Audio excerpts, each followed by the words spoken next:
court want us to continue doing that now or during the break at 11? Or? Yeah, probably during the break. Thank you. Yesterday I ruled that Dr. Finke could testify. I want to rule on the Malcolm issue. I don't think that there's any evidence of intentionally hiding this witness. I think both parties wanted to identify this witness. I think both parties made attempts to investigate and to identify this witness. At the final status conference, the receptionist was identified as a witness. We had discussions about attempting to identify her. She subsequently was identified, so I don't think that there's unfair surprise. I don't find any evidence of bad faith in terms of the discovery process, and so I'm going to allow her to testify. Thank you. One thing about that, Your Honor. What's that? May I add one thing about What's that? Yesterday you suggested that I believe the purpose of saying it is to have fairness to my side is to allow me to depose her. If I wish to depose her, do you allow that?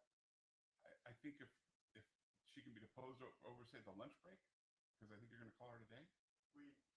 Plaintiff's counsel left a message yesterday that apparently it sounds like he's going to run out of witnesses this morning. Okay. We intend to call her this morning. She is unavailable in the afternoon. She has a child that she has to take care of. The child is in the preschool at the moment, and so that's her only window.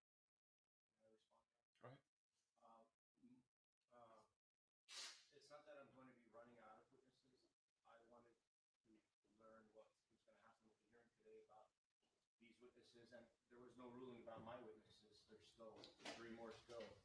So I did leave a message for Mr. Peterson that my intention was to have Cardi B testify today, possibly put on the plaintiff, recall her as to some of the facts that are discussed with Cardi B, and then have the defendants put on their witnesses in the afternoon, and I would then, if it drags on, bring more witnesses next week.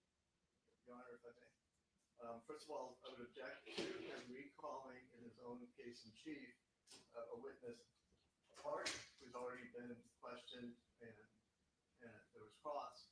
But second, the idea, what he's referring to in this phone message last night, was that Your Honor said that you would be willing to allow parties to take witnesses out of order, which I understood to mean that if there was a defendant witness, I could put them on during the plaintiff's case in chief.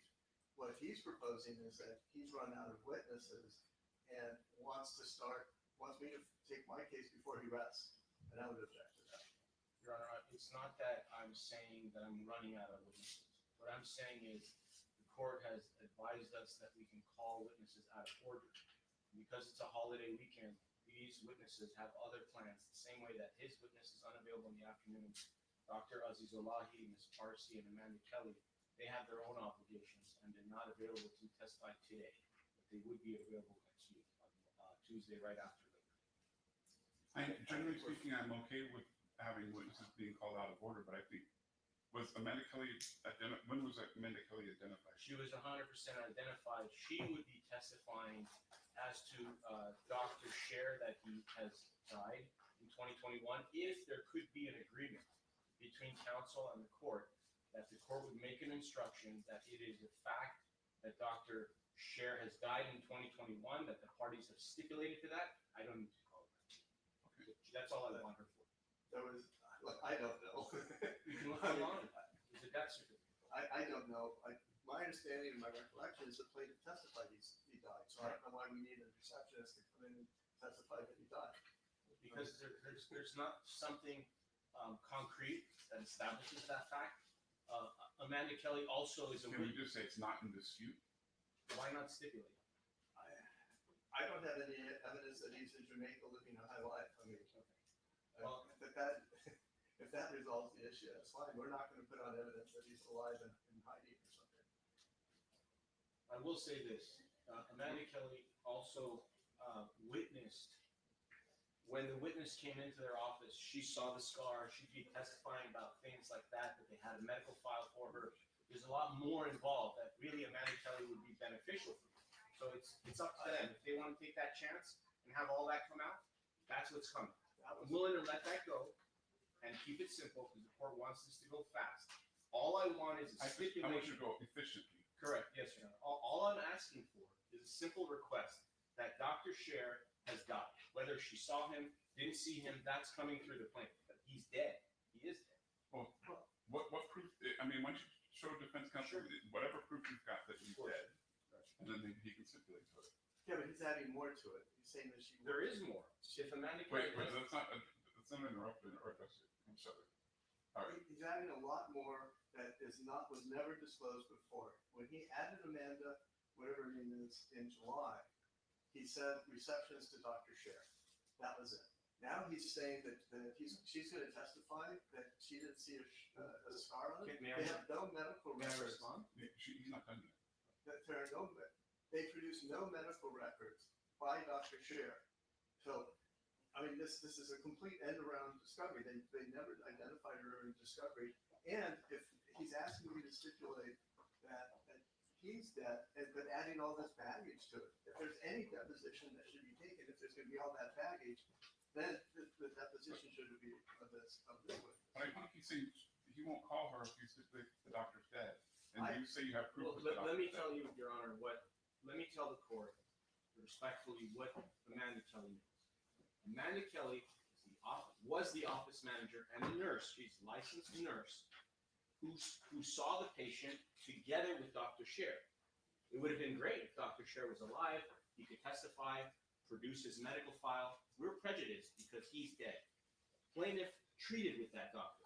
That doctor's name, address, everything was disclosed in discovery. It wasn't hidden. They had it. So Amanda Kelly is going to testify that, one, this was our patient in 2018. We had a medical file. Unfortunately, Dr. Scher died in 2021. I have no access to it. I did examine the patient with Dr. Scher.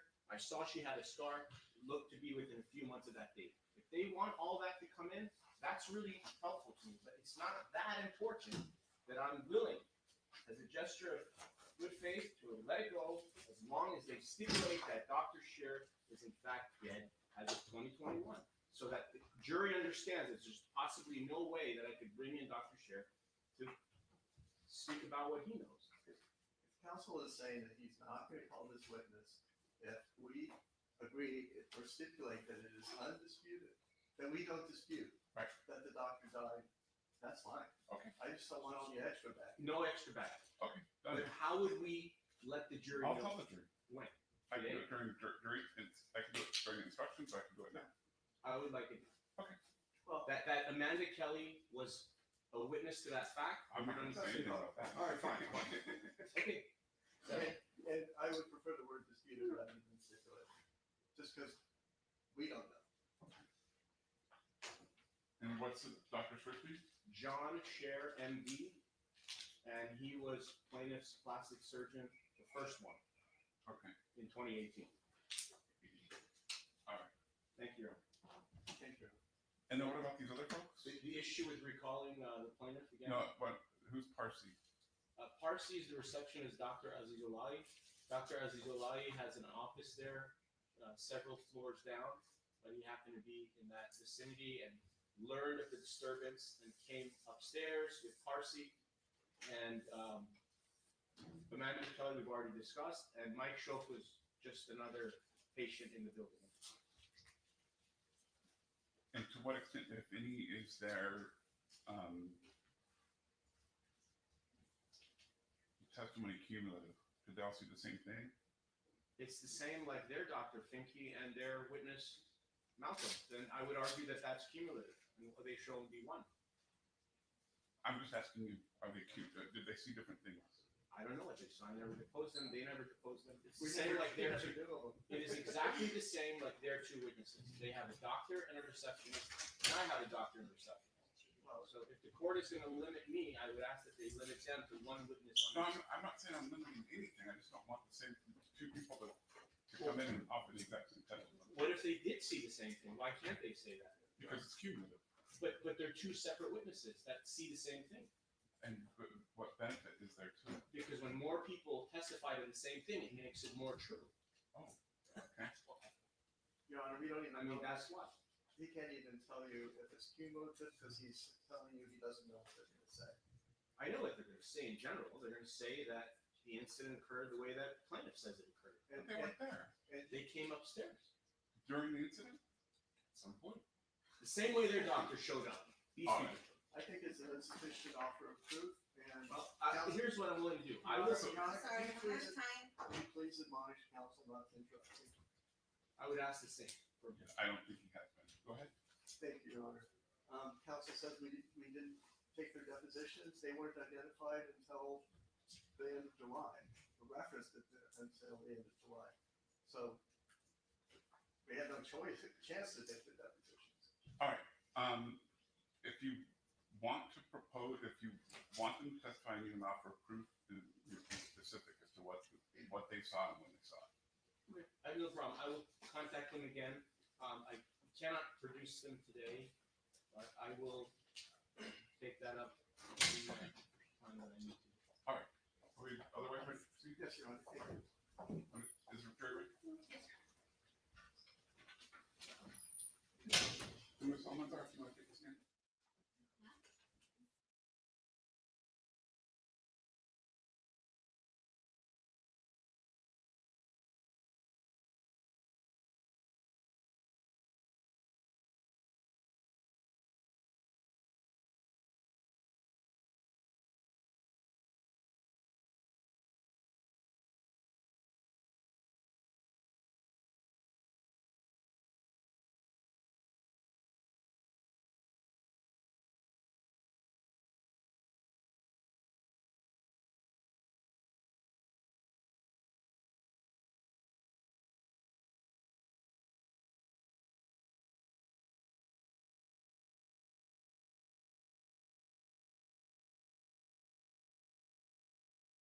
We are still in the record in the Ellis matter. Counsel and the parties are present, as are the members of our jury and alternate. We have Ms. Almánzar is still on the stand. Ma'am, you're reminded you're still under oath? All right, and we are going to resume with direct exam under Evidence Code 776. Like to proceed, counsel? Yes. And just one note to anyone in the gallery, if you don't have a media badge, it's been approved by the sheriffs, please do not use any cell phones, tablets, computers. Thank you. Thank you, Your Honor. Good morning. Thank you for coming back today. Good morning, Ms. Cardi B. Good morning.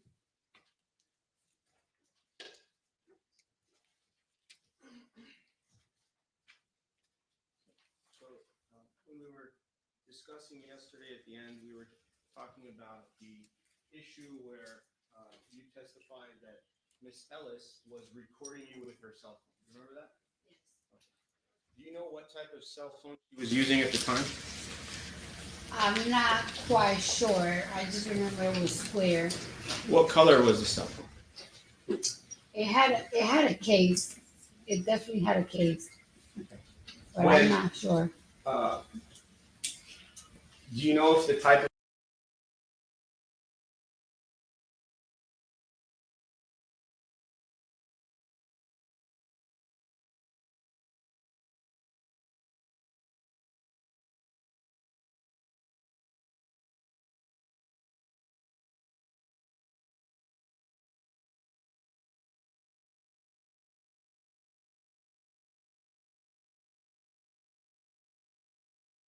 Her phone was here. Then when I was walking and she was behind me, and then she said, "Oh my God, y'all, Cardi B, Cardi B." I looked back and the camera was like right there, like practically on her chest type stuff. I'm like, "Yo, why are you recording me?" and you on the front of them? Have you ever seen that where a police officer will have that? I never seen that, but that was her phone, not a camera. I understand, but I'm saying, have you ever seen a security officer, a police officer have a special camera on their chest which records what occurs in front of them? Relevance, Your Honor. I'm not saying she was recording you. I am asking you this question. Mhm. If she was recording you, why does it matter? Because she's a security guard and I'm going to a doctor's office. It definitely mattered. You were causing a disturbance. Maybe I she wasn't wanted to causing a record you. disturbance. Time out. Let's not talk over each other, number one. Wait for him to finish Sorry. asking the question before you answer. Do you own the building of 8920 Wilshire Boulevard? No, I was walking to a doctor's office. Do you agree that you were a guest in that building? You were Yes. a visitor, correct? Yes or no? Yes. When a security officer tells you to leave, are you supposed to leave? Objection, Your Yes or Honor. no? Sustain, it's asked and answered, we covered this yesterday. You were causing a disturbance in the building. She started the disturbance. Did you I'm also? sorry, ma'am, if you hear an objection, please wait. Oh, sorry. I'm fine. Okay, That should pass. which one? Do you remember yesterday you said that there was a verbal altercation between the two of you? You remember that? Yes. Okay. And an altercation is a fight, isn't it? It's a verbal fight. You had a verbal fight with her. Asked and answered? Yes or no? Yes. Sustain. You used the F word during that fight, didn't you? Yes. What other words did you use? Tell us in your own words what you said. I said, bitch, get the fuck out my face. Why are you in my face? Why are you recording me? Ain't you supposed to be security? Tell it to Why? her now. Go ahead. Huh? Say it again. Say it. Objection, Your Honor.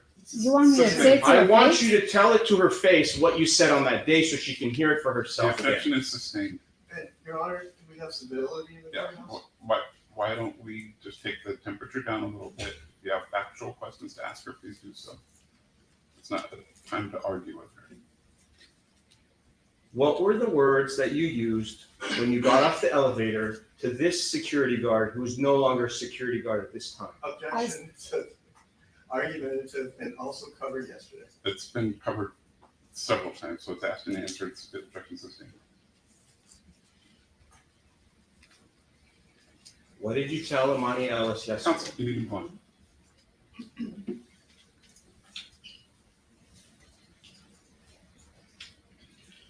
What were you holding in your hand at the time when you got off the elevator? Objection, well, excuse me, argument. Overruled. Nothing, correct? You weren't holding anything, were you? No. You had both of your hands free to do whatever you wanted to do, correct? Yes or no? Objection, relevance. Overruled. Yes or no? Yes. Yes. Okay.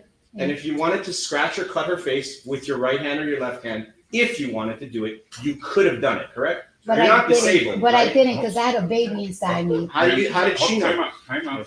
Let's slow down the pace just a little bit before the opportunity to give objections and for the court reporter. What was the objection? Argumentative, relevance.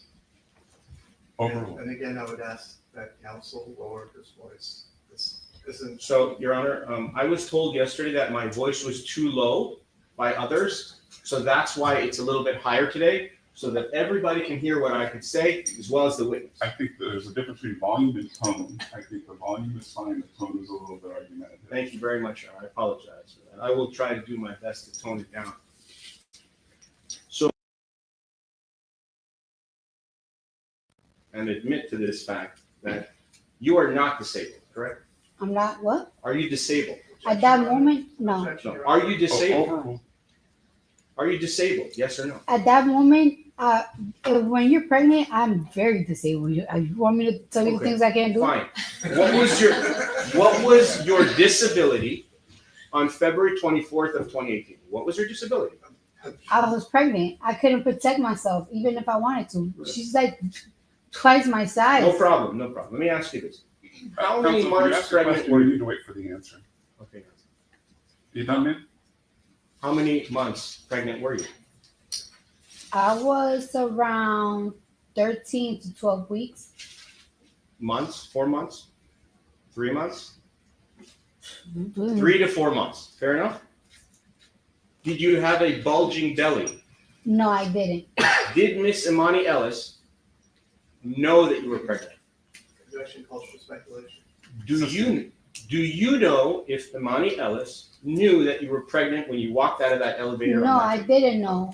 But she knows that I'm a patient. When you're a patient to go see a medical anything, you shouldn't even try to fight nobody. You don't know what disability they have. Okay. Now let me ask you this question. When you say you were disabled, were you disabled in your upper extremities, your arms? Were your arms disabled?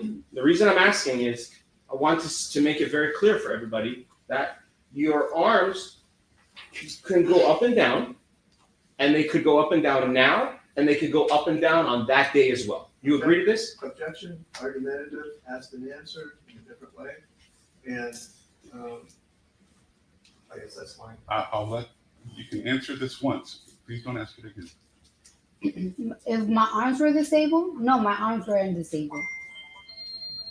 Can you raise your arms up now? Objection, Your Honor. Can you? You don't have to do it physically. I'm saying, are you able to do it? Yes. And on that day, you were able to do it as well, correct? If I wanted to, yes. That's all I'm asking. Aside from your disability of being 3 to 4 months pregnant, did you have any other disabilities? No. Do you have a disabled placard? Are you legally disabled in any way? Your Honor. Why don't you move on, counsel?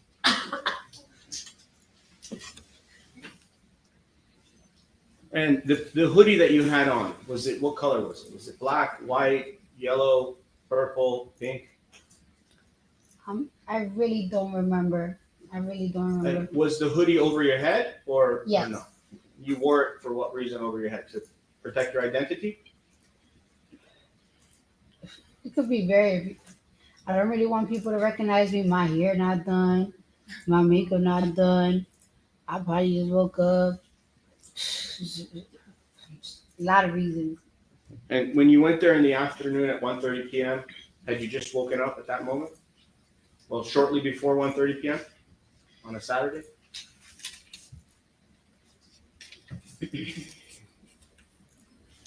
Objection, relevance. Sustained. When you went to the building at 1:30 p.m., were you fasting or you had eaten something before you went to see the doctor? Sustained.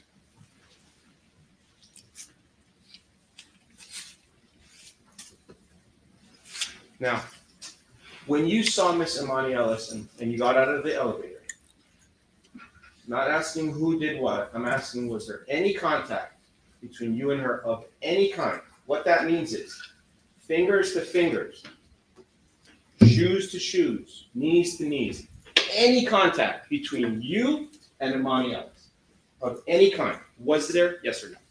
No. So she didn't touch you, correct? No. So if somebody comes here and testifies that she did do something to you physically, you disagree with that testimony, or you will, correct? She didn't touch me. Okay. She didn't get to touch me. No. She was going to touch me, but she didn't get to touch When you me. say she was going to touch you, how do you know that? You Because assuming? we were chest to chest at one point. So then your chest did touch, right? I'll say that, but you did say when I got off the elevator. Okay. We Let's we walked a little bit. That's when we got chest to chest. When we got off the elevator, we didn't do no contact. I understand. So here's how we're going to do this. The date of the incident is February 24th of 2018. You agree? Yes. Now I'm going to talk to you about the whole day, not just the minute you got off the elevator. When I say the whole day, it's from the moment you got off the elevator, you saw Emani Ellis, you had your fight with her, whether it was verbal or not. At some point, she went away or you went away. Mm-hmm. So during that segment of time of your Yes. life, which was how many minutes in your opinion? 5 minutes, 2 minutes, 1 minute? It was probably like a minute 45. It was so quick. It was really quick. Perfect. So from during the 1 minute and 45 seconds, No. Objection, Ms. Kirkbride. I didn't say 1 minute You know, 45 we haven't seconds. had a question yet.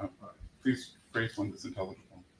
during the few minutes or 1 minute or whatever minutes it was that you were with Emani Ellis, during that period of time of your life and her life, during that segment, just told us now, during that time period, at some point, you were chest to chest. You agree? Yes. There was physical contact between her chest and your chest, correct? Yes. When you have the chest-to-chest contact, at that moment, were you angry? I was mostly nervous. Were you angry? Yes, I was angry. How angry were you? Depends on the level of angry, to be Right. honest with you. Let's talk about the level. I'm going to go from a scale of 1 to 10. on the scale of 1 to 10, what was the level of your anger when you were chest to chest with this person Objection. on the date of the incident? Sorry, objection taken, ridiculous. Assisting. You were at a high level of anger when you were chest to chest with her, correct? Objection, argumentative. Overruled. I don't think I was like on a high level of angry. I was more on a high level of concern, very concerned. And why were you concerned? Because I'm pregnant and this girl's about to fucking beat my ass. Hello? Hello, hello, I'm here. So when she was going to beat you, like you just testified, what did she do to have you believe that she was going to beat you? What did she do? she was on my face, chest to chest, and while we arguing, she's backing me. So we practically arguing and I'm backing and she's like walking forward. Right. And she's, you said she's bigger than you, is that correct? Absolutely. How do you know that? I mean, look. I'm looking, I don't agree with that. What is your basis? Are you saying she's physically bigger, she's taller? I mean, you have her medical records, I don't right? have anything. I want to ask you the question. I mean, I was 130 pounds at that time. So she's overweight, right? In your opinion. Objection, relevant. Assisting. She's a little. You don't need to answer that. Okay.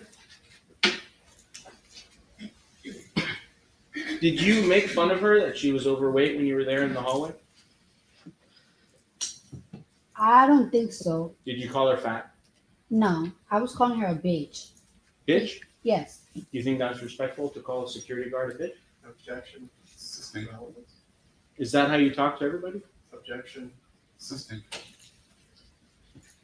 Now you said you felt, I don't know the words. Let's go back to it. Did you feel scared, threatened, afraid at the moment your chest was touching? Absolutely. You were scared? Absolutely. And you had your cell phone on you, right? I did, but she's in my face. That's fine. Just focus on the question and just answer the Did you question. use your cell phone to call Karan Newton, your security guard, who was downstairs, or the police? objection, Did you call anybody? vague and ambiguous. For help. Overruled. When I got inside the doctor's office and I said like on the little bed thing, I told him, yo, you wouldn't even believe what just happened. Meet me downstairs when I leave. I'm gonna call you when I leave. If you were really scared and really afraid, Mhm. isn't it true that you could have called your security guards to come upstairs and help you? Or you could have called the police. That was a possibility because you had your phone in your hand, correct? Objection, compound mischaracterizes the testimony for photos and objection. Assisting. You had your phone in your pocket on the date of the incident? Objection, relevance. Assisting. Can we agree that you didn't call your security guard to help you after the incident, correct? To help you. You did call him, but you didn't call him to come upstairs. I apologize, I thought it was done. Mischaracterizes the testimony. Overruled. You know. I didn't call him to help me. It was already done. It was done. Okay, now let's talk about the fingernail. Okay, fingernail. Something new? Well, I want to show a couple of things about the fingernails. So this side of the ruler, okay, is 2 centimeters. You need me to bring it closer, or can you see it from there? Objection, Your Honor, you went over this yesterday. I'm sorry. 2 centimeters. Overruled. You know the size of 2 centimeters? How big it is? Ask an answer, I have like an understanding of how it would be. Yeah. 2 centimeters. It's a little bit less than an inch. Okay? Mhm. Now, Miss Emani Ellis had a scar to her face of 2 centimeters long, and she received plastic surgery for that. And my question to you is, did you at any time see a scar on Miss Emani Ellis's face, or a cut, or a scrape, at any time during the time of the incident? No. And she couldn't get a scratch from me because I didn't touch her. I understand that's what you're saying. I get it.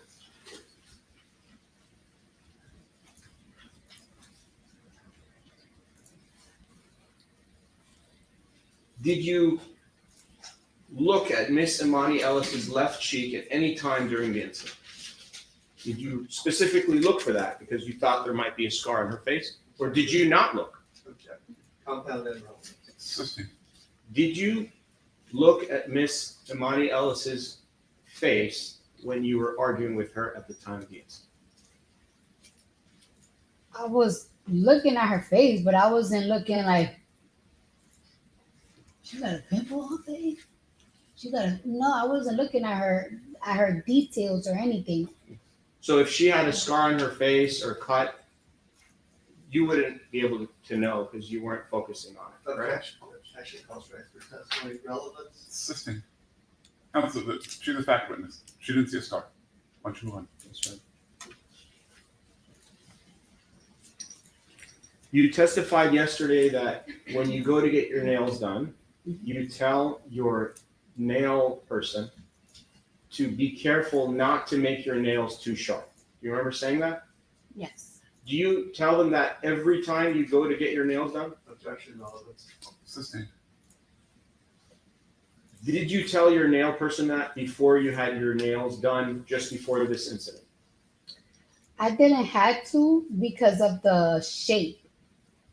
So the shape that I had that week, it wasn't like a shape that is like harming. It was like a square coffin shape. So it didn't have like no points or like sharp edges and stuff like that. I mean, there's pictures of me of that week everywhere. So Do you have a picture now with you? Do your attorneys have it? yes, The nails that you have on now, are they sharp and pointy? I don't consider them that. No, You consider them pointy. no, Can those nails that you have on now, can they become sharp to the point where they could cut somebody if you were to scratch them? Relevance. Assisting. Did you see any skin or any blood underneath your fingernail after the incident? Any of your fingernails?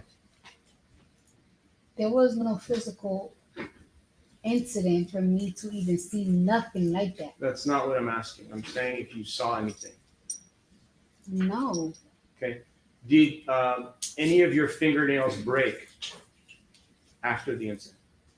no, All 10 of them were in perfect condition? yes, When you went to see the doctor, Dr. Finke, Mhm. did he look at your fingernails? Did he go over that with you? no, Did you even bring it up to him? no. I just told him like, it's like, this is your security. This is your security. Besides your chest to chest touching, did anything else touch? No,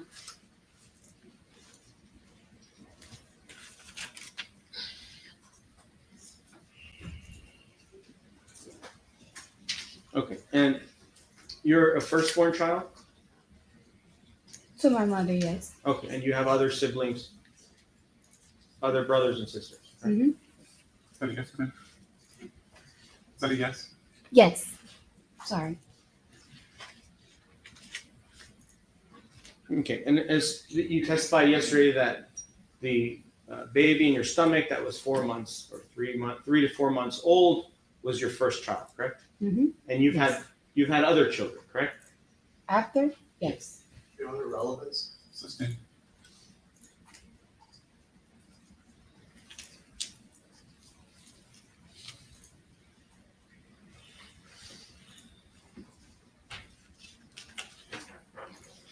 Okay. Now, back to the words. I asked you yesterday if you used the N-word, if you called Miss Emani Ellis the N-word. You said you did not, correct? No, I didn't. But you've said that word before in your lifetime, correct? Objection, relevance, Your Honor. Assisting. And in your music, you actually say it many times, correct? Objection, Counsel, relevance, move on, First please. Amendment.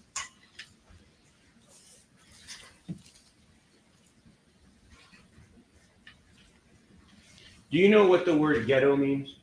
Objection, Your Honor. Assisting. Relevance. Did Miss Emani Ellis call you ghetto?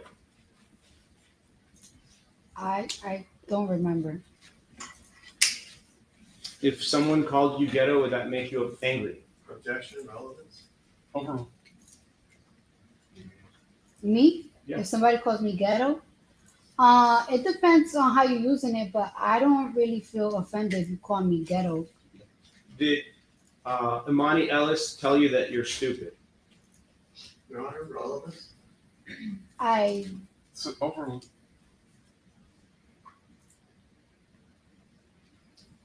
really don't remember. She did. She was cursing at me though. What were the words that she used? You're gonna get the fuck out my building. You're gonna get the fuck out my building. I can do whatever the fuck I want. Then it's like when I was telling her, like, it's like, why you recording me? She's like, it's my fucking phone. It's my phone. You're in my building. That's what she was telling me. And she was like, yeah. She also was saying, like, cause I don't give a fuck who you are. I don't give a fuck who you are. And you remember her telling you that? I remember that. Those exact words? Yes. And did that make you angry? Yes. Absolutely. Okay. When you get angry, you black out and maybe not realize what happens next. No. Objection, Your Honor, relevance. Assisting. Do you know if you blacked out on the date of the incident? At Objection. any time. Absolutely not. I think Assisting.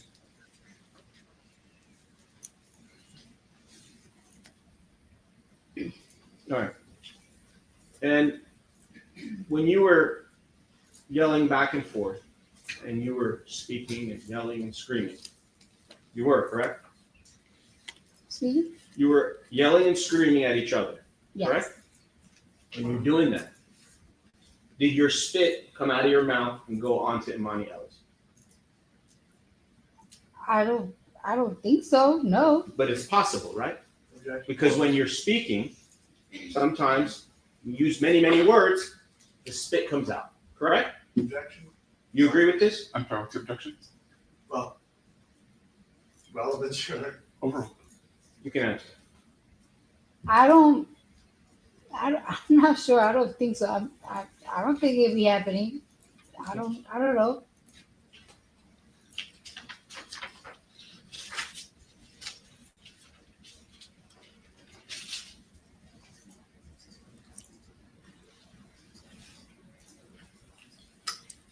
Could it be that Miss Emani Ellis was not recording you with her phone?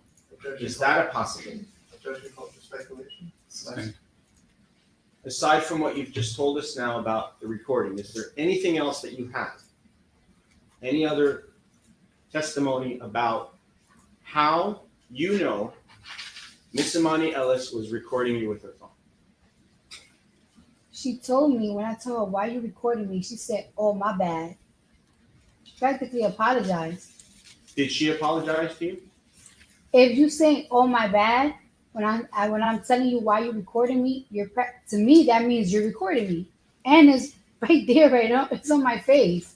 Well, Not on my face, literally on my face. I'm trying to be as detailed as possible, but she had it right here on her chest, like this.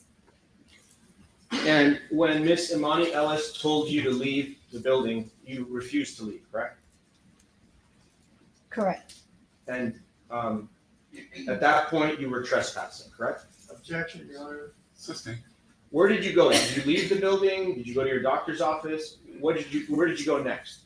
To my doctor's office. And where did Miss Emani Ellis go? I don't know. Did she see you walk into the doctor's office? Objection called for speculation. Assisting. Did you see Miss Emani Ellis when you walked into your doctor's office? Did I saw her? Right. We was arguing. The receptionist came out. She got in between us. They were like, kind of like, she was like trying to calm her down. I was the doctor was already coming out. And he was like, go to my office. So I'm like, after that, I just went to his office and I never seen her again. And when this, how long after, from the moment you saw Miss Emani Ellis, how long after did the doctor think he come out of his office? Was it in the middle, towards the end? Can you give us an estimate of time? You want to repeat that a little better? Sure. So, just for argument's sake, I'm going to estimate the time was 2 minutes. I'm not saying it was. It could have been half a minute. Just for argument. So during the 2 minutes that you and her were outside in the hallway, screaming at each other, whatever you were doing, for those 2 minutes, how long after the 2 minutes, or sorry, how long from the beginning of the 2 minutes to the end did Dr. Finke come in? So he could have came in at 59 seconds, 119 seconds, 1 second. Do you understand my question? But it wasn't 2 Hold minutes on, though. time out. Sorry, go ahead. It wasn't. I'll withdraw the question. All right. All right, let's do it again. How many seconds, I need to know this, how many seconds were you and Miss Emani Ellis in the hallway? Let's just pick a time. You pick. I'll say from like the beginning all the way to like walking down, it had to be like a minute or less. Okay. Like, And you say walking down, you mean walking into Dr. Finke's office or leaving the building? excuse me? When you say walking down where? Remember, I got off the elevator, so I'm walking, trying to find the room, the office. So in between that, that was like the minute there. Like I feel, I like the verbal dispute. It had to be like 20 seconds of that. Okay. Fine. When did Dr. Finke come out of his office? At the end. When it was all done, correct? Mm-hmm. Well, when Tiara was calming down, she was still like screaming and like trying to explain herself to Tiara. I just walked away. All right. When you got off the elevator, was there anyone else in that hallway or in that vicinity? No. And how long did it take before Tiara came out? How long did it take? And that's Tiara Malcolm. Yes. What's your best estimate? Like 40 seconds at most, or like 50 seconds, like around there. I don't know. So you and Miss Emani Ellis were alone for approximately 40 to 50 seconds before anybody came out into the hallway, correct? Yes. And in those 40 to 50 seconds, anything could have happened, Objection. right? Assisting. You could have scratched her face, you could have cut her face in those 40 Your seconds. Honor, Counsel, we're not going to engage in speculation. If you have fact questions to ask her, please do so. When you had the fingernails on that day, what color were the fingernails? Do you remember? They were like Green? No, they were like orangey. And you said that there were some kind of flat, I don't know, stones on them? Yes, Were those flat stones on all 10 fingernails? most likely yes. Were the 10 fingernails all the same size and had the same exact stones on them? Mm-hmm. So if there was one that a stone, yes, ma'am? Yes. if there was one stone, it would be one stone times 10? Or is one might have 3 stones, another one may have 1 stone? Do the stones change? Objection. Vague, ambiguous, calls for speculation. Assisting. What do you call them? The things that you said yesterday, what did you call them that were on your fingernail? Flat rhinestone. Flat rhinestones. Mhm. Were any of them sharp? Not if they're flat, they're not sharp. If they're like 3D, like popping up, they sharp. But if they're flat, they're not sharp. Okay. And do you ever wear the ones that are 3D? Objection relevant. Assisting. Were you wearing the ones that were 3D on the date of the incident? No, At any time? no.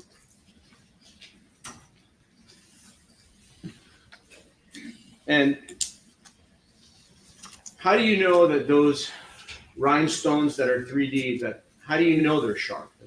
Objection. Why did you just tell us that now? Counsel, why are we talking about things that she didn't testify she was wearing.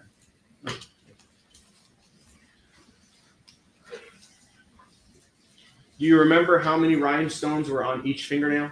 If it was 1, 2, or 3? Objection, that's the answer. Sustained.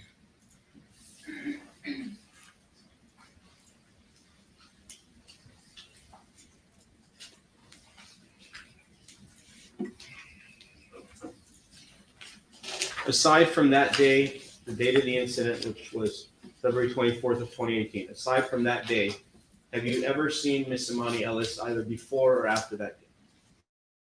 No, honest truth, I wouldn't even recognize. Like I totally forgot how she looked until I came here again. Like, Well, isn't everything you just told us the honest truth?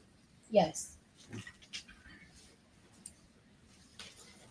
Now, when Miss Tiara Malcolm came outside, she came outside with about 40 to 50 seconds, and she came out first, right?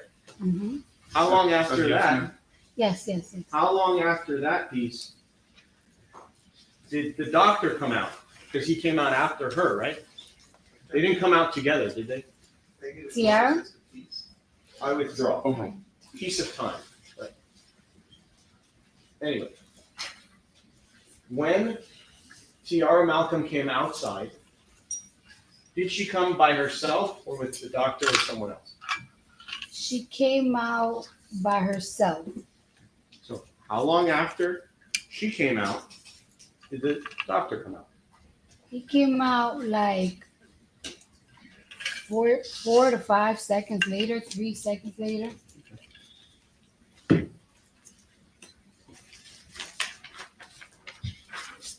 When Tiara Malcolm came outside, how did she get between the two of you if you were chest to chest?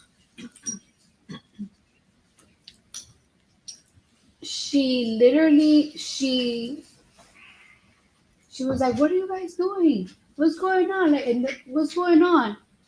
And then she was like, "This bitch just fucking hit me. This bitch just hit me. I'm about to fuck her up." And I'm just like, I was so confused because it's like, no, I didn't. Like, I didn't hit you. And then that's when like Finky came out, and he's like, what's going on? Go to my office. So I just like went to his office and stuff like that. Like, that's it. It's done. Right, but you testified that Tiara Malcolm at some point was in between the two of you. Yes. You got a hamburger bun with a hamburger. Yeah. She was the hamburger, and the two of you were the buns, correct? Yeah. Right. How did the hamburger get inside the bun? I'm not sure if I gave her space or one of us gave her space. She wasn't like really like in. She was just like, "What are you guys doing? What is this?" And then she just got in the middle because she just was like going crazy. I don't know where she just turned up like. And you just testified now that Emani Ellis was yelling that you hit her, Mm-hmm. right? Yes. She was saying that, Mm-hmm. and you didn't hit her. No. Did you take a swing at her? No. When Miss Tiara Woods was in between the two of you, did you try to take a swing over Miss Tiara Woods? No. How tall are you? So I don't know who Tiara Woods is, but Tiara Malcolm, I apologize. Tiara Malcolm. Every other question. How tall what are was the you? question? How tall are you? How tall I am? Yeah. 5'3". Okay, how about on that date of the incident when you had your shoes on? Were they flats? Were they heels? What was it? It's like big flats. So, and do you know how tall Miss Emani Ellis is? No. When you were standing face to face, were your eyes like the same level? Or did she look taller? Did she look shorter?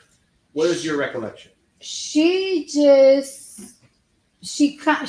was face to face, so she's practically like my height, or just a much taller, but she was practically my height.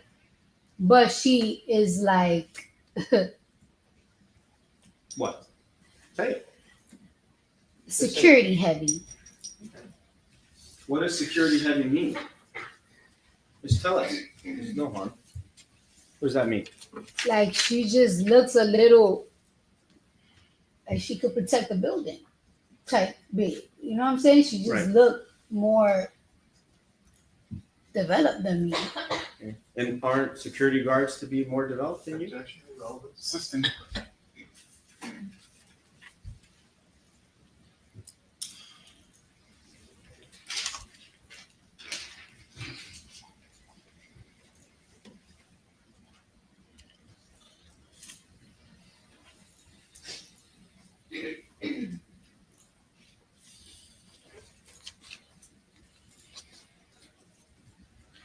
Did you at any time tell Miss Emani Ellis that you were pregnant?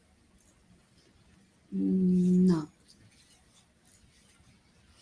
That building, you agree, is not Cedars-Sinai Hospital, correct? Objection, my submission. Also, this was covered. I withdraw the That's vote. that's an answer. The building you were in was a medical building, correct? Yes. But it wasn't a hospital. No. Was it a hospital? No. And there's all type of different tenants that are in the building, right? Objection, my submission. Sustained. Do you know if there were other tenants that had offices in that building? Objection, relevant. Sustained. You were on the 5th floor, correct? Yes. And when you were walking down the hall, there were other doors there, correct? It wasn't just Dr. Finke. There was other different offices there, correct? Objection, relevant. Sustained.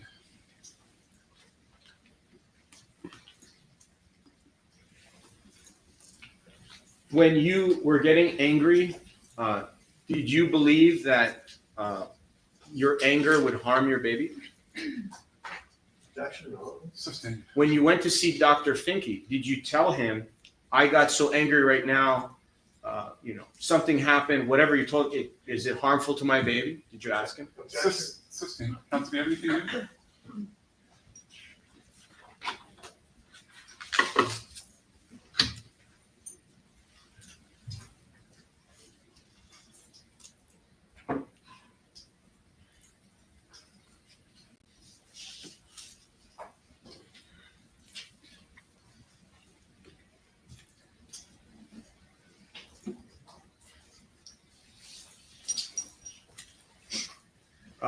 Earlier, well, I'll withdraw that. Did you post anything about the incident of February 24th, 2018 on the internet? Objection, relevant. Overruled. I think I said something because around that time she did went live and said something, and my fans caught it, and she was just practically saying like all of these lies about me and stuff like that, and I was like, I did not touch. I never really got into details about it. I just And when she was posting things, she was telling other people that you assaulted her or hit her or did something physical, correct? Objection, relevant. Overruled. yes. And then you replied and posted things as well, correct? Yes. Do you remember what you posted? It was, I don't think I posted something. I'm not even sure if it was a comment or like if I did like a live or something. It had to be quick. I was like, that's a fucking lie. Fuck out of here. Trying to get some money. What was that? I said, that's a fucking lie. Fuck out of here. Just trying to get some money. Who's trying to get some money? She is. How do you know that? Because she sued me for $24 million. Did you sue her? No. Could you have sued her? Objection, relevant. Sustained.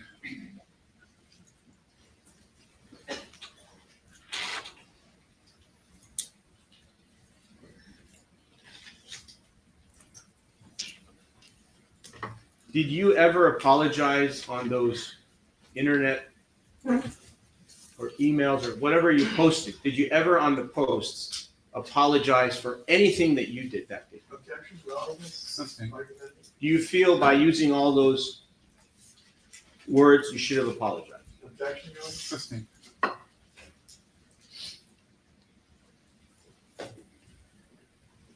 Are you aware that your security guard spoke to Emani Ellis in the lobby shortly after this incident? Are you aware of that? My explanation. Overruled. I'm not aware of that. He didn't tell me he talked to her. Okay. Are you aware that your security guard, Karan Newton, on the day of the incident, apologized to Miss Ellis on your behalf? Objection. Sustained. Did your security guard tell you that he apologized to Miss Ellis on your behalf at any time? Objection. Asked and answered. Argumentative. Lacks foundation. Sustained. Have you ever been assaulted and battered in your life? Objection, Your Honor. Sustained. Have you ever been abused in your life? Counsel, if you're out of questions, you can pass the question. Did you know that by your actions, you took away the feeling of safety for Emani Ellis? All right. Counsel, Yes, Your are Honor. you done? I have a few more questions. Have them be fact-based. Yes, Your Honor. And do you agree that this incident, which we're talking about, why we're all here today, is occurred 7.5 years ago? Are you aware of that? Yes. Okay, and that's 2,741 days ago, Objection. based Your on Honor. my math. Relevance, Your Honor. Sustained. How do you remember all of these details that you gave us from 2,741 days ago? Objection. As to the days. Overruled. You can answer. I mean, I remember like the basics. I don't remember like the whole. I remember the basics. Like it was, but it's not really much to remember. It was a in and out Okay. thing.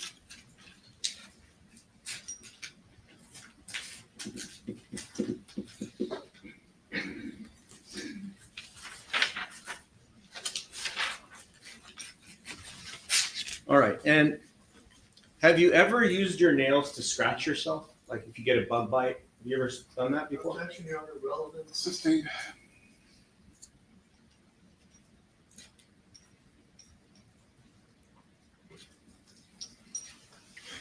Did you have any jewelry on you at the time of the incident, whether it was on your hands or your neck? Objection. Asked and answered. Relevance. Sustained.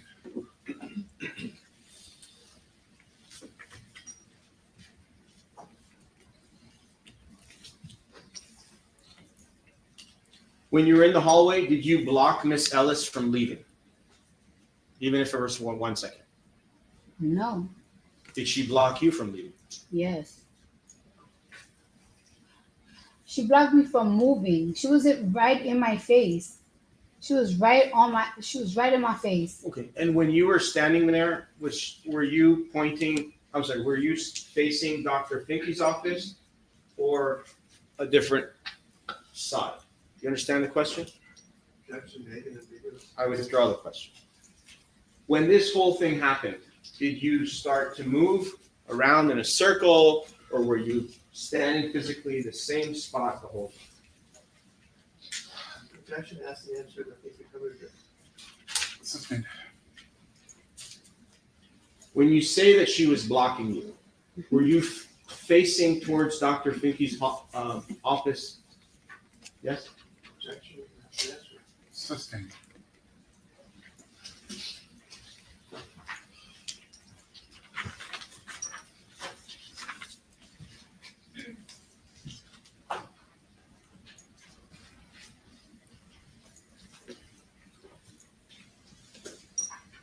Karan Newton, how long was he your security guard as of the day of the incident? Objection. For how long? Sustained.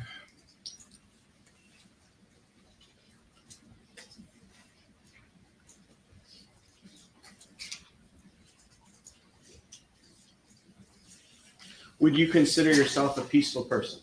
Objection. Relevance. Sustained.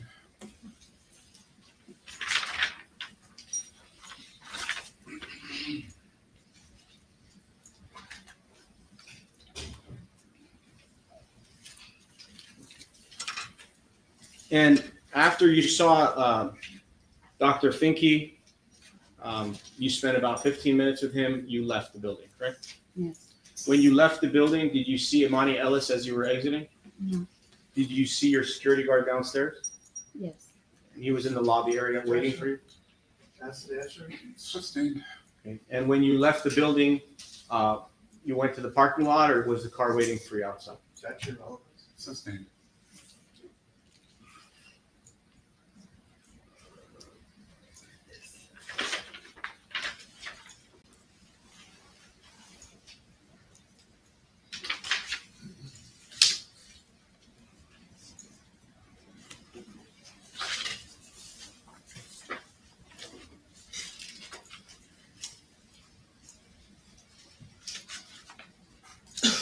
Aside from Tiara Malcolm and Dr. Finke and Emani Ellis, who were in that hallway, were there any other people there? No. Did any other doctors come up to that floor? No.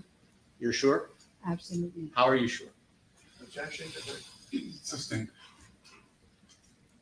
When you were in the 5th floor, did anybody come from the stairwell up to hear what happened? Objection. If you know, do you know if anyone did? I apologize. I thought you were done. I'll withdraw it. I will ask it differently. When you were up there outside the hallway with Emani Ellis, did you see anyone else, whether it was a security guard, another doctor, or someone else, come up from the stairwell, which was close to the elevator area? Objection. That's the answer. Sustained.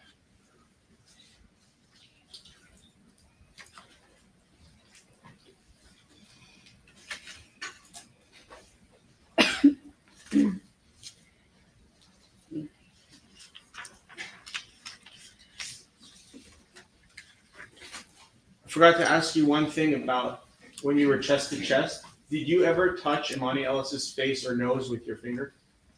No. You never touched her nose like this? No. Thank you, Your Honor. All right, well, so let me take our morning recess. Why don't we start back up at 10:50? In the meantime, please do not discuss the case with anyone, including other jurors. No calling accused or doing any research. We'll see you at 10:50. Members of the audience, if I could have you please remain in your seat until the jury exits.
All right, y'all. Now listen, let's go ahead and let's chop it up right quick because there are a few things that I did notice throughout this.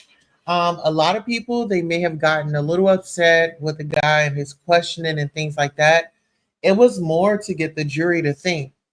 And you have to think, Cardi B, remember at the strip club when that situation happened and her rants of her going off about Offset cheating and she just want to live her life. So this is not the first time that we've heard about her ranting or even getting frisky. I shouldn't even say frisky, getting all hot and bothered with females, with authority. And my thing is, she went up at that security guard. We have to look at it like this. Cardi B is a multimillionaire. That girl is working a 9 to 5 to make sure she have her bills and everything covered. She comes from a good background. It seems like her mom was very eloquent. She talked. She had very great points when they, kind of asked her questions. She was able to elaborate. She wasn't a stupid woman. Her mom is a nurse. The lady's mom is a nurse. Y'all can call it a payday or whatever the case may be, but don't act like some of these celebrities don't be out here doing the most. Hello, we got Tamar Braxton out here doing the most, using a DV situation to get a moment.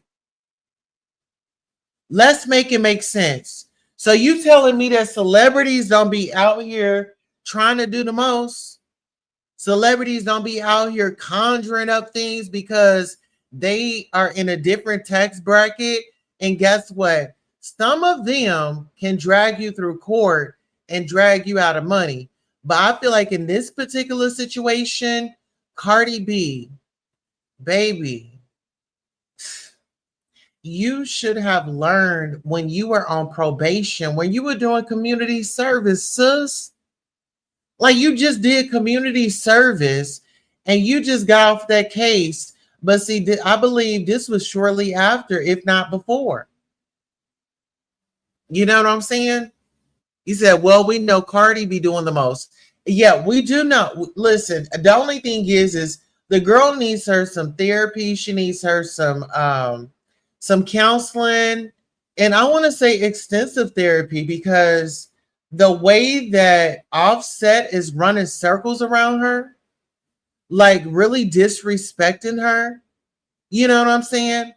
I'm all about women empowerment, but see, when you're out here doing nefarious things and when you're out here throwing these rocks and hiding your hands, it don't pay. It don't pay. You know what I'm saying? But it's a lot. Maybe, but let's not act like Cardi wasn't out there. She said that she was drugging men when she was in the strip club and things like that. Do y'all think that this is her karma? Do y'all think that this is her karma coming around? I'm not the one to judge, but Cardi didn't have she been in the headlines way too much. And girl, it's not in the music. Like, she's an artist. She's trending for violence. Make that make sense. You said, I also think the lady is telling a lie, but something happened, just not what she's saying. But let's just be real. Do you believe that Cardi B said the N word? I do. Listen here. She calls Offset the N word when she gets upset with him. Listen, he all types of N's and this and that and B's, and come on now. Are we really putting her on the pedestal like she's just girl? Like, we're not doing that. We're not about to put her up on a pedestal. Sis, if she was right, we would say she was right. But girl, she was all wrong in all these places. Like, seriously, your husband is out here making a plumb fool of your ass. And we've been told you a long time ago to leave him and go get into some therapy. go sit on somebody's couch, but you want to go sit up on all these other men. The latest one has been Stefan Diggs, right? Or whatever his name is. He said Cardi B got her karma. Look how the husband did her, and he's still trying to get money out of her. Absolutely. Listen here. This is like,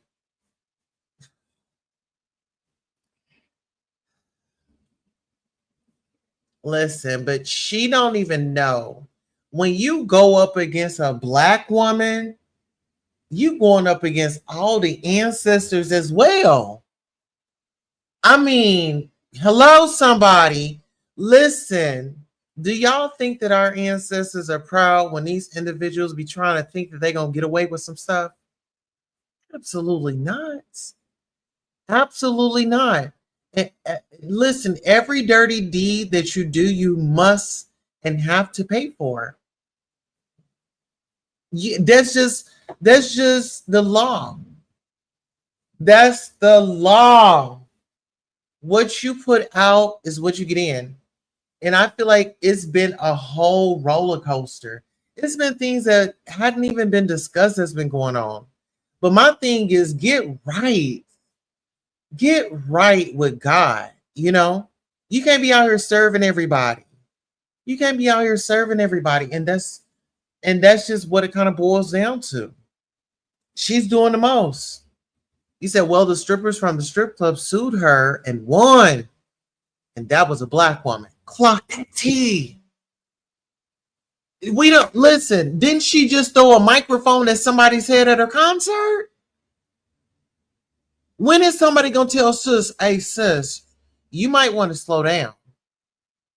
You might want to chill out. You might want to go get some therapy. Maybe it's postpartum. And then she knocked up again, y'all. Allegedly. Child, she knocked up again. Out of wedlock. Okay? Had a child. I don't know.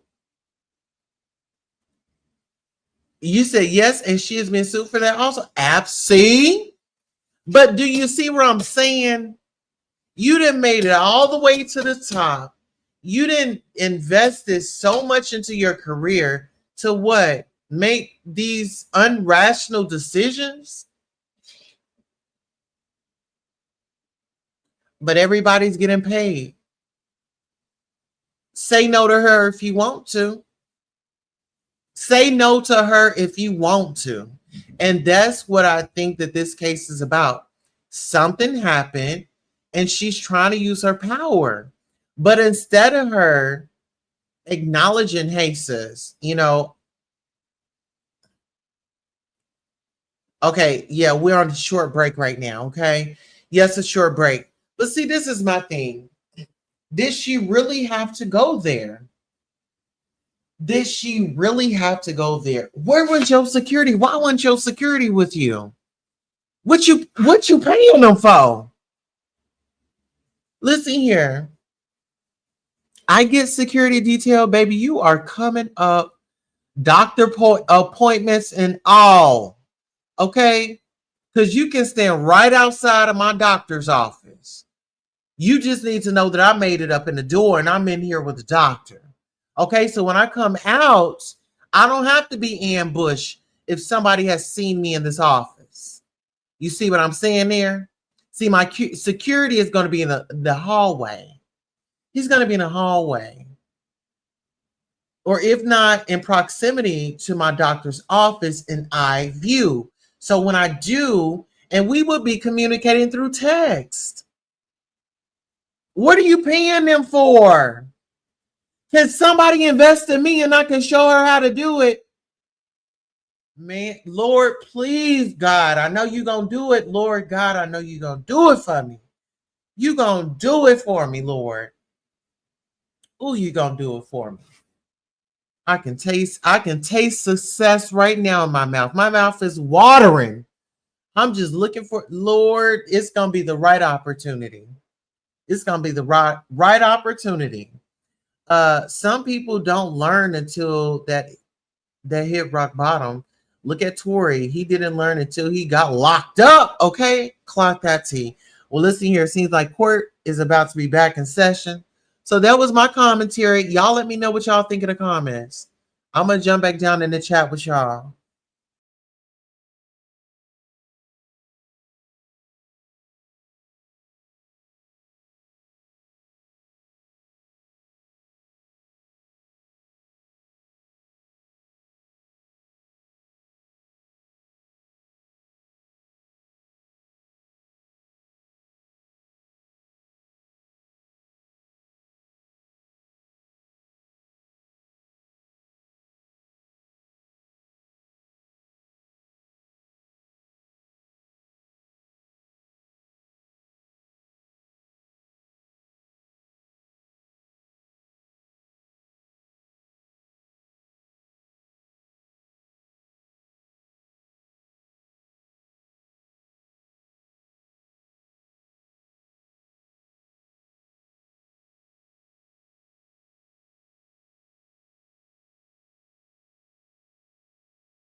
All right, we're back in the record in the Ellis matter. Counsel, the parties are present, as are the members of our jury and our alternate.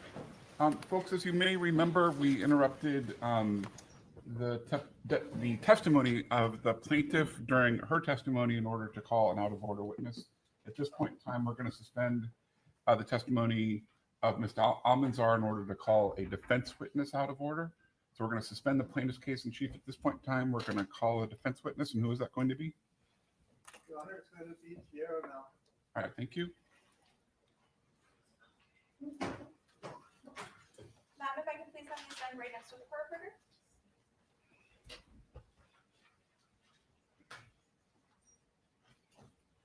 Right over here. Please raise your right hand. Do you solemnly state that the testimony you may give in the cause now pending before this court shall be the truth, the whole truth, and nothing but the truth, so help you God? Yes. Thank you. May I please have you state and spell your first and last name for the record? Tierra Malcolm.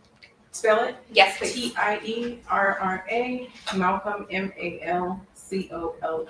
Great, thank you. You may take a seat. Please watch your step. Okay.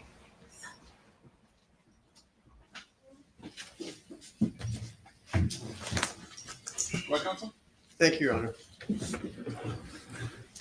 Good morning, Ms. Morning. Malcolm. My name is Peter Anderson, and we just have a few questions. I'll try and make it as quick as possible.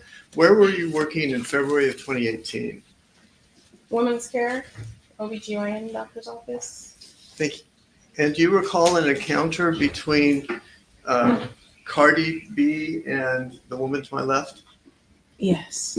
Okay. What was your position at the doctor's office in February 2018? A receptionist, front office. Okay. And did Cardi B have an appointment that day? Yes. Was it a Saturday? Yes. Was there, to your knowledge, were there any other offices that were open that day? No. And do you remember the time of the appointment? It was the end of, we purposely closed, so we had early day, maybe between 12 and 1, I'm assuming. Okay. And what do you mean by purposefully closed? For Cardi B, we To didn't want anyone there. To maintain privacy? Yes.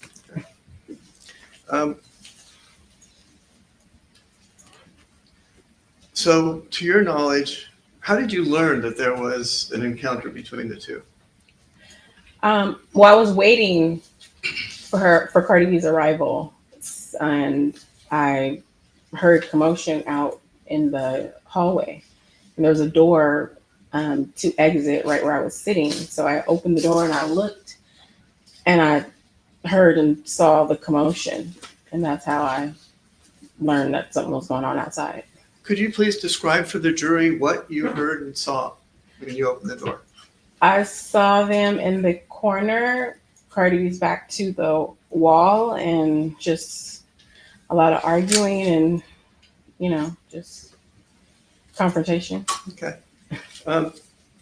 Do you recall anything that plaintiff, Ms. Ellis, said? It was just very argumentative as far as, cursing and, just be this, be that. I don't know if I can curse, but. So we've heard just about everything so far. So It's been one of those trials. Yeah. What did you do? I immediately walked over there and got in between them and was like, whoa, my thing was I'm at work. So the first thing that really came out of my mouth is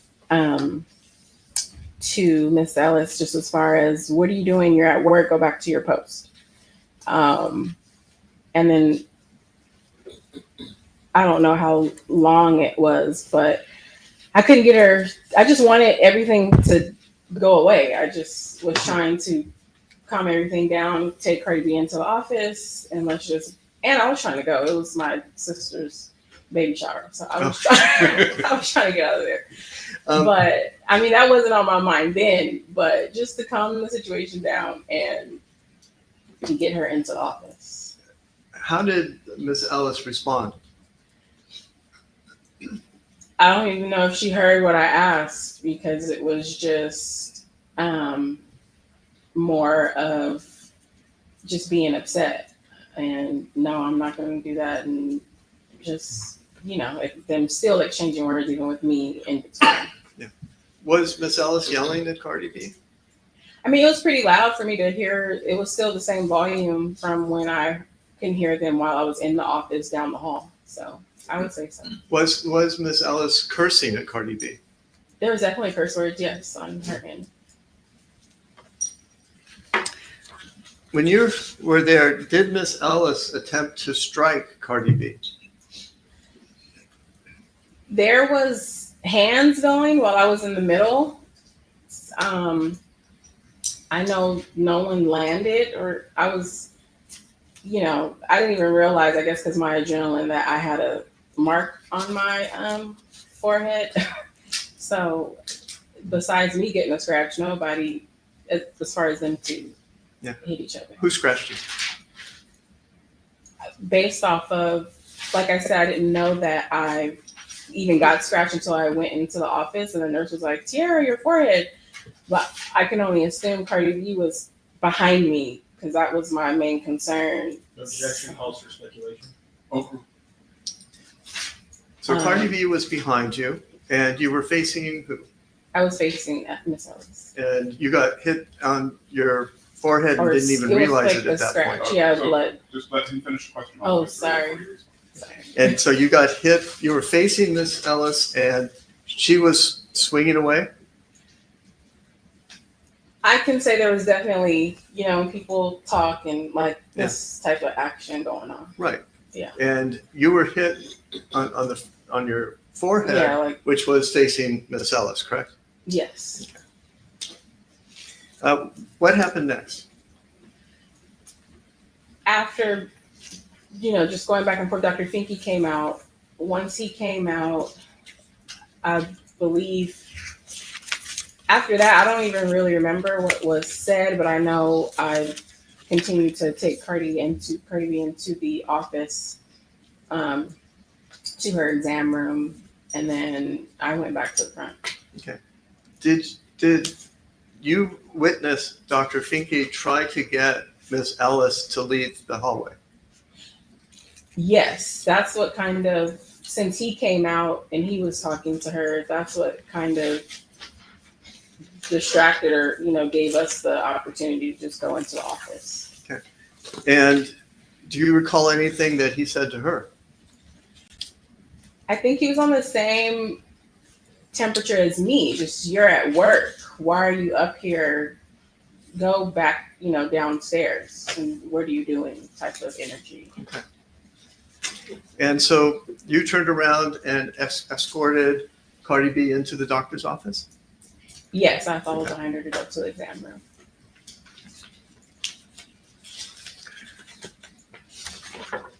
room.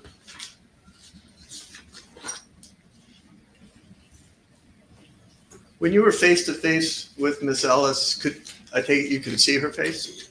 Yes. Did you see any scratches on her face? No. Did you see any cuts on her face? No. Did you see any blood on her face? No. Did you see any injury at all on her face? No. Did you see any spit or spittle on her face? No.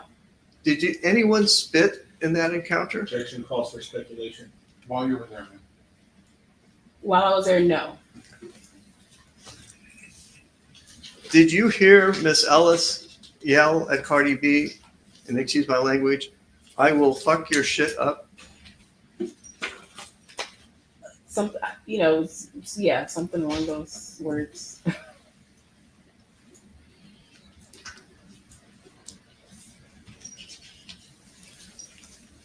At any point in time in that confrontation, did Cardi B hit Miss Ellis? No. At any point in that confrontation, did Cardi B cut Miss Ellis with Cardi's fingernails Objection calls for speculation. while you were there? Over. No. Did you hear Cardi B use the N-word,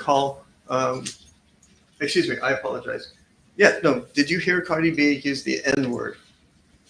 You know what I mean by the N-word? Yeah, no.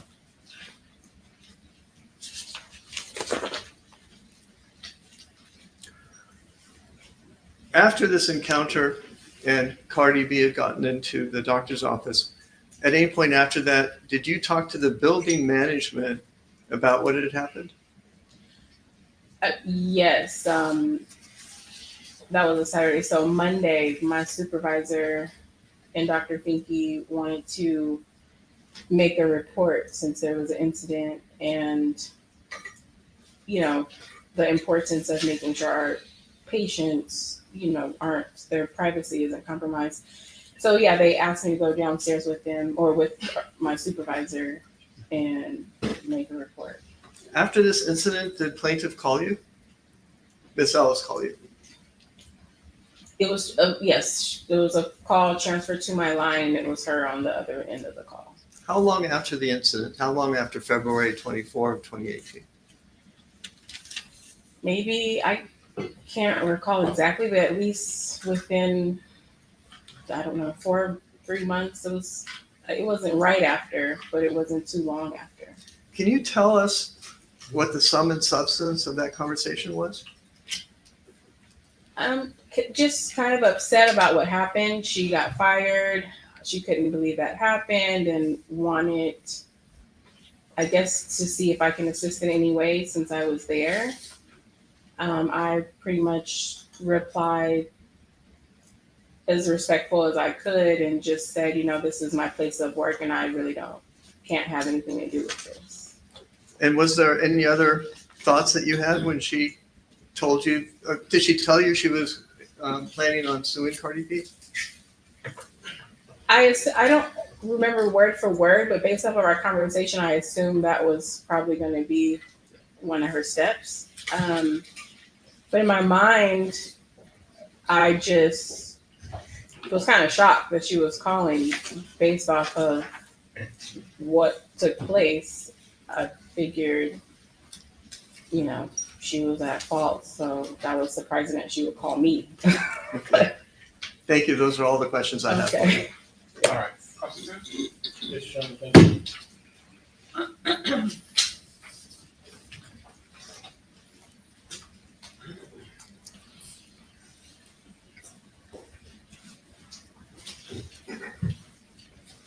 Thank you all for coming back. Good morning, Good morning. Ms. Tiara Malcolm. When Miss Emani Ellis called you several months later and asked you to help her, what is the reason that you chose not to do so?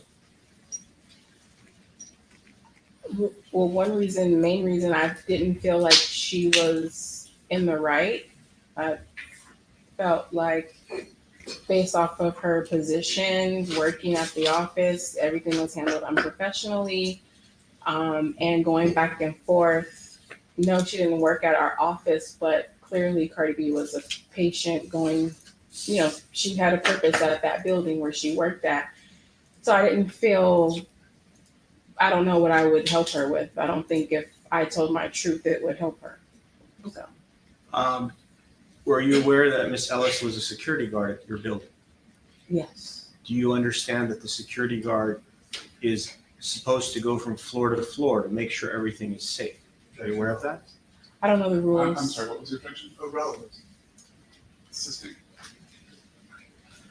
Had you ever seen Miss Ellis on other days aside from the date of the incident? And I will represent to you the date of the incident for purposes of all my questions will be February 24th of 2018. I believe that was the first day I seen her there. When you saw her, when you got to work, did you see her anywhere in the building? No. What time did you get to work? On a Saturday, maybe around 8. 8 a.m.? Okay. And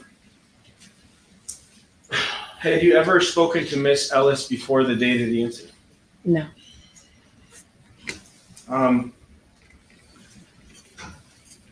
Is there any reason why,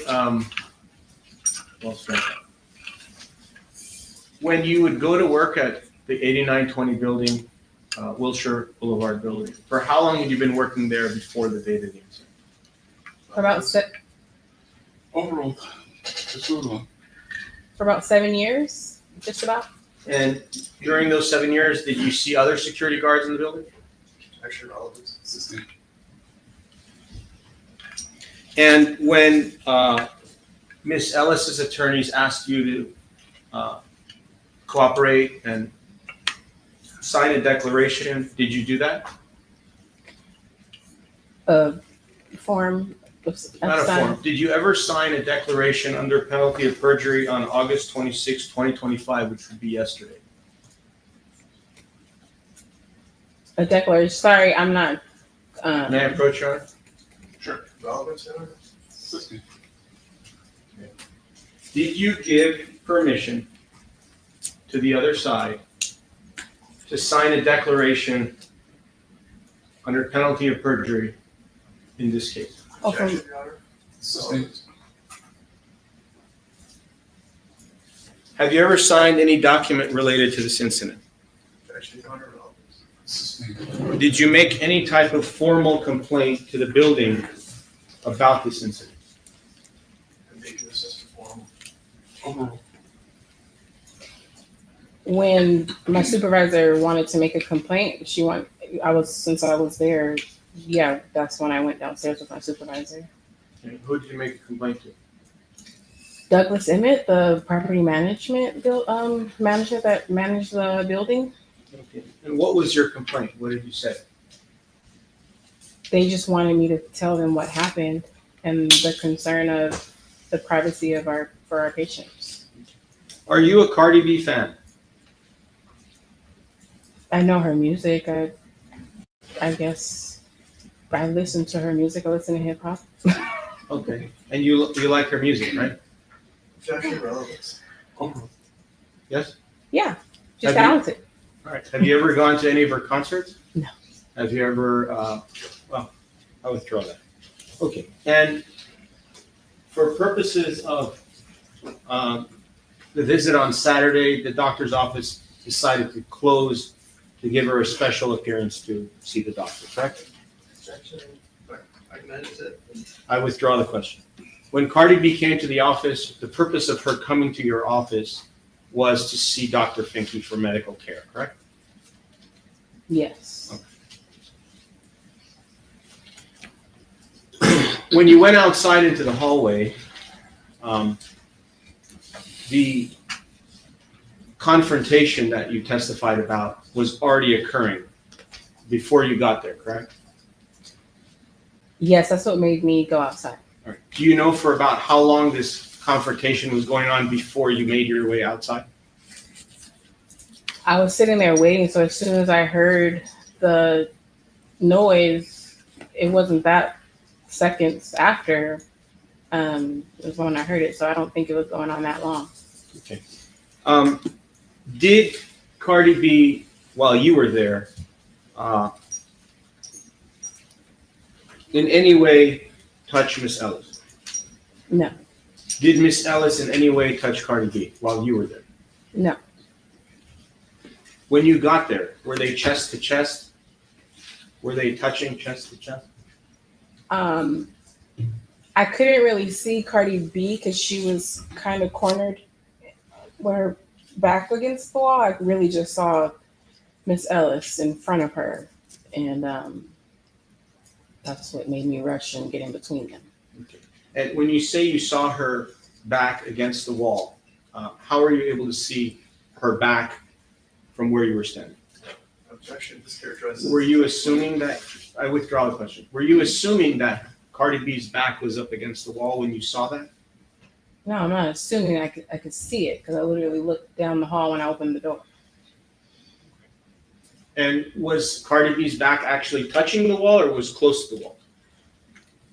I don't know if it was touching her. It was close. So I didn't. And you know that this incident happened 7.5 years ago, correct? Yes, And that's you why I remember all don't these?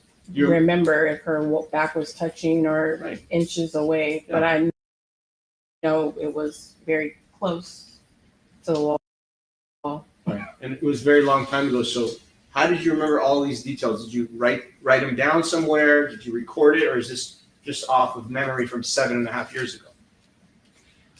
I just remember there's certain things I remember when I was 4. I just remember because it was a confrontation and I was sitting there ready to go because I had to drive all the way to Tarzana. And it was a story that I had to my sister coming back, like, you can't believe why I was late type of story. Right. So. And your purpose of coming here is to help Cardi B or help Miss Ellis? My purpose is to tell the truth. Of course. That's my purpose. And when Miss Ellis or her attorney tried to reach out to you, you refused to speak with them, correct? But when Cardi B's attorneys spoke to you and reached out to you, you talked to them immediately and you signed a declaration for them on the spot, correct? Objection, Your Honor. When you were there and you got in between the two of them, I want you to think of it like a hamburger bun. You're the hamburger and the two of them are the buns. How did you get in between them? Did you physically push them apart? Did they magically back up from one another? How did you get in between them? How? Just like you said, it was 7 years ago. So I'm walking upset because of what I'm seeing. Right.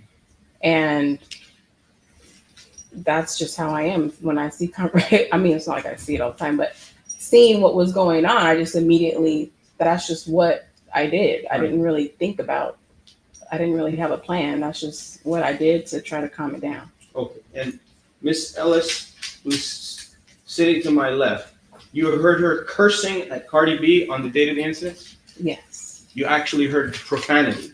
I actually heard profanity. Many different ones. Yes. How do you know it wasn't Cardi B that was using the profanity? They have two different voices. Okay. Was Cardi B using any profanities on the date of the incident? Yeah, she was upset. Did she use profanity? Profanity, yes. F word. Curse words. Bitch, F you, all that, correct? Yes.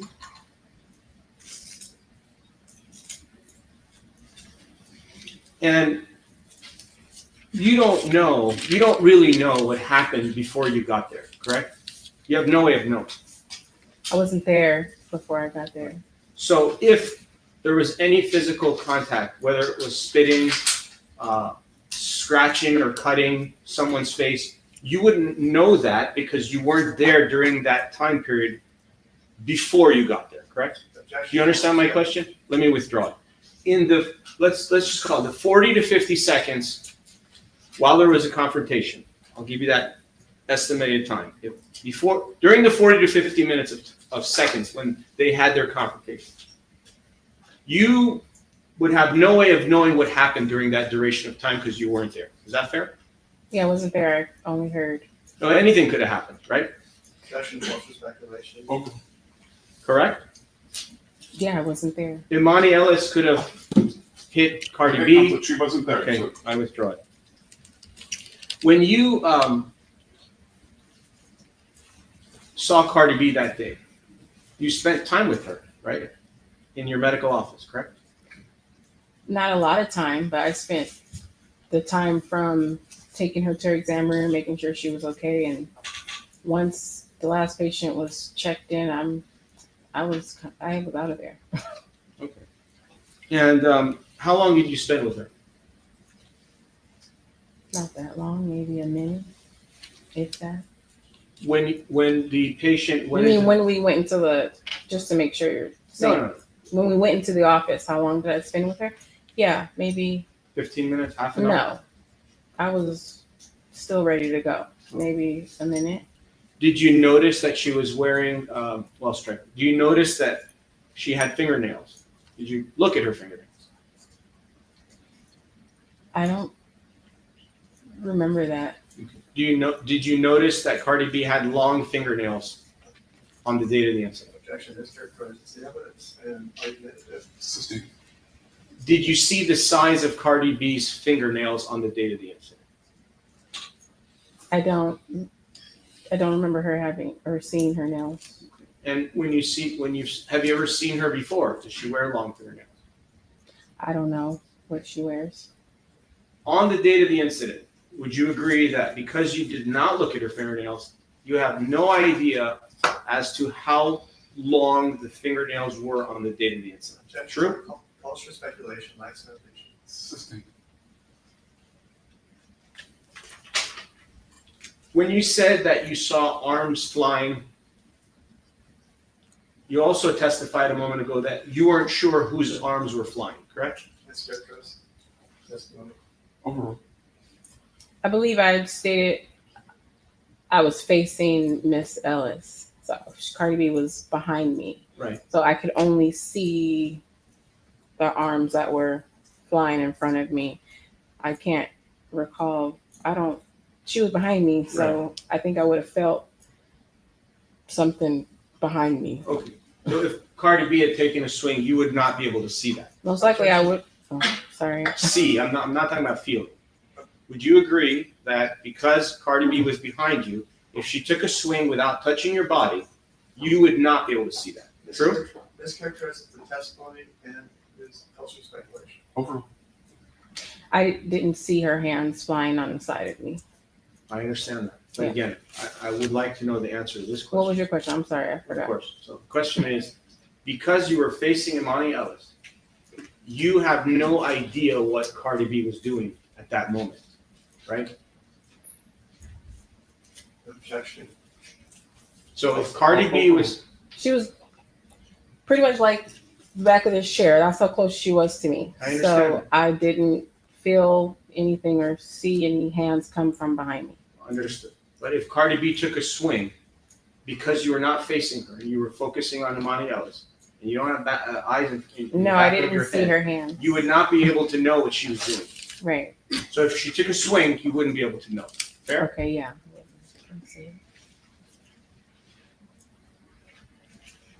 As far as what would you characterize the injury to your forehead? A cut. It was just bleeding a little bit. It was bleeding. Yes. Okay.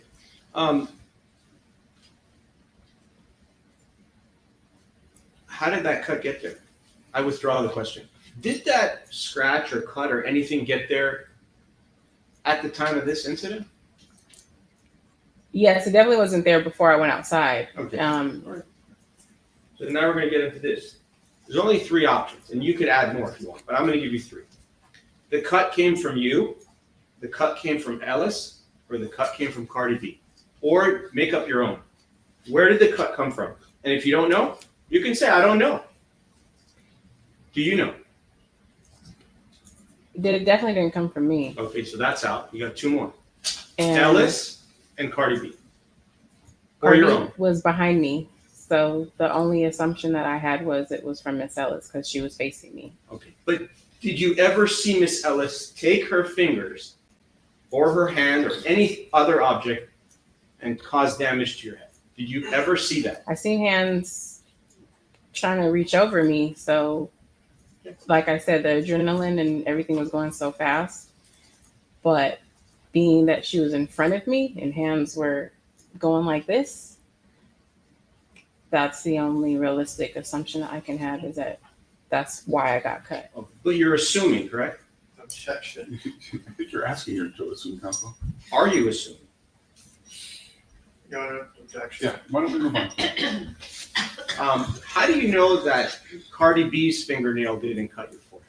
Objection, Your Honor, asked and answered. Sustained. She was behind You me. don't need to answer. Oh, sorry. Did Dr. Finke see the cut to your forehead? I believe so. His nurse is the one who pointed it out. Did you receive any medical treatment for that cut? No, I just put some alcohol, alcohol All right. So swab. you agree that something physical happened when the 3 of you were there because you got a cut to your face. Is that fair? Something physical happened. Objection, relevance. Overruled.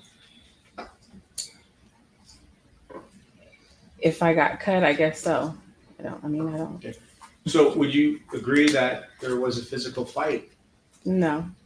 So you just got cut from the air? Objection, Your Honor. Sustained.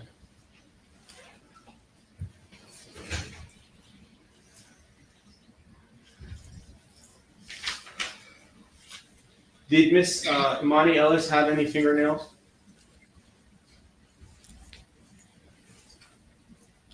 I don't remember if she had fingernails.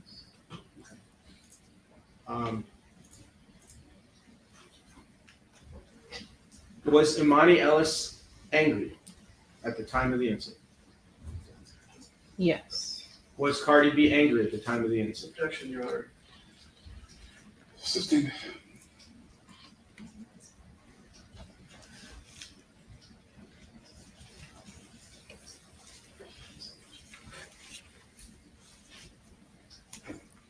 And back to the hamburger question, did you at any point use your hands to separate the two of them, Emani Ellis and Cardi B?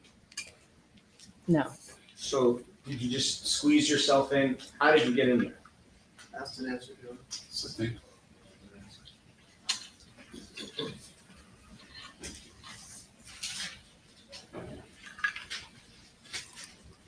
When you had the conversation with Miss Ellis on the phone, did you actually speak with her? Yes. You On the didn't? phone. Yes. And let me ask you, when you were on the telephone, did she tell you anything, Miss Ellis, when she was talking to you that day? From what I can remember, just being upset about what happened, her no longer being employed there, and I don't remember the word for word. Okay. So she, Miss Ellis, was basically asking you to assist her in some way to be her witness, correct? That was the purpose of the call? Objection, cause for speculation. Sustained. Purpose. Did Miss Ellis's attorney contact you? I don't remember that. Did Miss Ellis ever come inside your office at any time between the date of the incident and today? Objection, relevant. Sustained. Do you know if Miss Ellis spoke with Dr. Finke at any point?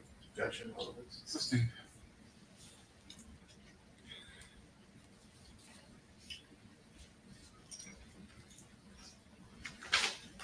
As far as your background, do you have any professional degrees?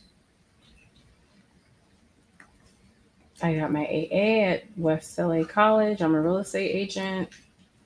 That's about it. Good. And have you ever been convicted of a felony? No. And aside from Dr. Finke's office, were you working other places during that time period? Or was that your main job? That was my main job. And at this time, you no longer work there, right? No. And on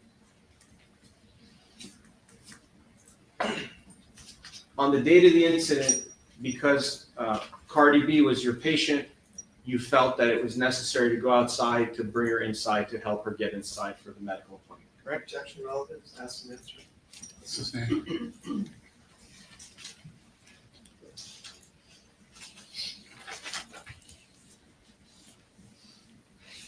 I have no further questions. Thank you. All right, Your Honor. No, Your Honor, thank you. All right, any questions from the jury? Oh, you have one? Okay, great.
right, I think these questions are appropriate. Ma'am, when you did you actually close your office to maintain privacy for Cardi B? Yes. And when you do that, was it your custom and practice to also notify the building security? I honestly don't know if that was done or not. Did you normally do that, or were you? That wasn't my task. No. Okay. Do you recall the N-word coming out of Cardi B's mouth? No. Can you describe Cardi B's emotional state during and after the incident? Upset, emotional, worried about the reason why she was there. I don't know if I'm sure. But... You don't know the details? No, I don't know. Oh, in terms of the medical issues? I mean, yeah. Testimony is that she was there for a pregnancy checkup. Yeah, so just concerned about that and being upset about her privacy. Did you notice whether Miss Ellis had a phone or a camera during the incident? She had a phone in her hand. She did have a phone in her hand? Yes. All right. Those are the questions that I think are appropriate. Any follow-up from defense? Oh, no, Your Honor. All right. For plaintiff? Yes, just one follow-up.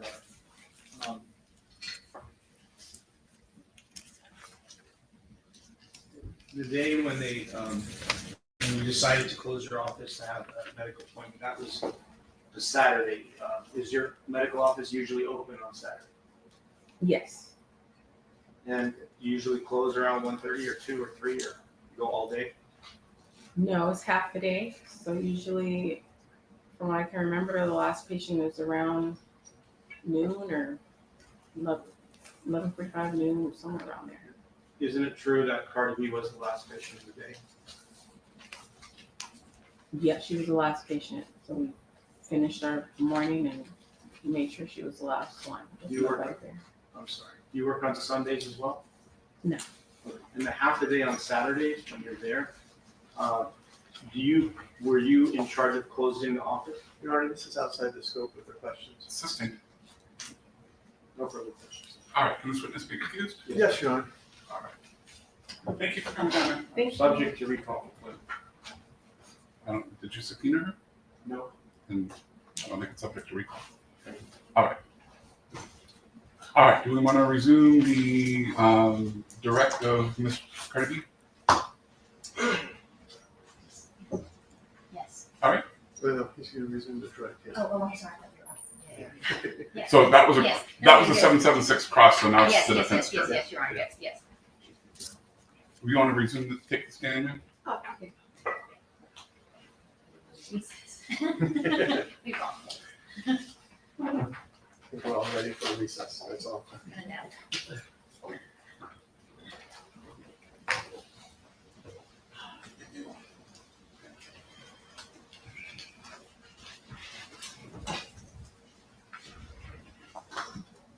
All right. You're reminded you're still under oath? Yes. All right. Counsel.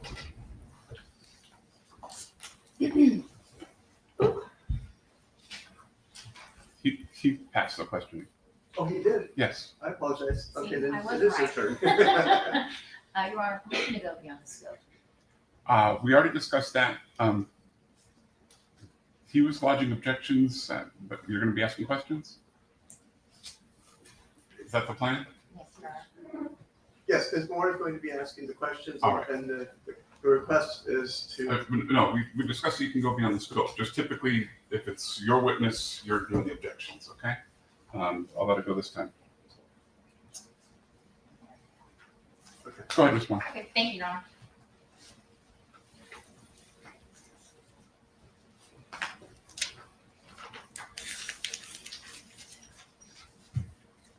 Cardi, can you tell us how you got into the music industry? Objection relevance? Over. How I got into the music industry?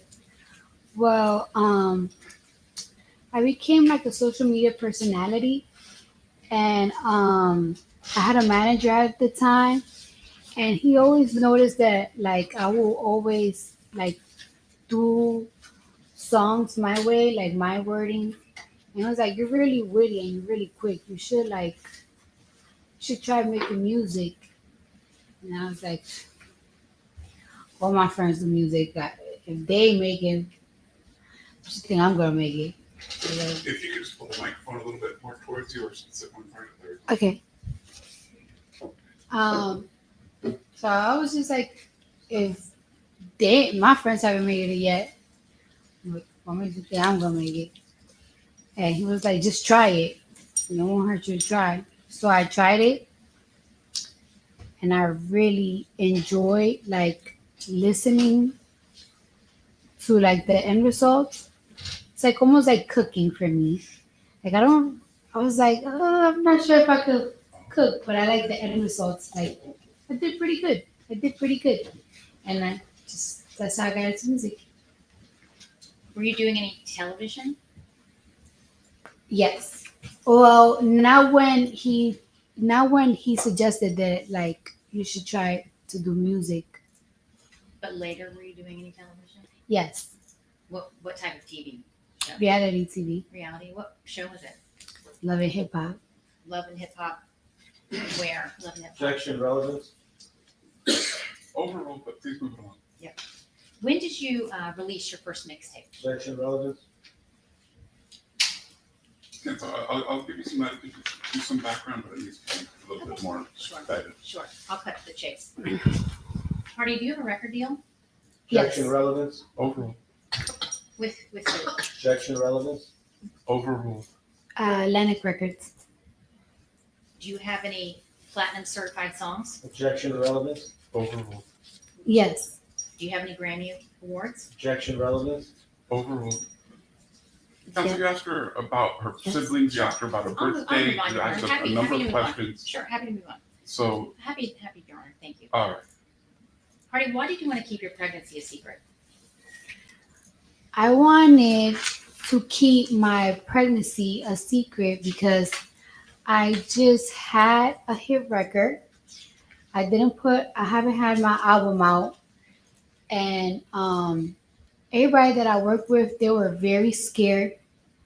You know, like I finally made it. And like people that like been in the industry also for like a while, it was like, I don't know if anybody a female rapper has ever came out pregnant on their freshman year without an album, just 1 or 2, 3 records. So I was very nervous.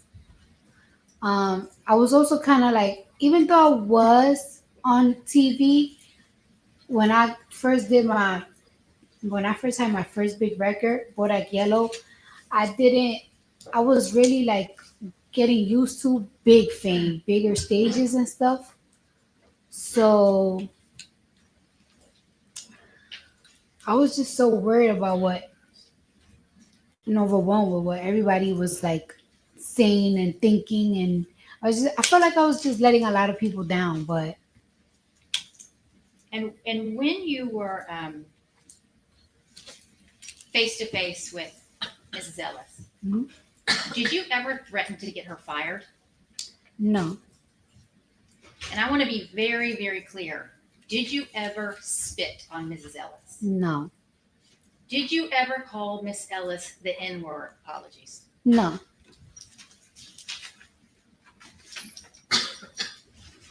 Cardi, where were you living in 2018?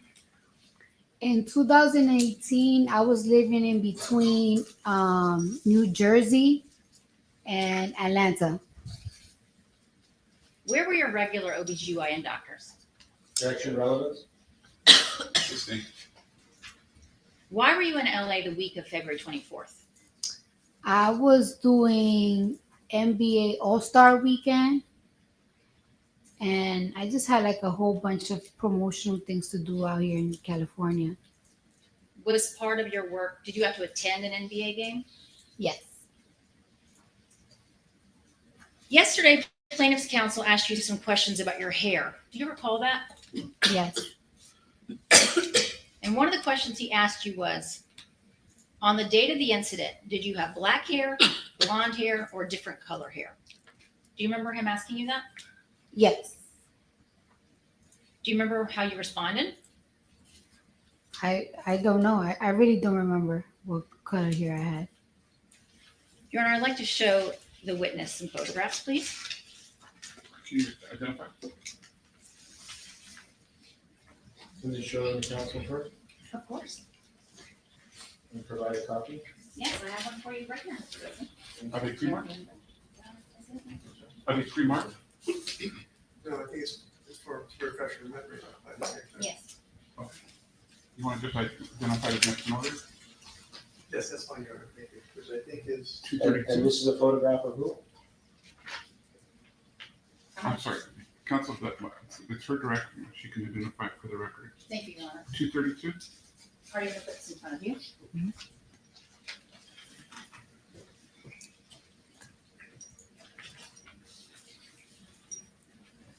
Cardi, can you please look at this photograph and tell me, do you recognize this?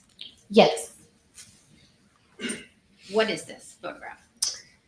That is me out here in LA at a All-Star Weekend NBA game. And does this picture refresh your recollection about what your hair color was that week? Yes. What color was it? I'll say like a ashy, dirty blonde. Can you see your nails in that photo? Yes. And were you wearing acrylic nails or some other type? Acrylic. And I think you testified yesterday that acrylic nails can last you up to 2 weeks. Is that right? Yes. Are those the nails you had the entire time you were in LA? Yes. How would you describe those nails looking at them in the photo? I'll say to my taste, they're like kind of short. They're square, they boxy. They have like stones, flat rhinestones in the middle. They orangey. I'm sorry, did you say the flat rhinestones were in the middle? Yeah. And how long would you estimate I know you said you feel like they were short, but could you estimate how long you feel like they were? Like an inch, maybe less. An inch or so. And what shape are they? They like coffin square. Are those the nails you were wearing on the day of the incident? Yes. Your Honor, I'd like to move this into evidence and publish it for the jury. Any objection? No. Go ahead.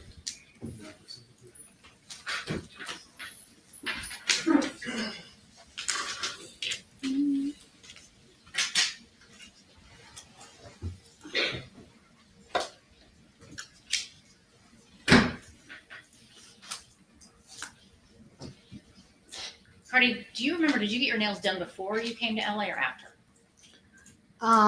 It's most likely before LA. But they were the same nails the whole time you were here. Mm-hmm. Yes. I have no more questions for this witness, Your Honor. All right, redirect.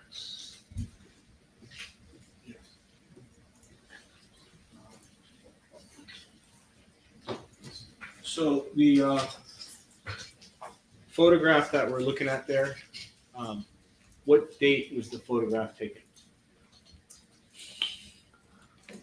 I'm not sure the date, but I know it was that weekend of All Stars and stuff. And what time of day did this photograph, what time of day was it taken? Was it morning, afternoon, evening? Overruled. It had to be like around like a 6 p.m. like whatever time like games start. It really depends. Like that week, it was just I'm not sure, but it wasn't like a night. It was like probably in the afternoon or something. And when you go out at night, do you change your clothing and fix yourself up to prepare for the evening? Objection. Sustained. Were you dressed this exact way when you saw Dr. Finke on the date of the incident? No. So you changed your clothing completely different than this, correct? Yes. Could you have also changed your nails? Objection, cultural speculation. Overruled. No. It's not that easy to change acrylic nails. But you told us before that it would take about 2 hours to do that, correct? Yes. But I know for a fact, I mean, if you could track down that whole week, I had these nails on for sure. Your Honor, I would want to zoom in the photograph just to show the nails better than what we can see. If we do that, With the focus on the left hand or right hand. That works, sir. That's wonderful. Thank you. So if we look at that, that's your right hand, correct? Yeah. Yes? Yes. And if you wanted to scratch someone with those nails and cause them to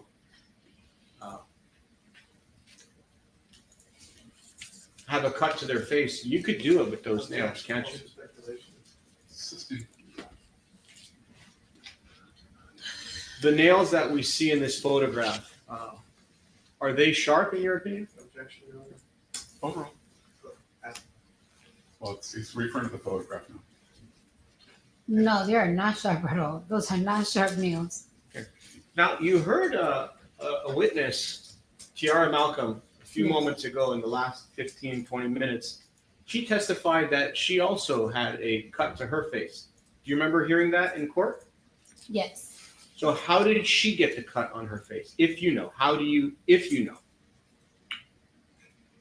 It wouldn't be for me. Is it possible that when you were reaching over, you cut her face? Objection. Sustained. And the rhinestones that you see there, you consider those to be flat? Yes.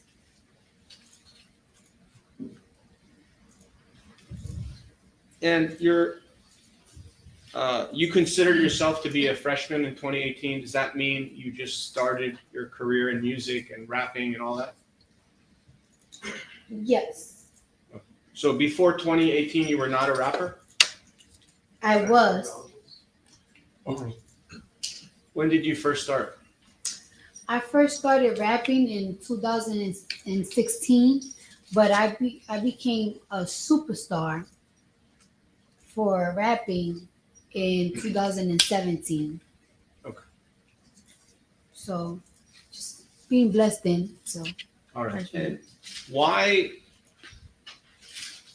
was it, aside from what you've told us that you feel being a freshman and being pregnant, the two didn't match, was there any other reason aside from that you wanted to keep your pregnancy a secret? Objection, Mr. President. Sustained. Earlier, you testified that when you went to the doctor's office on the date of the incident, you wanted to keep your pregnancy a secret, correct? Yes. And the reason you wanted to keep it a secret was because you were a rapper, correct? Objection, Mr. President. Testimony argumentative. Sustained. Why did you want to keep your pregnancy a secret? Objection, asked and answered. Overruled. My career. I didn't tell my parents yet. I was just very overwhelmed. And when you thought that your secret was being violated, it made you angry, correct? Objection, argumentative, Mr. President. Testimony lacks foundation. Overruled. You can Yes, I feel like my privacy was completely being violated. I wouldn't want to be anything that had to do with my medical records or anything. Even if I do cosmetic surgery, I don't want people to be in anything that has to do with medical in your business. It's just especially something that is so sacred as your pregnancy is yours. and you would do anything to protect that privacy, correct? Objection, Your Honor. Sustained.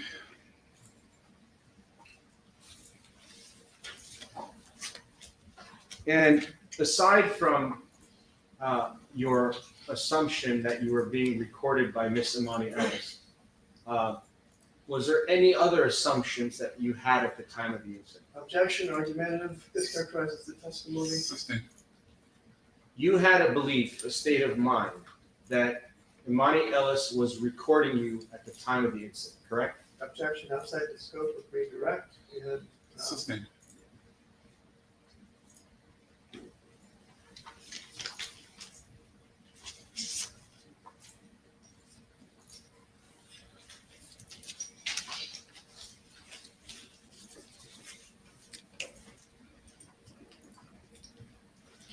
No further questions, Your Honor.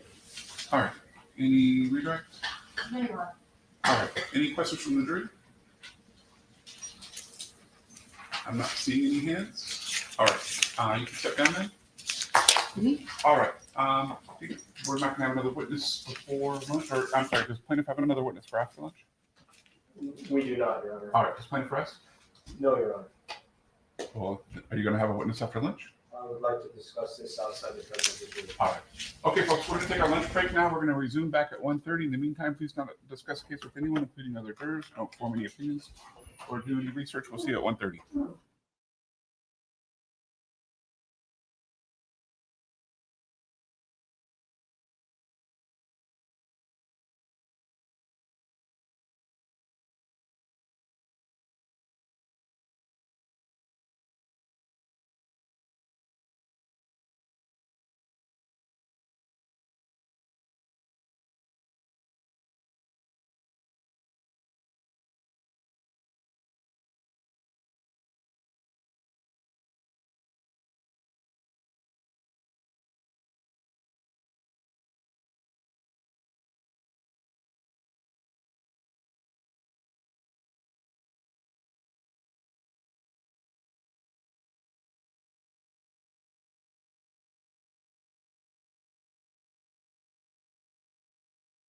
Mr. Peterson, basically, he was supposed to have his witnesses lined up for this afternoon, call them out of order.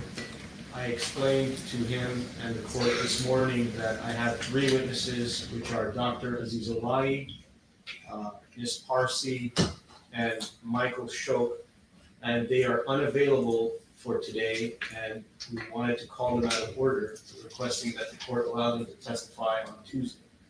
Okay, well, you haven't made your offer of proof with respect to whether or not their testimony is relevant to anything?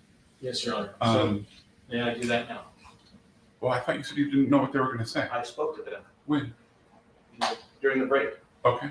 And what are they going to say? So Dr. Azizullah is going to say that he had been advised there's a disturbance in the building. His assistant, Ms. Parsi, went upstairs to the 5th floor. He did not go to the 5th floor. Michael Shok was on the 5th floor as well. Okay, let's start. Keep with the doctor. So what's he going to say? Doctor is going to say that there was a disturbance in the building, Okay, that's undisputed. and that's it for him. Okay, so we don't need him, right? No. Okay, so what's the next witness? Ms. Parsi is his assistant, went Okay. upstairs to find out what was going on and witnessed the confrontation between the 3 individuals the 2 individuals and the person that intervened, Ms. Malcolm. So she's going to testify as to what she saw, which includes the disturbance and. Only, Go ahead. I'm sorry, only what she saw, and it could go to the scratch on Ms. Malcolm's head. We can gain some information how that came about. I didn't discuss that with her, however, she was present during that piece. And Michael Shok was a patient that was on the 5th floor walking in the hallway, and he's a witness to the entire confrontation. And so let's go back to when you identified these people. They've been on the witness list for many months now. I'm not sure if it was the 2024 one, however, definitely in July, it was there. I can check my records. They've known about this, and it's the same issue that they had, that we had. And so when did you learn of Mr. Schultz? We learned of it when an investigator did investigation several months ago, at least several months ago, and found out that he was an actual witness, an eyewitness to the incident.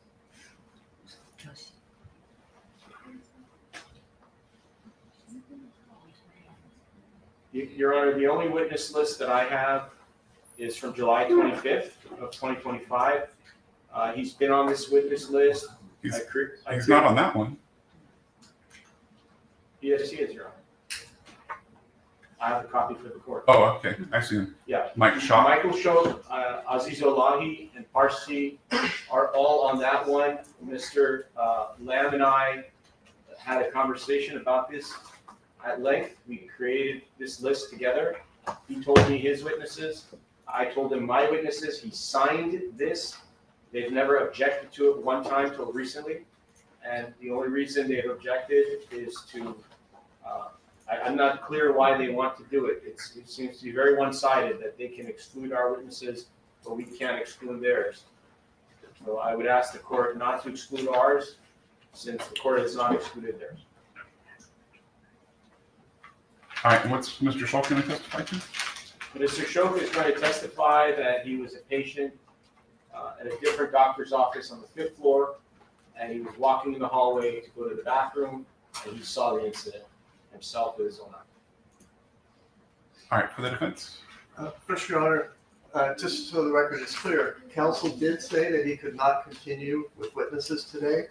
He did mention something about taking people out of order. I have told him that I don't think he has that right, and earlier today I mentioned that taking witnesses, defense taking witnesses out of order is not the same thing as the plaintiff being unable to proceed with witnesses at the time of trial. As the court knows, trial was continued several times. The 2024 witness list jointly filed does not have any of these people. These people were first listed, if memory serves, in the July 2025 witness list, and we did object, but that ruling, that has never been heard by the court to this point. They were first identified in July 2025. We were not told what their potential testimony would be. We were told that Dr. Aziz Olahi. Well, he's not testifying because he doesn't have anything to add. Right, and the other ones, we were told there's one that was a receptionist and shot a guest. So we were not given any substance at all. At no point did they disclose that, and counsel was unable to disclose it this morning, and now he's making certain representations. The fact of the matter is, and I should also say that we are ready to proceed. We got two more witnesses, Dr. Rosenberg, who's the designated expert, and Dr. Finke. And we want to get this trial done. We're ready to go. Okay. May I respond to one thing, Your Honor, please? Go ahead. So in form interrogatory responses, back in 2022, the same way that the defendant responded and said there's two individuals who are witnesses, that is the same way that plaintiff responded. It's the same thing. And it's attached to plaintiff's opposition to defendant's request to produce witnesses at trial. It was filed with the court yesterday or the day before, and it has all of the discovery. I'm sorry, actually, no. This one has the discovery of the defendant, but I do have the discovery of the plaintiff. It was used in this case by the opposing side. They knew that we had these witnesses that we didn't know their names. And the 2024 expert designation was not real because we had agreed to put the trial around this time, and I don't really remember doing anything with the witness list. That may be a list that they created and they filed. I definitely don't remember signing that. I don't think my signature would be on that document. So if they prepared something and filed it, I was not part of it. They just decided to file it on their own. I was just going to say, what I think counsel is saying is that he did not identify any of these three people back in 2024. He's now contesting. 2022. Well, no, I'm talking about the joint witness list. I think I understand, and so I think here's the issue: is it certainly would have been appropriate for both parties to have done the investigation at the outset of the case to identify who these witnesses were. That didn't happen. It sounds as though both sides engaged in investigative work after discovery was closed and identified new witnesses. I'm going to take plaintiff's counsel's representations at face value, and that they were recently identified. These witnesses were on the July 25 joint trial witness list. To the extent that they were identified, the people were identified after discovery was closed. I think it's appropriate that they be allowed to testify. But it's going to be on a short leash. And I indicated during the pre-trial conference that I am relatively liberal in the interest of expediting the process in case to call witnesses out of order. And so we'll suspend plaintiff's case now. We'll start the defense case. But your witnesses need to be here Tuesday morning or they're not testifying. I understand, Your Honor. Will defense speak? They didn't give me 24 hours notice. It's fine. I'm not that picky. My question is, will Dr. Rosenberg and Dr. Finke be testifying this afternoon? So at least during the lunch hour, I could do some preparation. Your Honor, Yes. I got 2 voicemail messages which we can play, which were not particularly coherent from counsel, that said that he doesn't have witnesses. Okay, I've already ruled on that. So Yeah, no. do you have witnesses for this afternoon? Yes, and I advised him as soon as he told. I'm not disputing the 24-hour notice. Please I stop will. interrupting. Sorry, I was going to respond to the 24-hour notice. We did, in fact, tell Okay. him as soon as he Just said answer the that. question. Do you have witnesses for the afternoon? Yes, Your Honor. Okay, very good. We'll see you then. Thank you, Your Honor. You just talk to it.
Yes, Your Honor, I did request a short hearing about the issue that I have someone from my office who did research on this photograph here. This was taken on February 18th of 2018. And when this was presented, the court was advised and everybody was advised that it was on February 24th of 2018. If the court would take judicial notice of People magazine, I can put it on Elmo if the court wishes to see it. It was published on February 19, 2018 at 11:25 a.m. Eastern Time by People magazine, which shows this exact same photograph. So it would be a misrepresentation. Do you have a witness to testify I to do. this? I have Mr. Traffic Grossman. That he looked on the internet? Well, he does my investigations at this time, and he would be testifying that this photograph was taken on February 18th of 2018. That game that she's speaking of, the All-Star game, was on February 18th of 2018. It's a whole week before. So I would like to recall the plaintiff. I'd like to call him somebody to clarify this issue. That's all I'm asking. Your Honor, may I, Your Honor? That photograph is provided to us by Atlantic Records. We have someone who can attest to that, Justin Morant. That's When fine. you search, when you search up that photo, you find it was from February 18th, 2024. That was All-Star Weekend in 2024. And there are people that have reposted it and incorrectly put 2018. So what the plaintiff's counsel is saying is not accurate. It was 2024. Okay. Yeah, I had some. I mean, 2018. You know what I'm saying? February 18th, 2018. I will stipulate that the date is February 18th of 2018. The problem with that testimony, or the problem with that representation from counsel is this incident happened 6 days later. Right, and that was my point of view. She So- testified so she hold has on, the same hold on. nails on. No, Your Honor, she So testified that she got this picture taken on the same day. She testified under oath that at 6 p.m. on February 24th, 2018, this picture was taken. That's false. That is a false statement. Her own attorney admits February 18th of 2018 is the date of this photograph. Okay. I'm not going to have the jury waiting for this. We're ready to call the next defense witness. There's Yes, one other issue, Your Honor. What is that? I did have a conversation with the witnesses that I have. They're unable to appear Tuesday morning. It's not possible. Okay, then you're not going to call him. I understand that that's the court ruling, but I just want to put on the record as soon as I learned that Okay. I cannot produce them Tuesday morning. Okay. All right. You want to bring in the jury? Yes, Your Honor.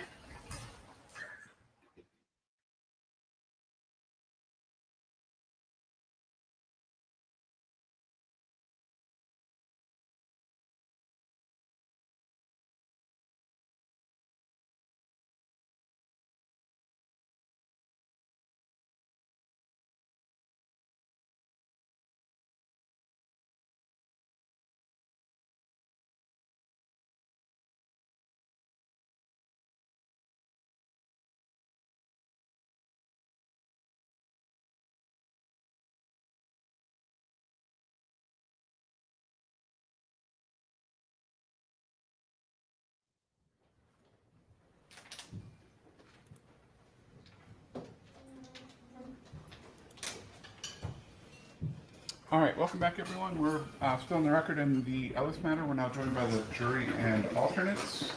At this point in time, we're going to suspend plaintiff's case in chief. We're going to begin the defense case in chief. And does the defense have a witness to call? Yes, Your Honor. Defense calls Dr. James Rosenberg. All right. I believe maybe in the hallway. Okay. You want to retrieve him? Yeah.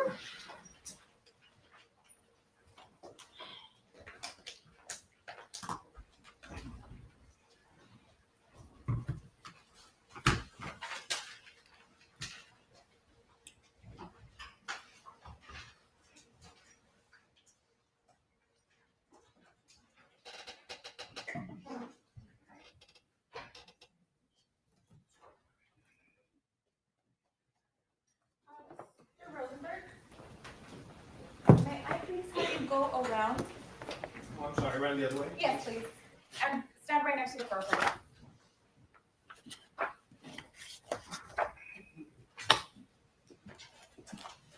Please raise your right hand. Do you solemnly state that the testimony you may give and the cause now pending before this court shall be the truth, the whole truth, and nothing but the truth, so help you God? Yes. Thank you. May I please have you state and spell your first and last name for the record? James, James, Rosenberg, Rosenberg. Perfect, thank you. You may take a seat. Please watch your step. Thank you.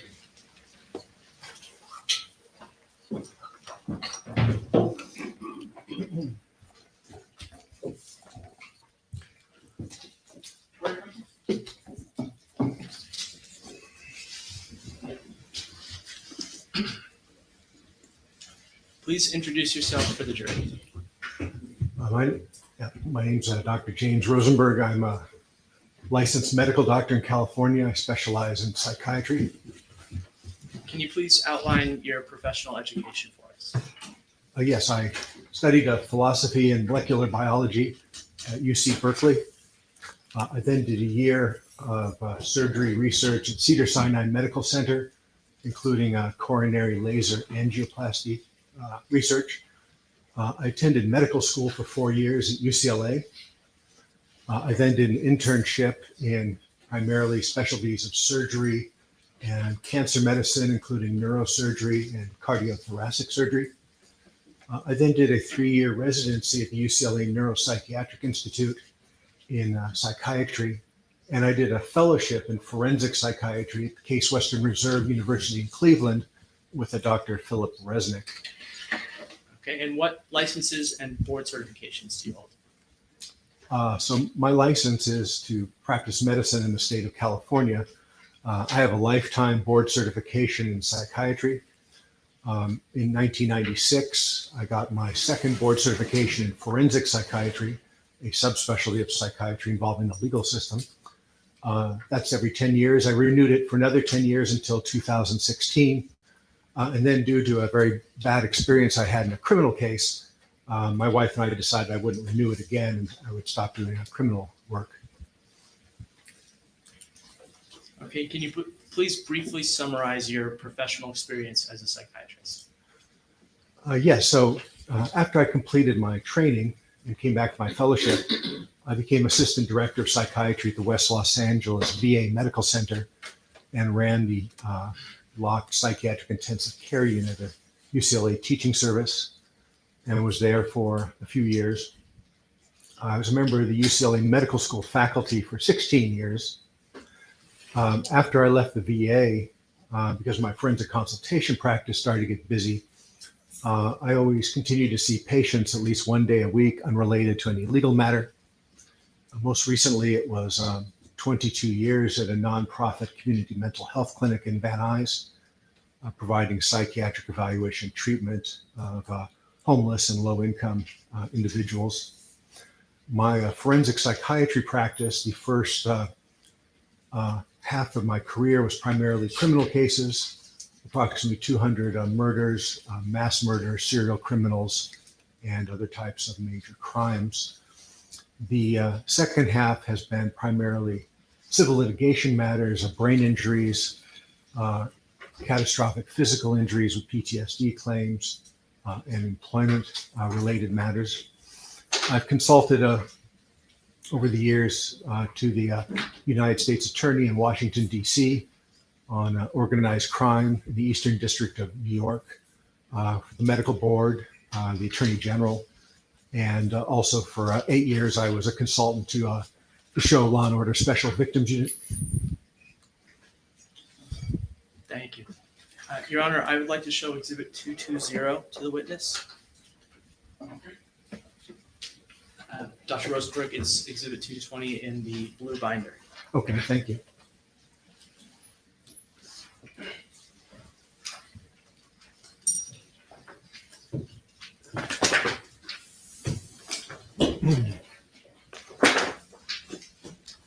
Okay, I'm at 220. Are you familiar with this document? Yes, this looks like the first page of my resume or curriculum vitae. And can you please flip through it and let me know if that's a true, correct copy of your CV?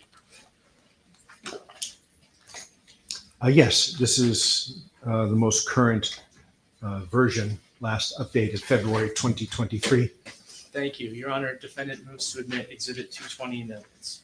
I checked it out at this point. Based on what? Foundation. Overall.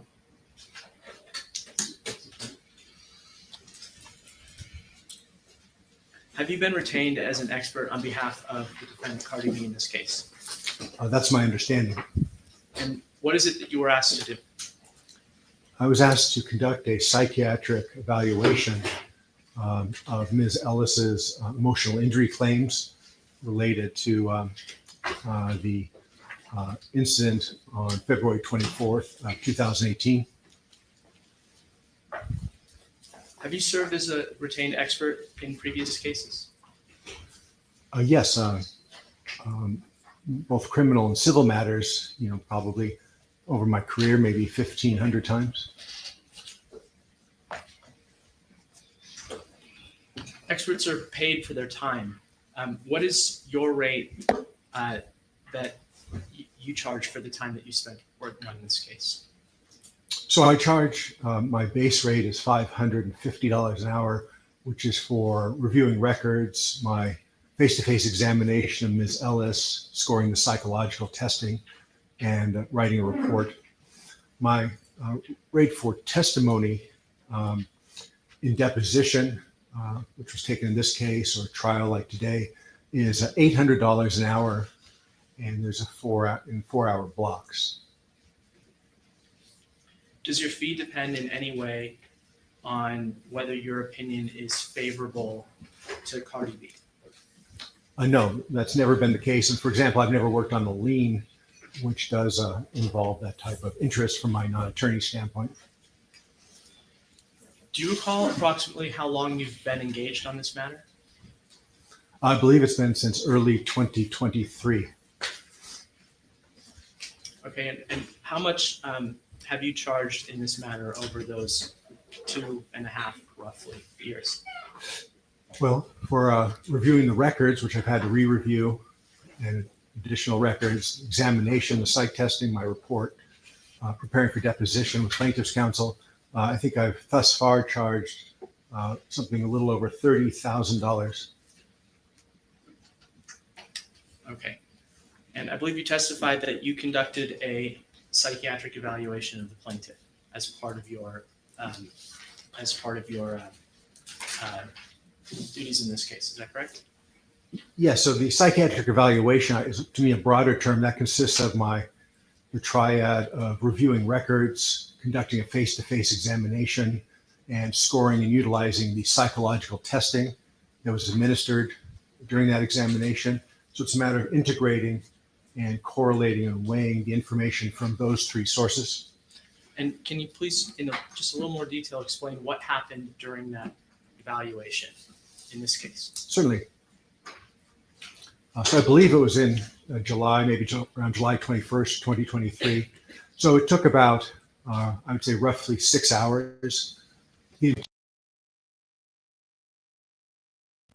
And the first half of the examination was the administration of the psychological testing, where using gold standard psychological tests, I provided them to Ms. Ellis. I was there with her the entire time, and made sure she understood the instructions, and then she filled out the answering sheet, circles or bubble and answer sheets, as she went along. The second half of the day was the interview, and in accordance with generally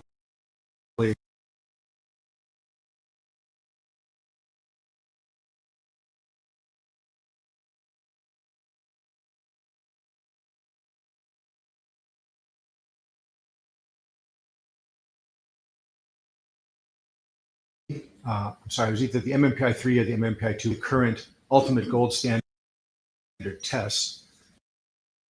You have to pass that test.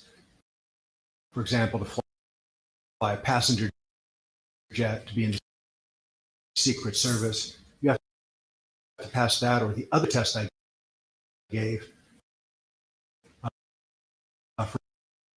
for example, to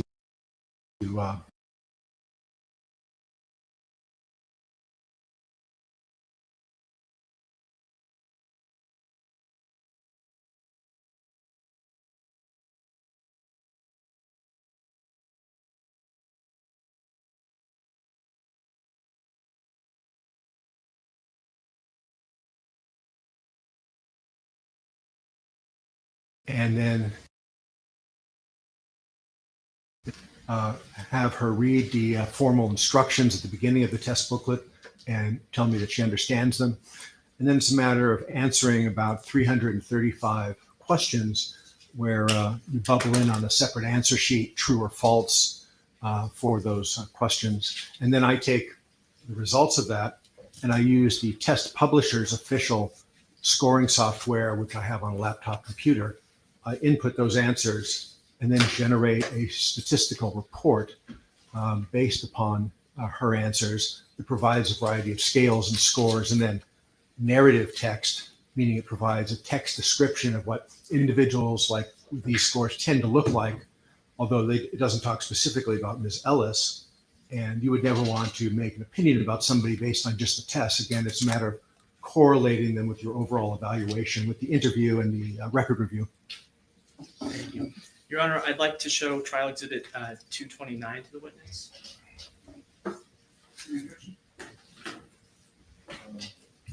Objection here, sir.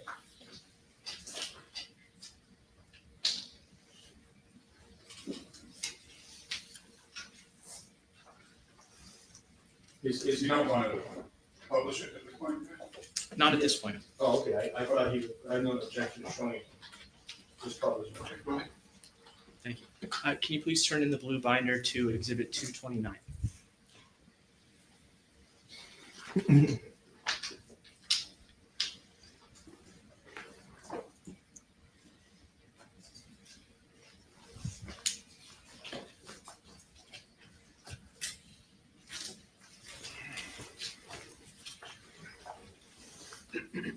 Okay, I'm at 229. Thank you. Thank you. Are you familiar with this document?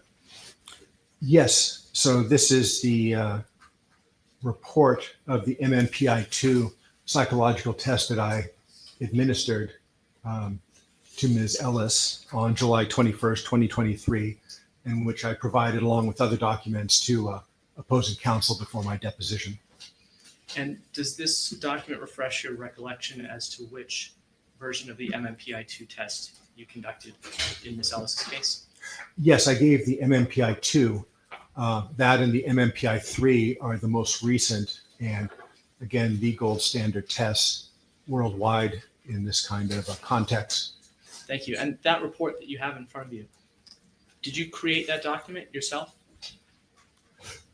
Well, I created it in the sense that I inputted her answers into the test publisher software on my laptop. I then double checked the answer through a process that's provided by the software. And then I had the software generate this report, again, using a statistical algorithm that is intrinsic to the software.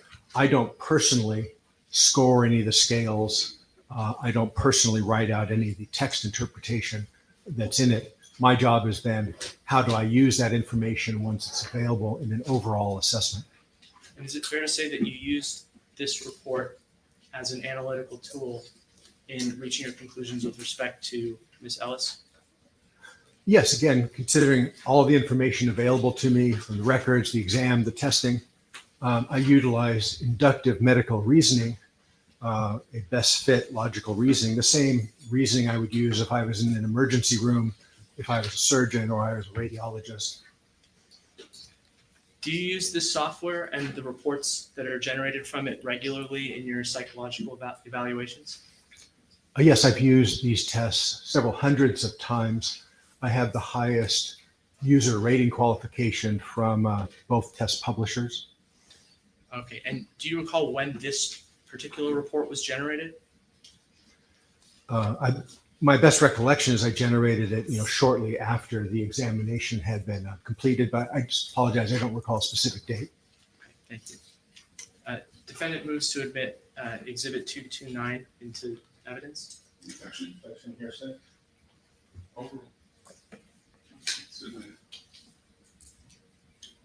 Your Honor, may I publish page 2 of Exhibit 229? All right.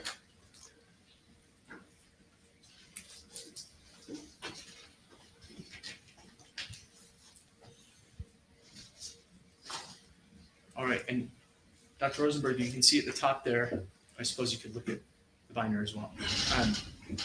turn your screen on the top left button on the top left side. It should be on there. Thank you, Your Honor.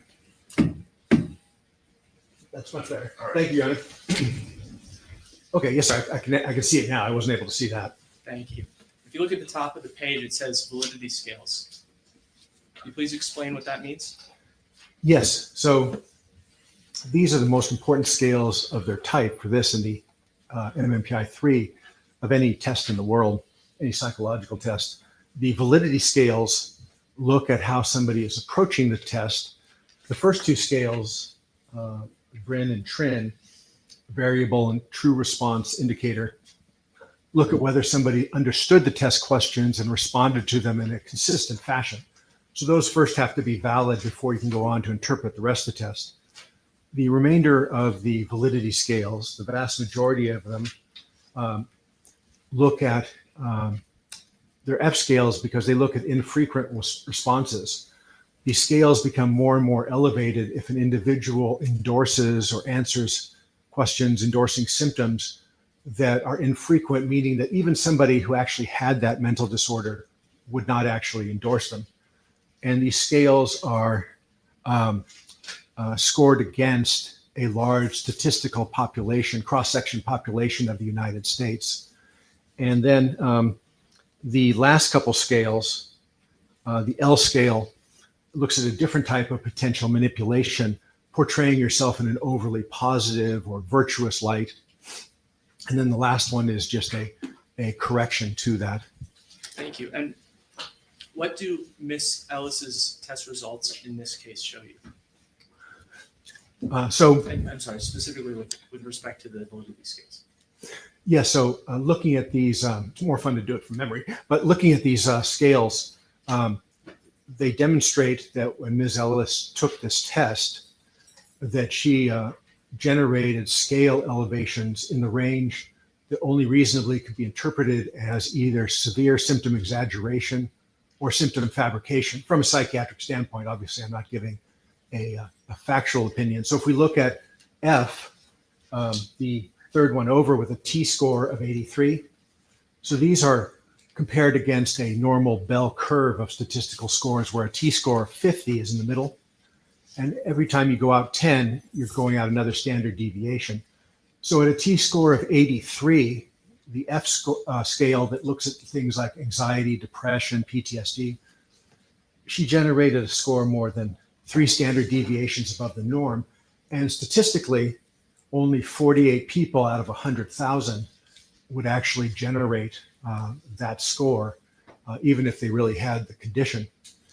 If we then look at the other scales thereafter, the FS scale, S is for somatic, meaning physical symptoms.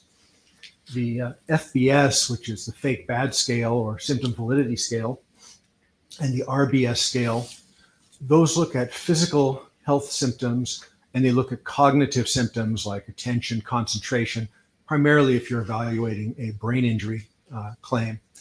And so on those scales, with the understanding that, as I'll discuss, Ms. Ellis has not sought out any type of, from my review of the Kaiser records and my audio recorded interview, any type of physical health problem whatsoever, and certainly hasn't had a brain injury. These elevations are extraordinarily high. The FBS or fake bad scale elevation of a T-score of 102 at 5 standard deviations above the norm, only 2 individuals out of 1 billion would actually have that score if he or she had the actual disorder. So these are extremely high. They're far beyond the range of somebody who could just be distressed and is trying to emphasize how distressed she is, or so-called cry for help. These are in the range of elevation that no individual, even with the conditions, would reasonably have at that statistical elevation, putting aside that she doesn't even claim those types of symptoms in the first place. Thank you. What types of symptoms would that be?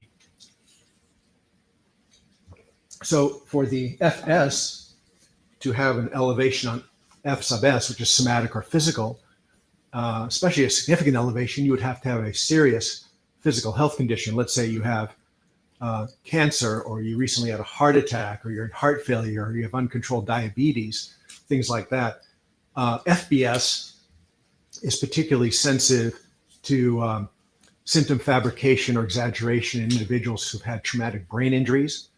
But again, even if you had a severe disabling traumatic brain injury and you were in a rehabilitation facility, your elevation would be maybe a T-score of 70, 75. Again, at 102, where it's 2 people in a billion, no individual who even had a brain injury would reasonably endorse that score. Where again, they get elevated the more and more you endorse symptoms that no person who actually has the condition would actually report those symptoms. And then RBS is cognitive. So again, it looks at things like attention, memory, and concentration. And again, hers is elevated in the range of 4 standard deviations. So, it would be well over 100 million to 1 that she would actually have those symptoms. Thank you. Can you please turn to page 10 of the report? Of this psych testing report? Yes.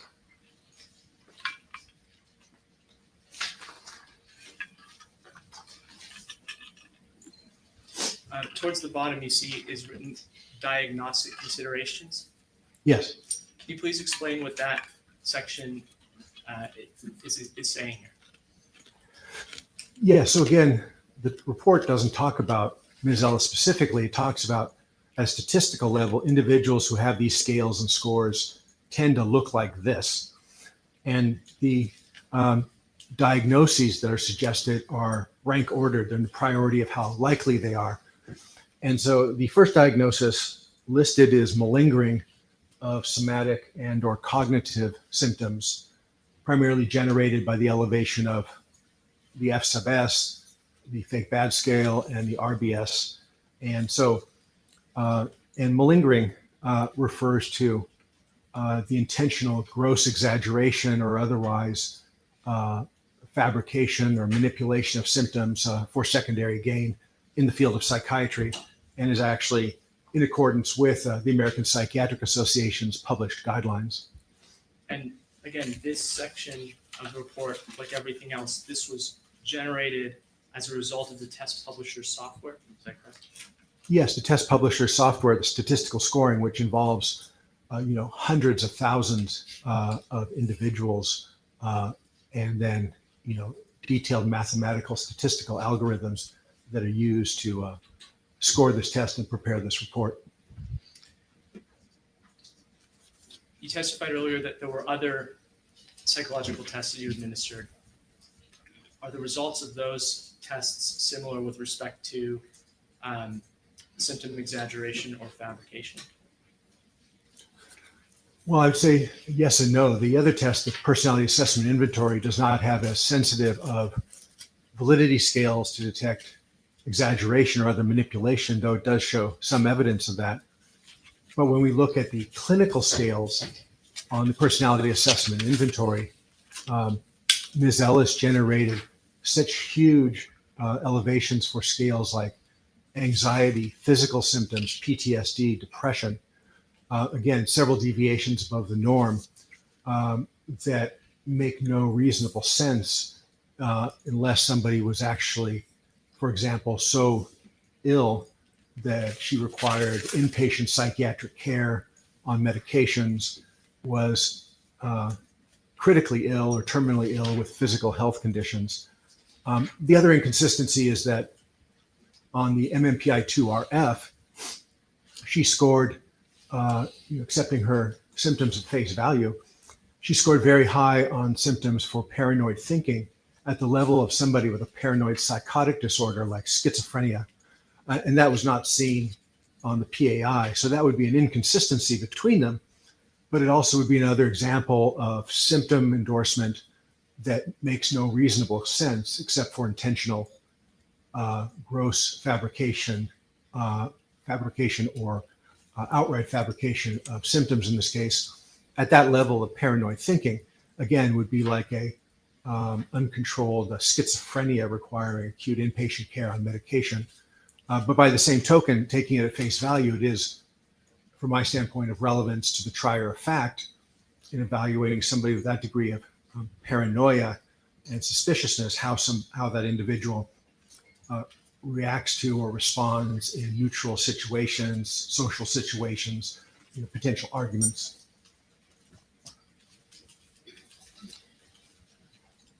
You mentioned a high paranoid thinking score.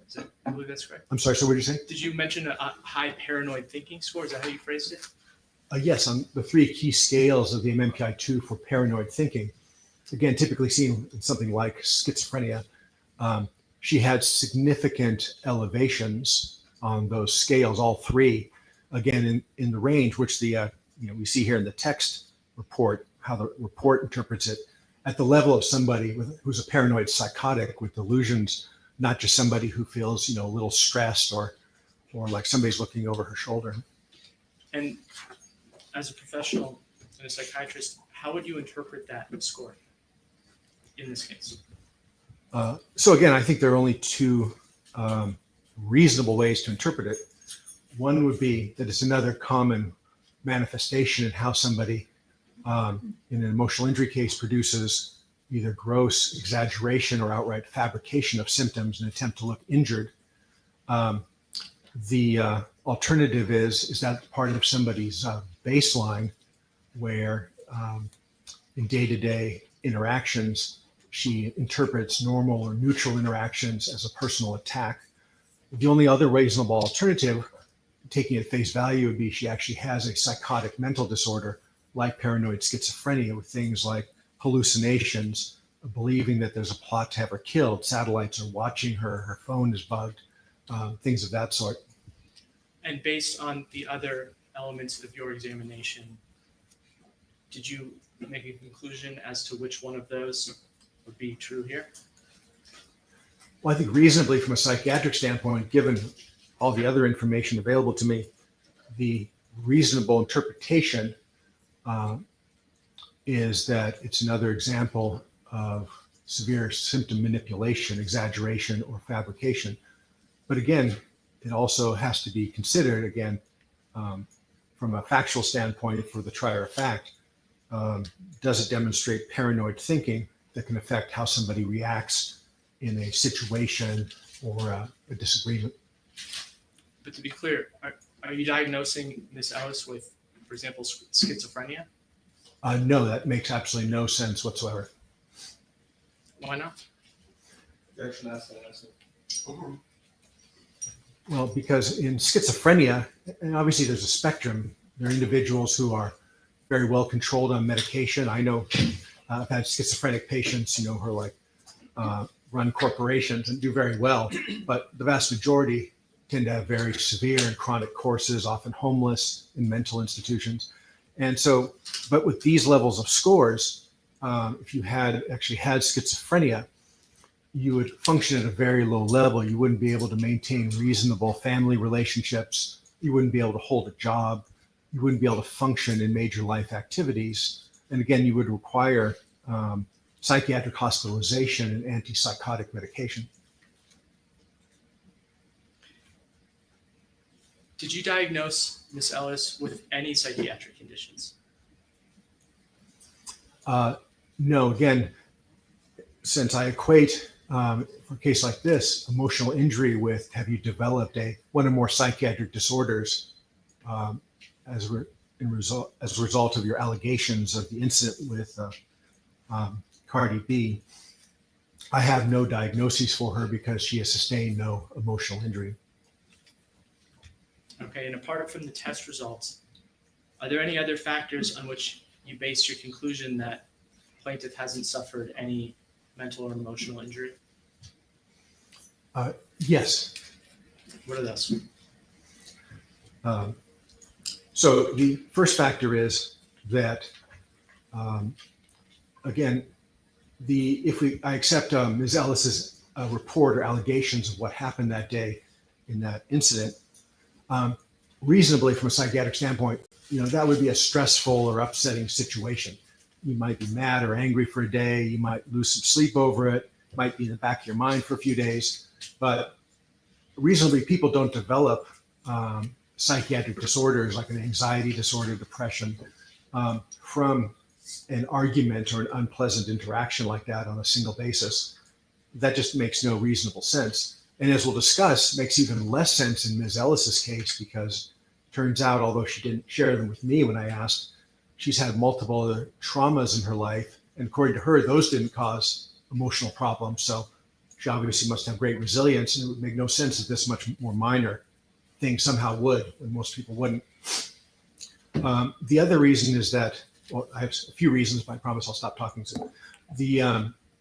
Another reason it's important to understand that this doesn't constitute a trauma. Again, accepting Ms. Ellis's report of what happened at face value, it doesn't constitute a trauma.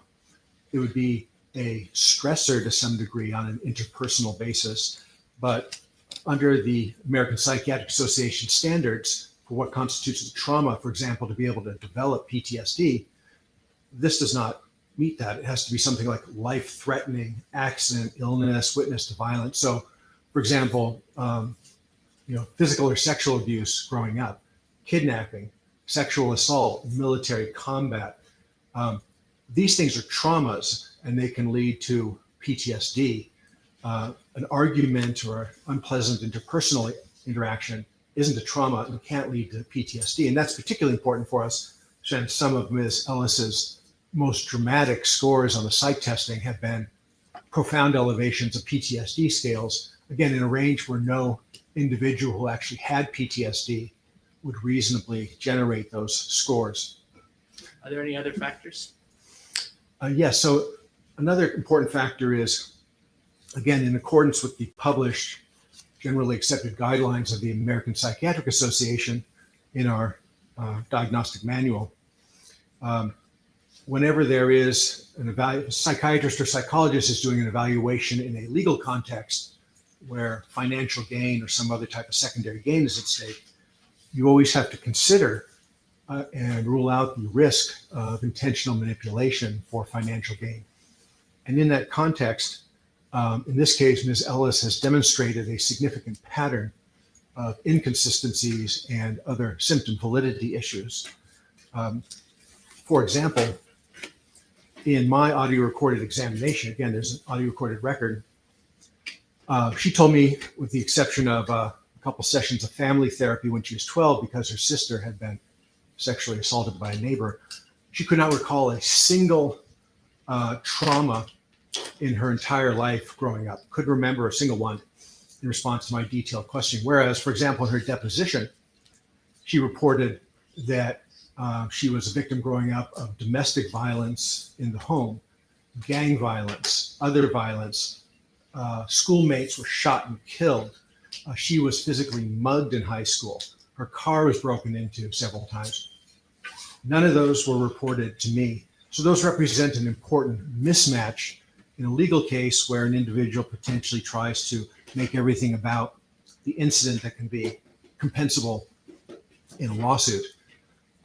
Another example along the same lines is in my audio recorded exam, she told me that all of her emotional problems from the day of the incident, in this case, February 2018 to present, have been entirely due to what happened with Cardi B and absolutely nothing else. And she couldn't identify any other stressors in recent years that could be relevant.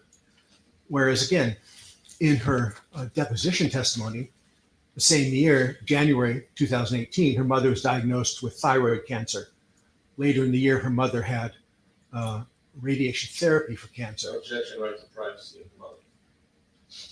If you want to describe the issues more generically. My apologies, Your Honor. Sure. And the same year, one of her friends committed suicide. And none of those things were shared with me. So that would be another example. I do have a couple more. I think, setting aside that mismatch that you're discussing, are there any other general topics, general factors on which you base your conclusion? Yes. So another factor that I have to consider as a psychiatrist and medical doctor is there a mismatch across sources of information, considering the records I've reviewed, the psych testing I did, the interview. So another factor, which is very important, is to correlate somebody's subjective, meaning what she reports, emotional injury claims of injury, with real life day-to-day function as a more objective measure. So in this case, if I accepted Ms. Ellis's reports at face value, particularly with the psych testing, she would have profound, off the charts PTSD, profound disabling depression, anxiety, profound disabling physical health conditions. Whereas when I compare that to her real life function, she's had intact relationships with her, loving relationships with her family, which would not be reasonable in the context, particularly of profound PTSD.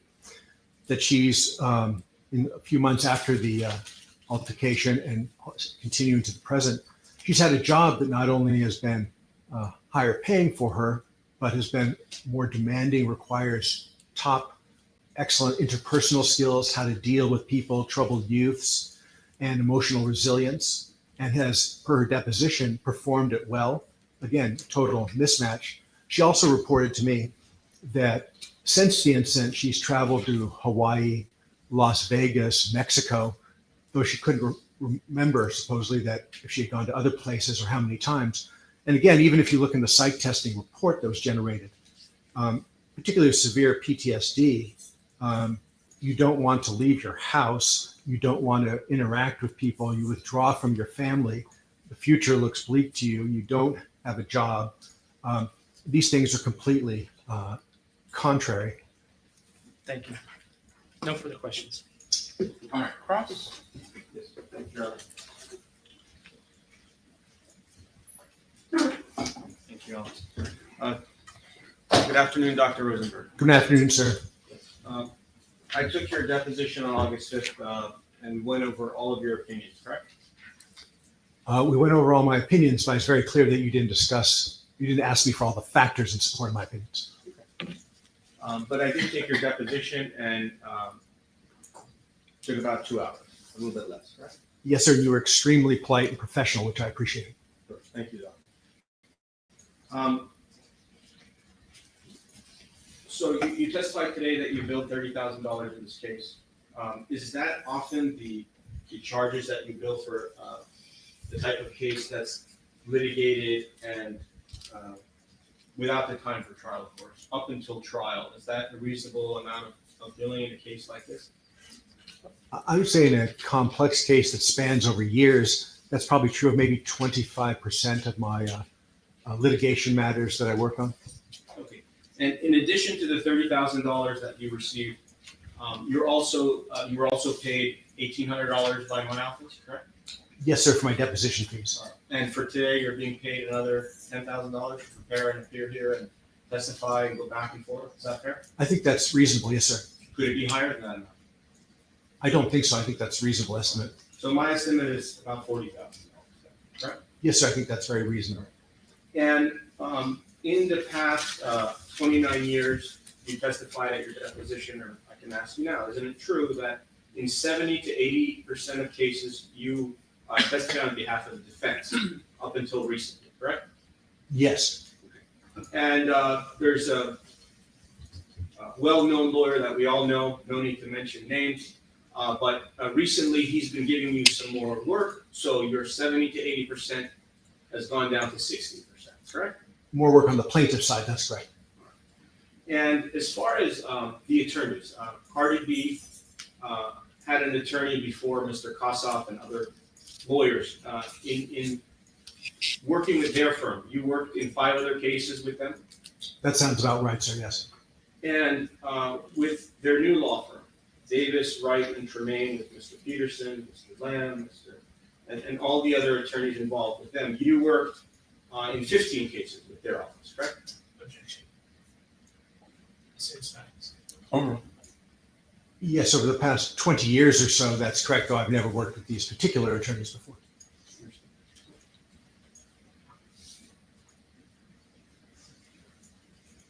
And would you agree that in 90% of cases that you were hired in, you basically remain the expert on the case and you don't withdraw, correct? About 90%.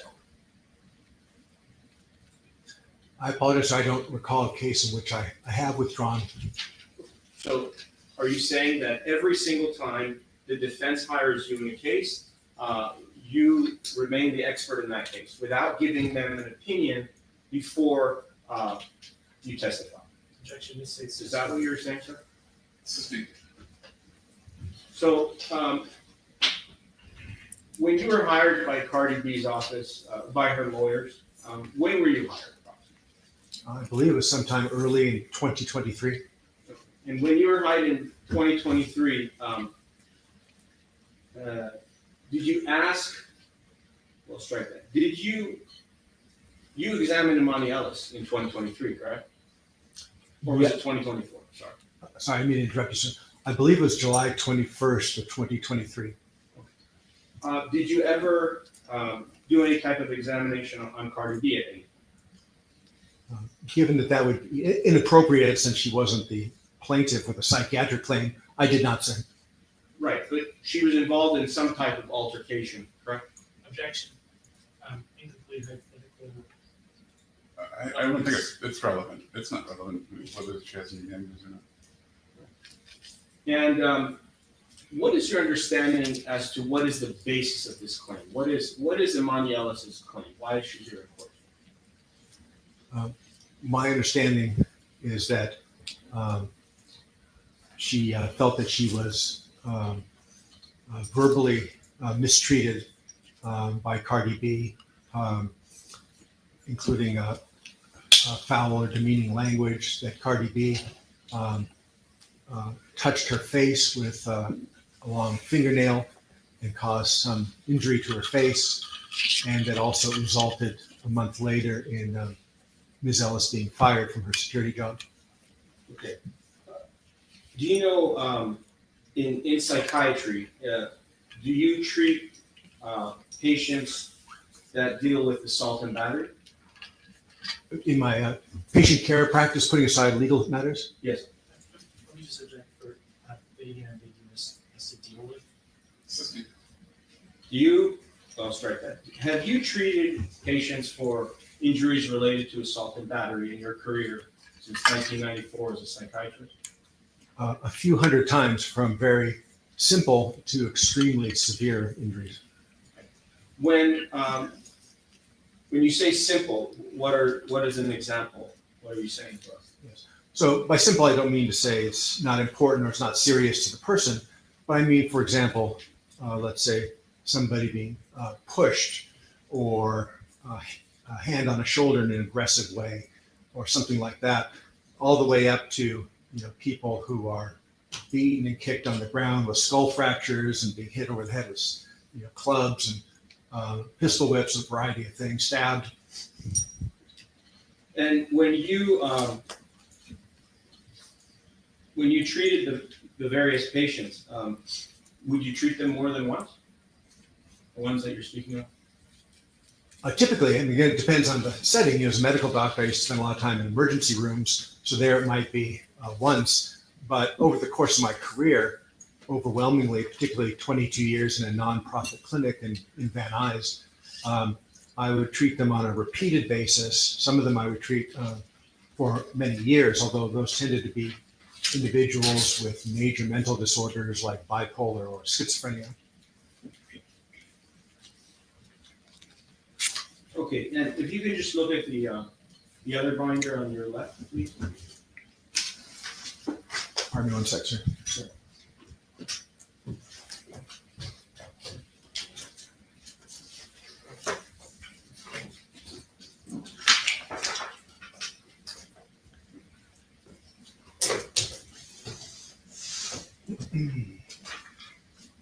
Yes, sir. Where should I look? Yes, if we can look at exhibit 1-003.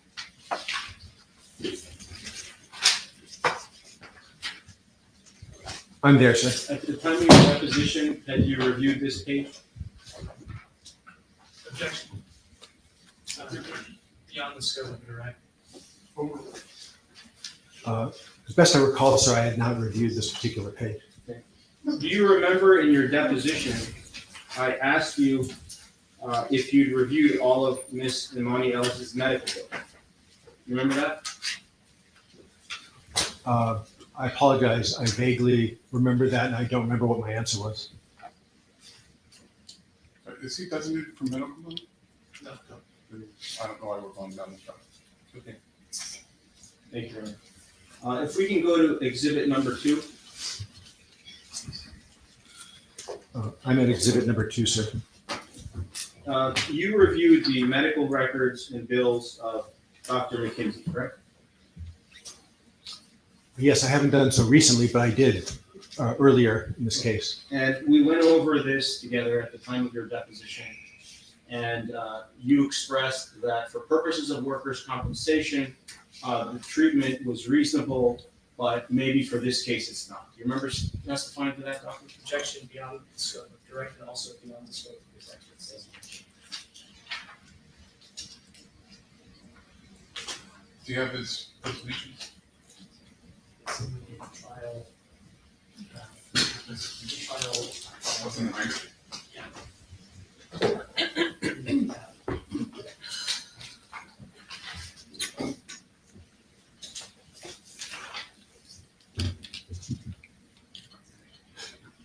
Staff 8.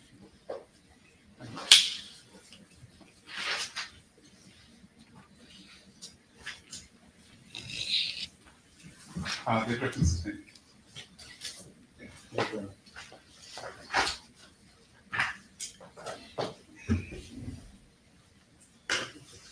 As far as any type of physical injury, isn't it true that you are not giving any type of expert opinion about physical injury, correct? Aside from her inconsistent reports of whether or not she was actually touched on the face by the fingernail, that's correct, sir. I'm not a plastic surgeon. Other than that, I'm not giving any testimony with regard to physical injuries. And when she came to your office, did you examine her face to see if she had a scar? As I do So with, yes or no? I'm sorry.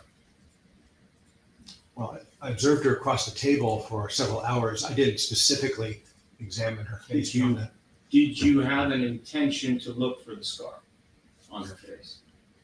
Yes or no? Yes, Did you physically go up to her face and look to see if there was a scar? no, sir. Are you giving any opinions about Miss Emani's physical scar on her face, whether she has one now, she had one from this incident, anything to do with her plastic surgery? Giving any of the opinions about that? Objection, incomplete hypothetical, also beyond the scope. Also recommended.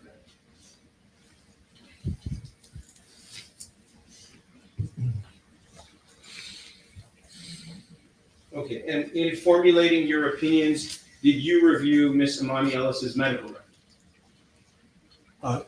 Yes, sir. And those were extremely important to me, actually. And you reviewed the medical records from Nicole McKinsey, is that correct? Is that her? Do you remember that? I haven't recently, but I have in the past. Yes, sir. You can look at it. Did you review Exhibit 2?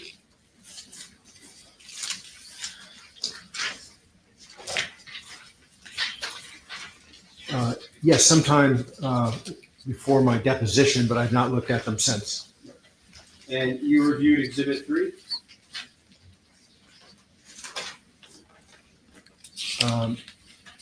Yes, sometime before my deposition, but not since. Okay, and you reviewed Exhibit 4? And Exhibit 5?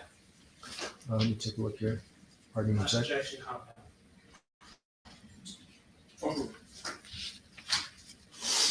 As best I recall, yes, but not recently. And in formulating your opinions, did all of these exhibits assist you in your formulating opinions and coming up with your opinions for us today? The Kaiser records were extremely important because she had several visits and didn't report a single emotional problem, didn't ask for any care related to case. Objection, non-responsive. So it's a yes or no question. Did you rely on the records in forming your opinions? Only the Kaiser records. I didn't ask you about Kaiser. Oh, I'm sorry. You had asked me about the Kaiser records earlier. You mean just the ones that I'm looking at in the notebook? I never said the word Kaiser. I'm sorry. I apologize. I'm sorry. I guess when you said medical records, that's what I was interpreting. Yeah, I'm talking about the medical records from Dr. McKinsey, the psychologist, the medical records from Dr. Avila, a psychologist, the medical records from Dr. Mulliken, a plastic surgeon, and the medical records from Dr. Norman, pain management doctor. Did you review these records?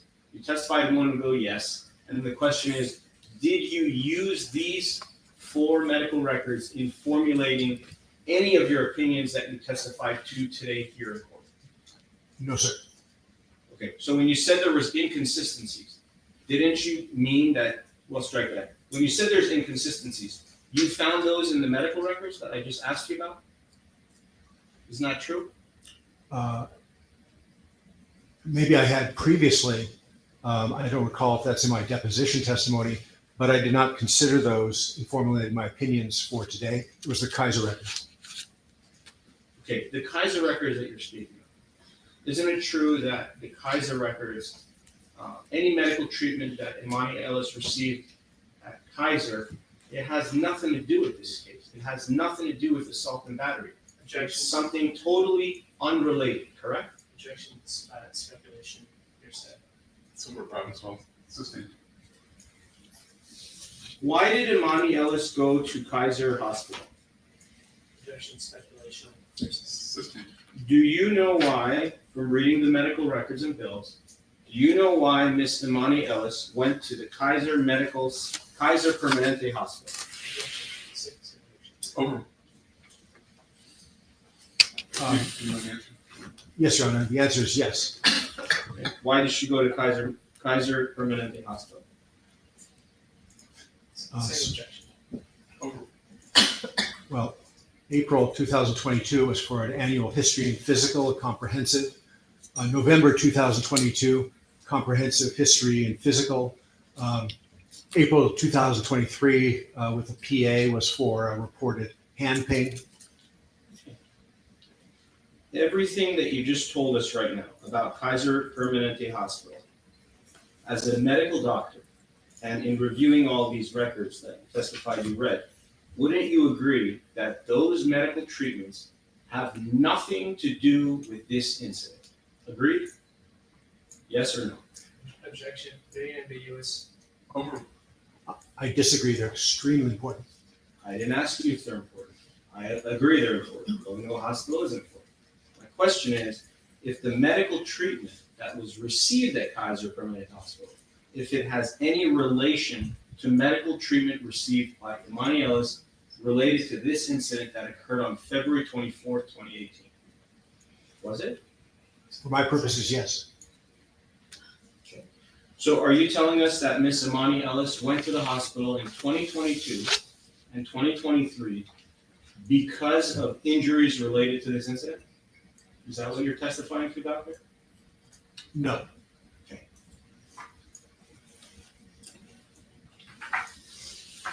I understand what you're saying. What you are telling us is you used some of the medical records from Kaiser Permanente Hospital to formulate some of your opinions in this case.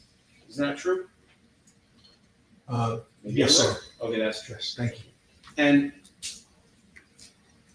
you use that for your different type of studies, your MMPI studies, and all types of different testing that you did, correct? Objection, being ambiguous.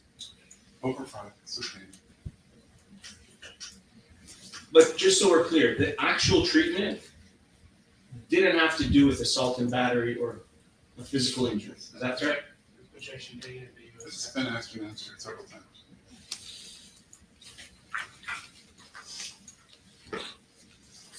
All right, and then I want some clarity on the other 4 documents. The psychological. Well, let me ask you this: as a psychiatrist, do you believe that psychological care with no medication is a respected medicine? As a general principle, yes. Have you referred your own patients to receive psychological care? Oh, innumerable times, yes. And whether it's a PsyD or a PhD or some other type of psychologist that's licensed, you agree that patients can receive medical care from those types of professionals and actually benefit from that type of care. Do you agree? Well, it's not medical care, but I do agree that they can receive very helpful, effective mental health care. So are you saying mental health care is not medical care? Objection, this case. Over. In general, unless it's a psychiatrist, mental health care is much broader and refers to non-medical healthcare providers, psychologists, LMFT, social workers. Do you believe that patients benefit from mental health treatment with no medication? Overruled. For the appropriate indication, yes, sir. And how does it help if they go to a psychologist and they talk about their problems? From your perspective, you're a psychiatrist. You are the man who would know. So when a patient goes to a psychologist and they talk about their problems, they explain their problems, why does that help the patient? Why? I don't know that it's relevant. So if you can establish some foundation as to why we're talking about other patients. Did Emani Ellis receive psychological treatment in this case, based on your review of the medical records and medical bills, from 2 different psychologists? True? Yes. And from your review of the medical records, she went to 7 treatments with Nicole McKenzie and other doctors from her office. Is that true? Objection beyond the scope of this expert's designation. Overruled. That sounds about right, sir, yes.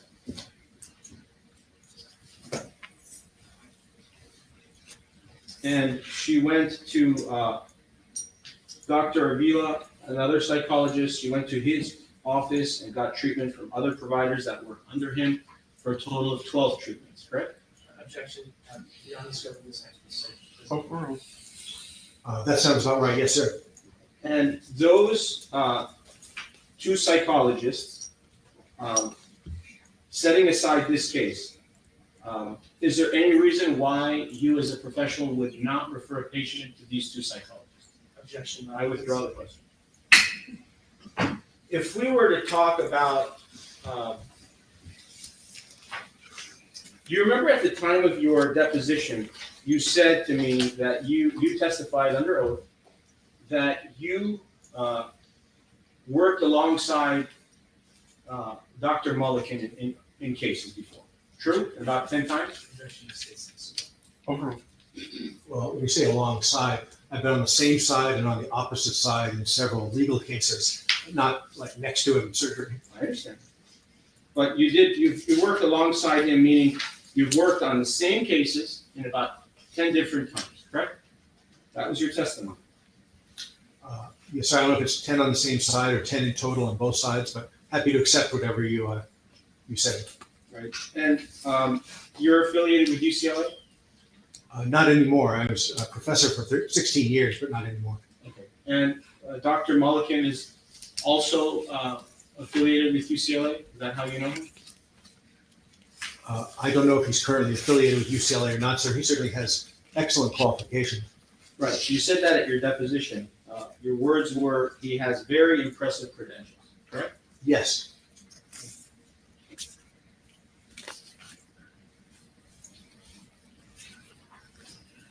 Do you know Dr. Mulliken to be a clinical associate professor at UCLA? Objection, speculation, beyond this expert's designation. At your deposition, you stated that you cannot say that the diagnosis was malingering. Do you remember testifying to that? Yes. And what does that mean? What does malingering mean? Well, yeah, sure. I'm sorry. I didn't know if you meant that or what I meant by saying I couldn't diagnose it. Why don't we start with what does malingering mean? So malingering is an official diagnosis of the American Psychiatric Association. It's not a disorder, but it's a diagnosis, which refers to a pattern of intentional exaggeration, fabrication, or other manipulation in a legal context for secondary gain. For example, in a criminal case, it could be trying to appear psychotic to avoid criminal punishment. In litigation like this, typically for monetary gain. And you testified at the deposition that you cannot say that the diagnosis was malingering. Do you remember saying that? Ms. Ellis, absolutely, I did say that, sir. Do you remember meeting Miss Ellis? Do you remember the encounter? Yes. Do you remember telling Miss Ellis that you were sorry about what she went through? Did you tell her that? Yes, based upon her description, I told her I was sorry what she had been through, and it was a pleasure to meet her. And the testing that you did was in 2023, 5 years later? Yes, sir. Would it have been beneficial to have done your testing and interview and all the different things shortly after this incident? I think that would have been beneficial as well, but also doing it again later is also equally beneficial. Okay. And do you remember I asked you about discovery? If you had reviewed any discovery and you said you had not. Fair? Yes, sir. Okay. And you actually asked that the defense provide you with the discovery so you could review it and that you would then give us additional opinions. You remember testifying to that in your deposition? Objection, Ms. Ellis. I don't recall, but I know I said that if I received additional information of any type, I'd happily review it, consider it, and it could modify my opinions. Have you received those discovery responses?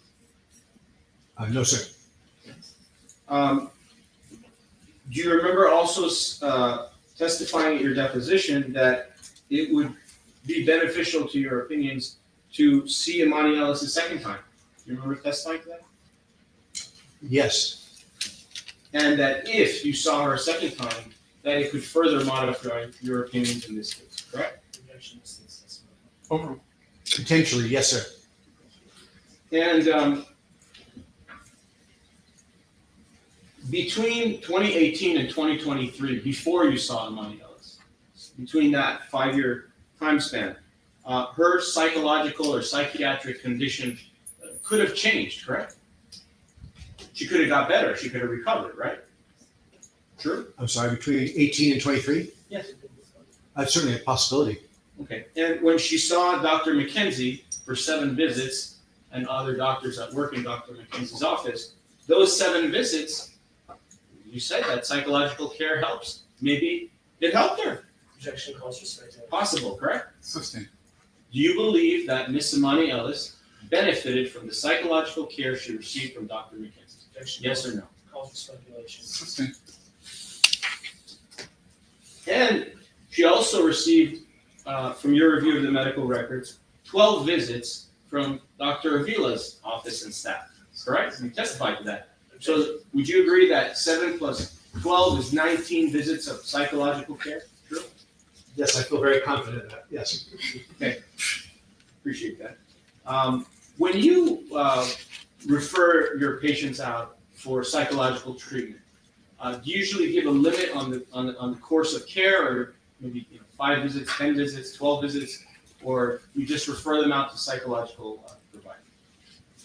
I'm usually quite precise, but it also depends on the type of psychological care or psychotherapy. Some are time limited on purpose. Others could go on over the course of somebody's lifetime. All right, so why don't we focus on what his opinions are in the case? Yes, Your Honor. Thank you.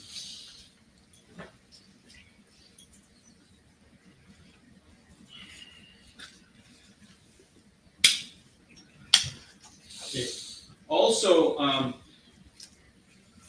we talked about the distinction in your deposition between factual opinion and psychiatric opinion. And you said that you cannot say what did or did not occur in the incident. You remember testifying to that? Yes. So basically what that means, just to break it down, is you don't know how this incident occurred. Is that fair?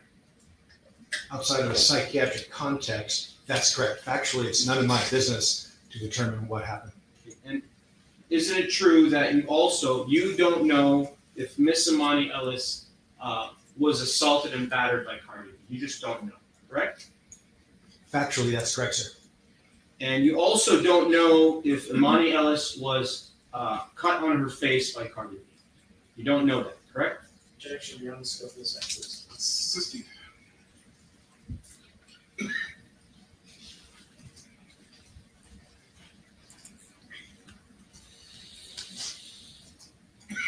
Have you ever spoken with Cardi B at all during the course of this case? No, sir, I've never spoken to her or had any other type of communication with her. Would it have been beneficial for you to hear Cardi B's version of what happened in this case? Would that help you in your expert opinion? I'd certainly be happy to weigh that and give it consideration, but my focus was on emotional injuries of the plaintiff, Ms. Ellis, not on an evaluation of Cardi B. Understood, but would it have been beneficial to at least hear her version of what occurred in the case? Would that help you? Objections. I withdraw the question.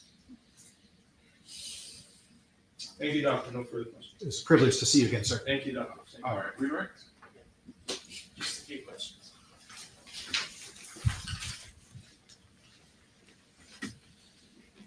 You testified earlier as to your understanding of the facts of this case. Could you please explain what sources that's based on? I'm sorry, I'm having trouble hearing you. I'm sir. sorry. You testified earlier as to your understanding of the facts of this case. Could you please explain what sources your understanding is based on? Yes, so it's based upon my review of Ms. Ellis's deposition, the available medical and mental health records I've reviewed. Again, with the understanding several of them I haven't reviewed recently. It's also based upon my detailed audio recorded several-hour interview with Ms. Ellis. And again, in the course of doing my interview, I accept hypothetically at face value that what she's telling me is correct. And then later I form my opinions, which may include opinions regarding symptom validity. But it's not my role to make a factual determination.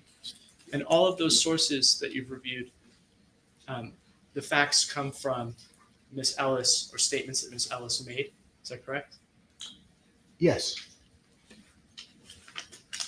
And does that make sense to you that you would rely on Ms. Ellis's own statements in forming a diagnosis or lack of diagnosis as to Ms. Ellis?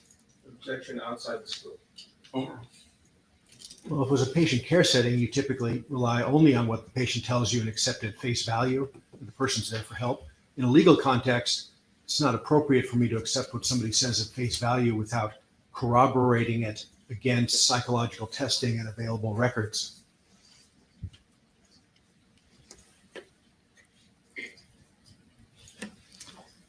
You testified that you did not formally diagnose Ms. Ellis with malingering.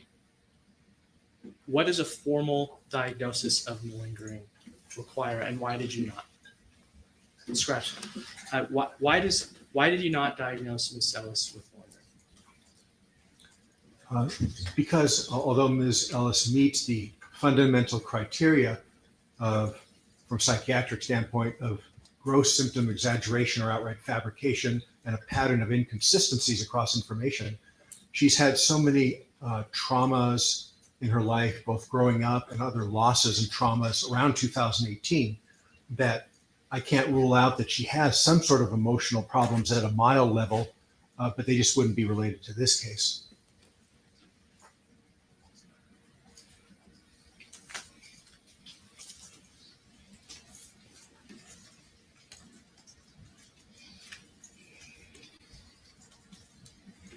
You evaluated Ms. Ellis 5 years after the incident, according to Ms. Ellis. Is Yes. that correct?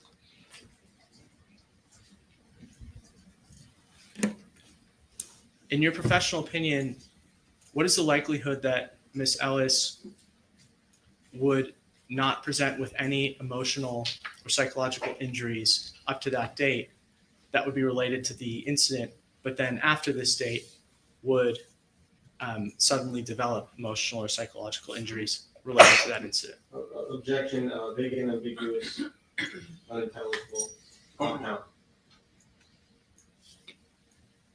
I'm sorry, Your Honor, I didn't hear. Over. It makes no reasonable sense, and there's no significant likelihood that that would be the case from a medical standpoint. Again, the incident itself, taken at face value, constitutes a situational stressor, a stressful interpersonal interaction. Certainly does not constitute a trauma, as I've discussed. And for somebody to not have a psychiatric disorder and emotional injury for 5 years thereafter, but have significant evidence of symptom manipulation, and also to have the resilience to, by her own accord, report not have psychiatric problems from all the real trauma she has had in her life at other times. It makes no sense that she would suddenly develop it at this point.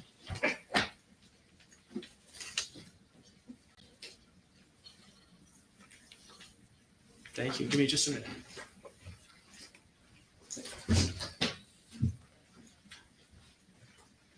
Nothing further. Thank you. All right, thank you. Response? Yes, sir. Thank you.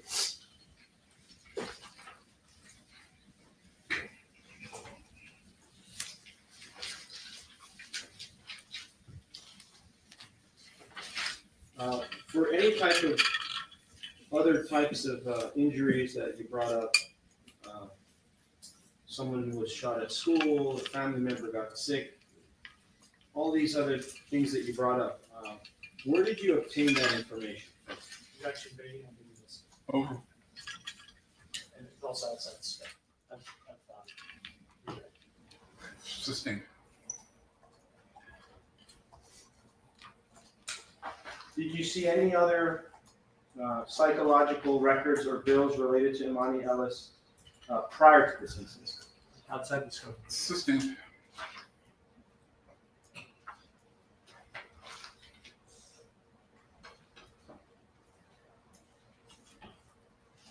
You generated a report, correct, on November 22nd of 24? Objection, outside the scope. Sustained. That's basically one line of questioning related to whether or not your client had a later onset of symptoms. I think you're limited to that. Yes,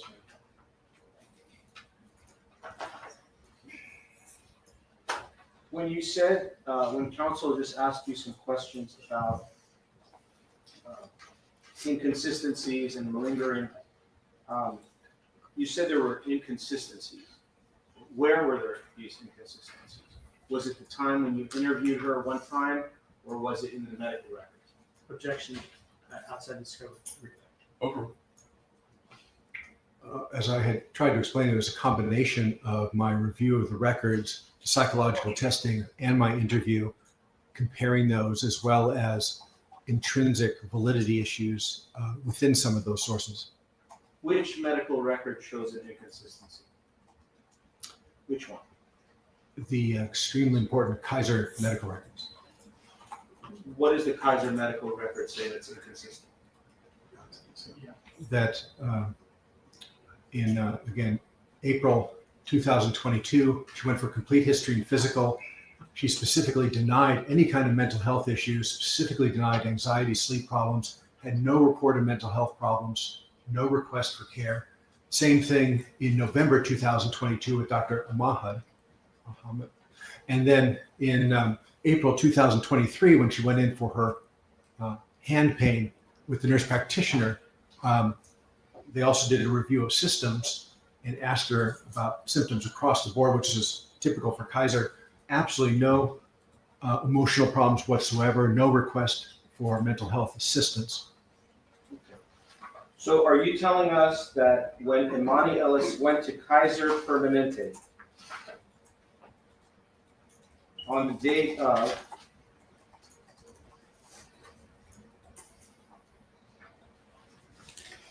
November 29, 22, respectfully, when she went there for vaginal discharge, she should have told that doctor that she had psychological issues. Is that what you're saying, doctor? Objection, beyond. Yes or no? Over. It was a different entry. I'm not talking That's about not that what entry. I'm asking, doctor.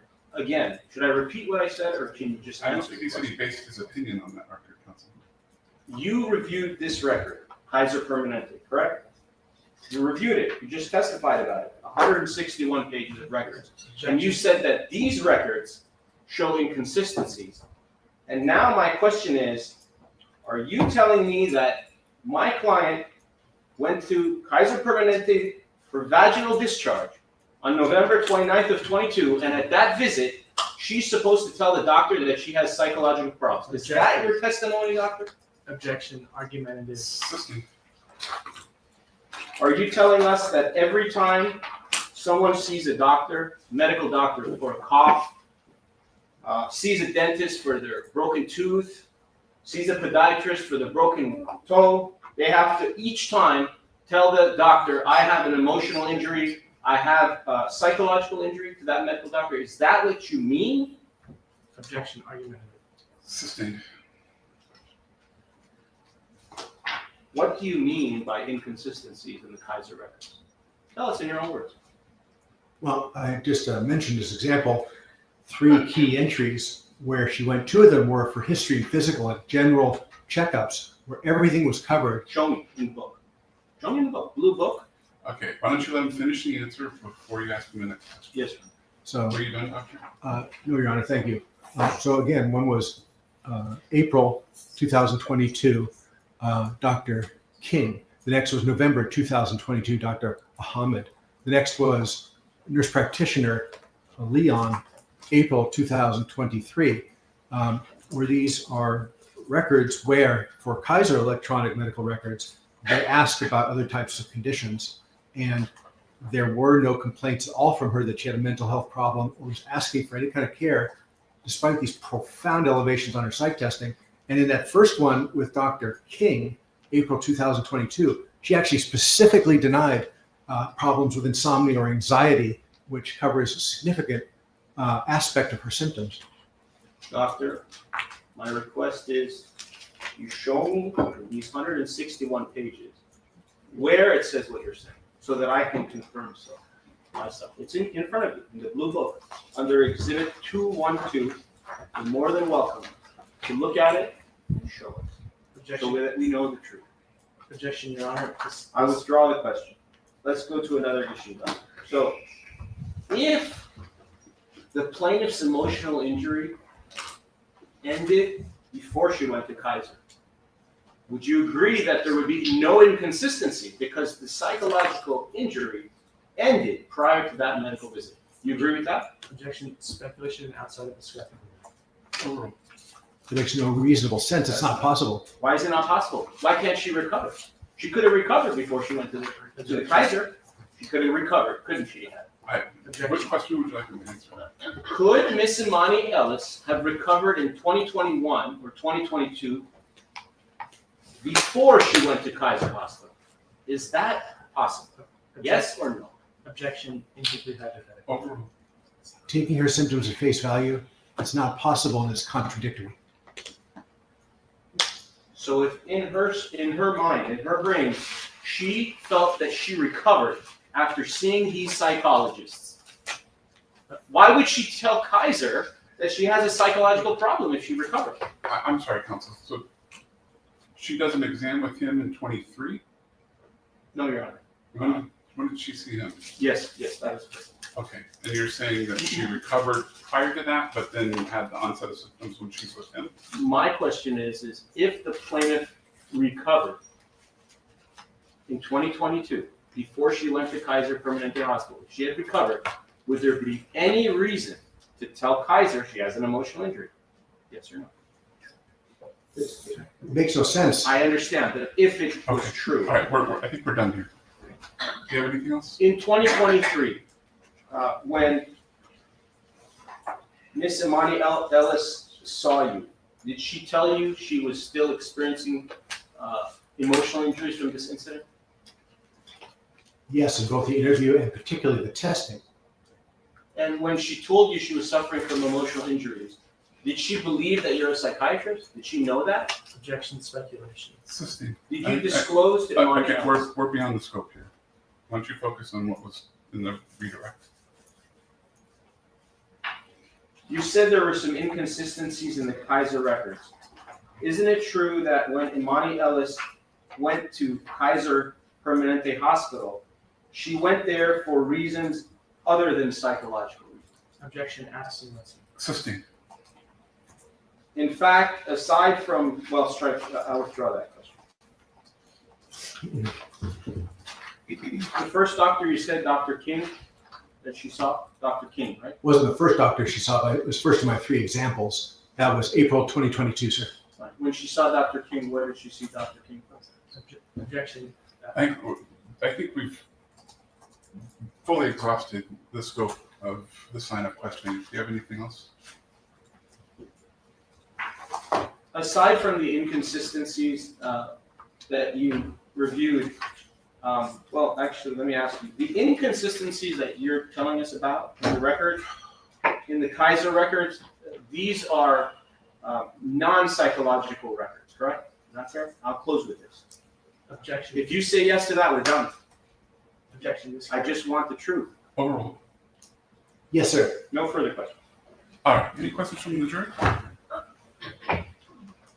I don't see a hand. All right. Can this witness be excused? Yes, sir. All right. Thank you. All right, folks. That's going to bring us to our afternoon break. Why don't we get back together at 3:25? In the meantime, please do not discuss the case with anyone, including other jurors. Don't form any opinions. If you do any research, we'll see you at 3:25.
the record in that Alice case, counsel and the parties are present, as are the members of our jury and alternate. And does the defense have another witness to call? Yes, Your Honor, we call Dr. David Finke. Thank you.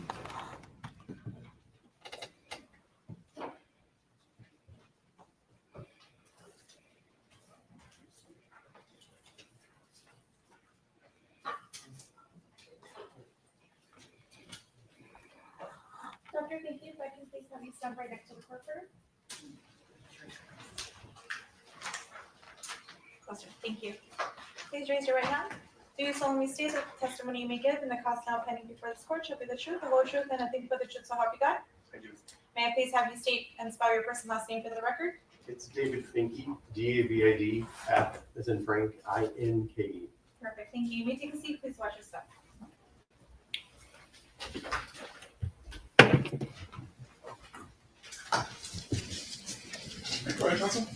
Thank you, Your Honor. Good afternoon, Doctor. Good afternoon. What do you do for a living? I'm an obstetrician and gynecologist. And where are your offices located? In Beverly Hills at Wilshire and Lapeer. Is that a medical building? It is. It's the Beverly Hills Medical Building, I think. And were you in those offices in February of 2018? Yes. And what floor were you on? The 5th floor? What floor? 5. Oh, sorry. And were you ever affiliated with Cedars-Sinai in any way? I completed my OBGYN residency there in 2010 and then remain on staff. I'm not employed by Cedars, but I'm affiliated. I admit all of my patients to that hospital. Okay. On the 5th floor of this building in 2018, were there cameras in the hallways outside your office? No. And did your office sometimes make special arrangements for celebrity clients for privacy or security purposes? We do. And in 2018, did you have an open office? Should I put this? An open office on Saturdays? Did you work on Saturdays? I worked Saturday office hours for about half a day for around 10 years. To your knowledge, did anyone else in that building have Saturday office hours? No. Objection calls for speculation. In February 2018, did that building have a building office? Yes. And what floor was that on, if you know? 4. Okay. And did the building have a receptionist? Not a receptionist. Do you recall an incident in February 2018 where there was an argument with a security guard? Yes. And is that security guard in the courtroom? Yes. And could you point her out, please? Miss Ellis? Thank you. How did you learn of the incident? I was in my office, in my office's office, and then heard a lot of yelling. So I immediately got up, ran down the hall, and went out into the hallway. Do you have a clear memory of what happened next? Yes. Any particular reason that you have that clear memory? It's never happened before. Okay. And what did you do after you ran down the hall towards the yelling? As soon as I got into the hallway and realized what was going on, my receptionist was between the plaintiff and the defendant. And there was a lot of yelling, a lot of finger pointing. And at one point, my receptionist was struck, not hard, but I remember it was like on the shoulder kind of thing. I think it was her right shoulder. And there was a phone in the security guard's hand, and the phone kept going back from the ear to point and then back to the ear. And at one point, kind of both hands were kind of flailing, but not closed fists or anything like that. More swatting. Did your receptionist show you a cut on her forward afterwards? I believe so. Very minor. Okay. And what is the receptionist's name? The woman who was between Ms. Ellis and Cardi B? Tiara.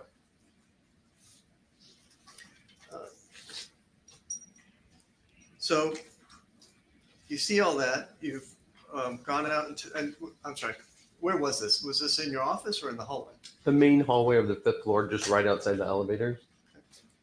And you hear yelling, you open the door, you see what you've described. What happened next? Let me ask, what did you do next? Tried to de-escalate the situation, separate the two, and get our security guard back in the elevator and off the floor. Do you remember anything that you said in trying to de-escalate? I remember repeatedly, I was trying to match sort of with body, language, the intensity of it to get across the point that this was not okay. And this is your job. And who did you address that to? Ms. Ellis. Okay. And did she say anything in response? I don't remember. There was a lot of name calling going back and forth between the two and threats, that type of thing. But my primary objective was to get our security guard back in the elevator and off the floor.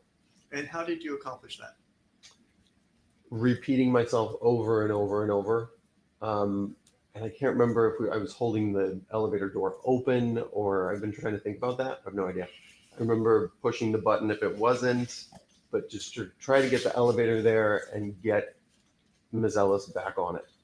Did you come between your receptionist and Cardi B, between them on the one hand and Ms. Ellis? I think to the side. Okay. What did you tell her to try and get her to move into the elevator? To stop and to do your job. Did you say that repeatedly? Yes. Did you say it in a loud voice? Yes. And what was she doing when you were saying these things? Yelling and pointing.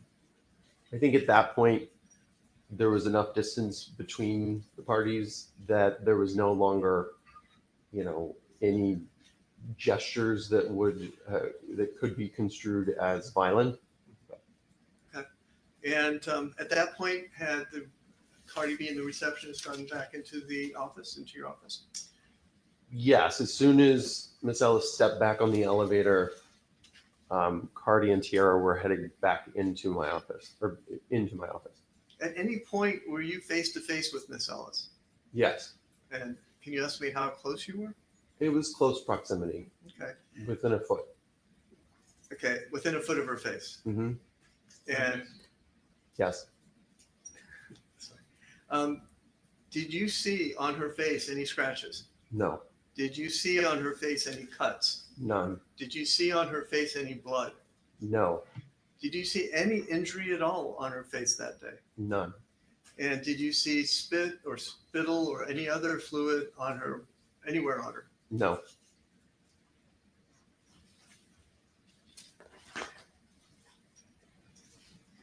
During the course of this, did you hear Ms. Ellis say something to the effect, and I apologize, I will fuck your shit up? Yes.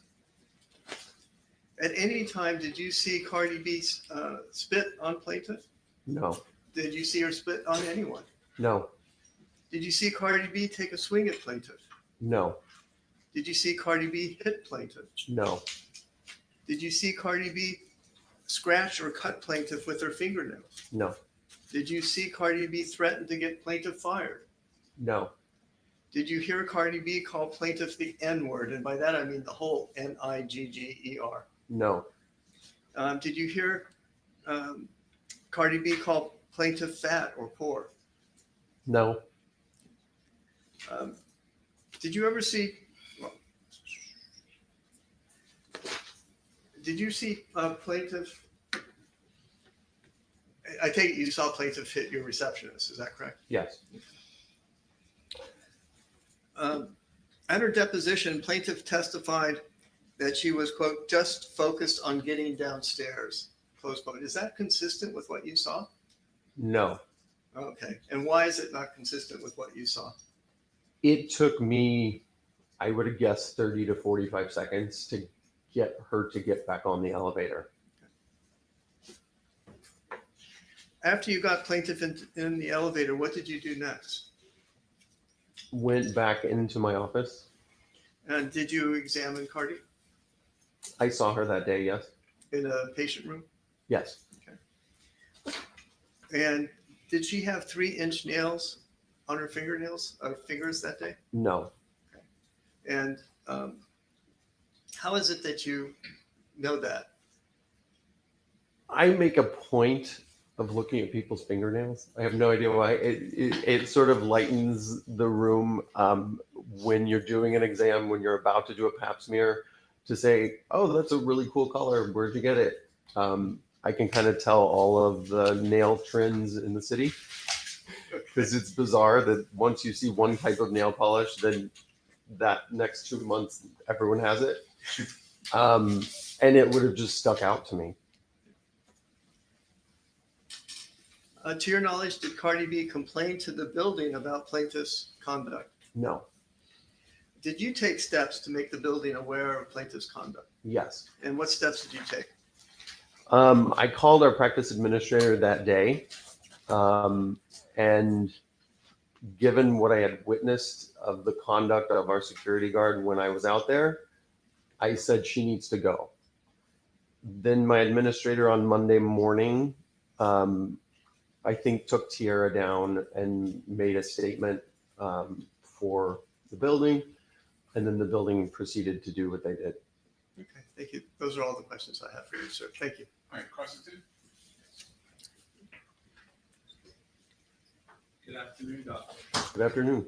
You're at 8920 Wilshire Boulevard? Yes. Are you aware that I'm across the street from your office at 9025 Wilshire Boulevard? Nope.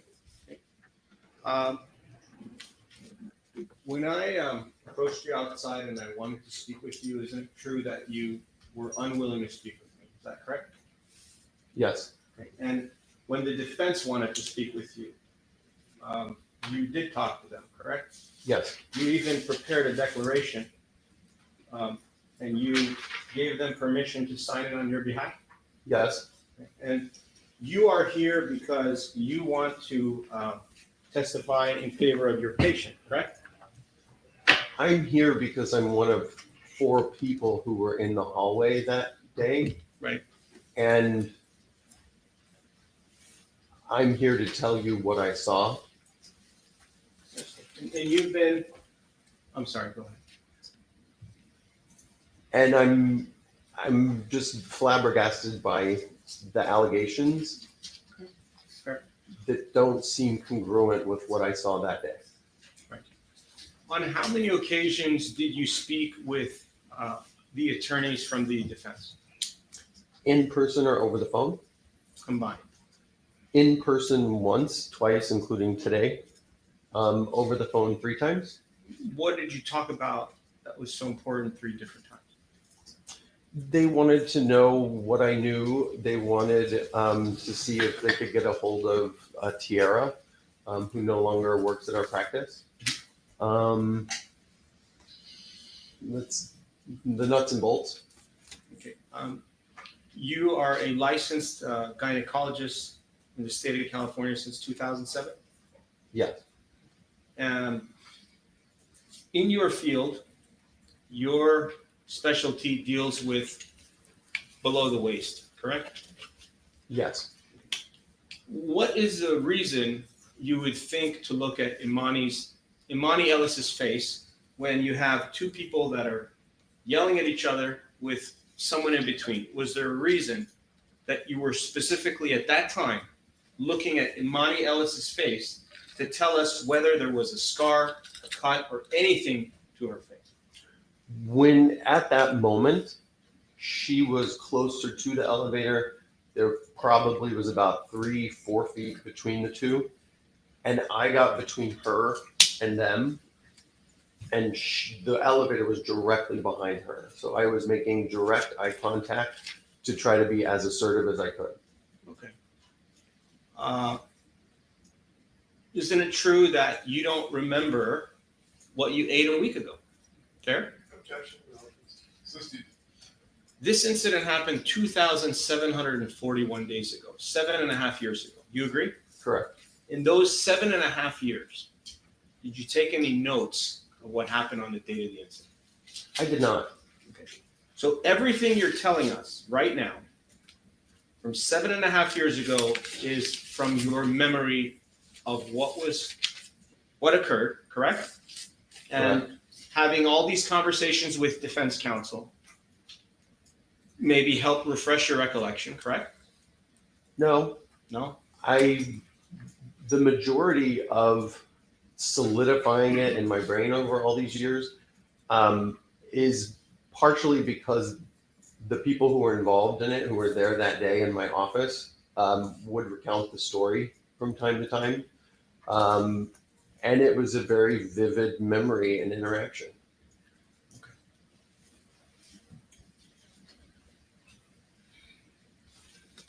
When you got there, Tiara Malcolm, your receptionist, was already outside, correct? Okay. Yes. Are you aware that Tiara Malcolm and even Cardi B have testified that for 40 to 50 seconds, you and Tiara Malcolm were not there? Are you aware of that? Objection is there because it's the testimony. I would guess it was shorter than that, but if their recollection is 40 to 50 seconds, I mean, as long as it takes me to go down the hallway and out into the hall, the type of yelling that was taking place was alarming. And so it was like, get there right away. I can't give you an exact time frame, but it wasn't more than 40 to 50 seconds. And aside from Cardi B, do you service other celebrities? I do. Many different ones? Over the years. It's your impression, strike that. It's important to you to help Cardi B in this case so you can continue to receive celebrity clients, correct? It's very important for me to tell what happened that day and to ensure that anybody coming to my office, celebrity or not, doesn't have that type of experience. Understood. But you had not gotten there until after many things occurred between the two of them, correct? Objection calls for speculation. Explanation. Sustained.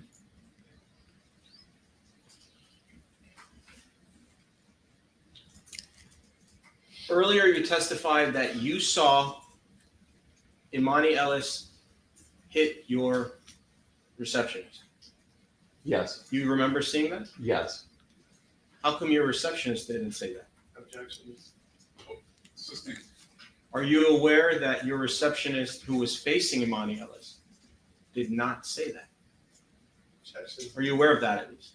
I'm not aware of that. Did your receptionist ever tell you that Emani Ellis hit her? Yes, in the recollection of everything back and forth, and then she had a thing on her forehead. Right. It was very apparent to me that no hits landed on anybody else except for her, Okay. my receptionist. And your receptionist specifically told you that Emani Ellis hit her, correct? I saw it. I understand, but did your I receptionist don't know tell that you? she remembered it. I mean, I don't.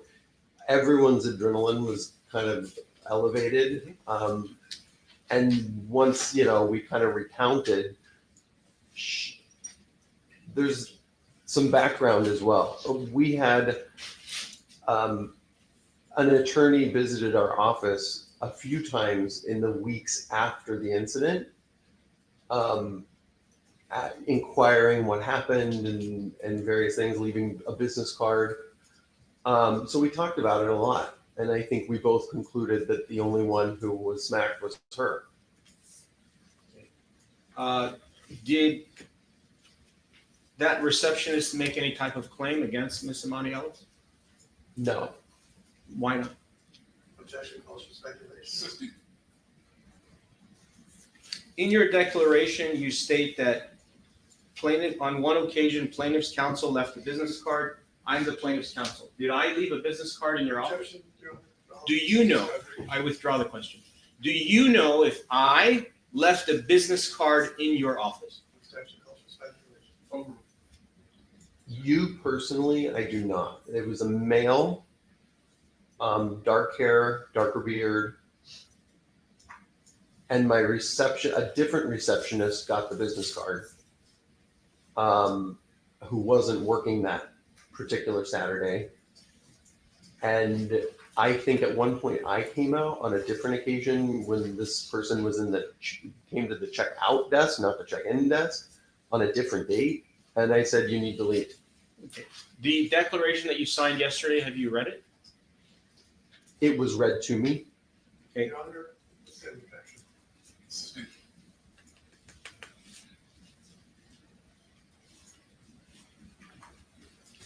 Can you look at the photograph in front of you on the left side?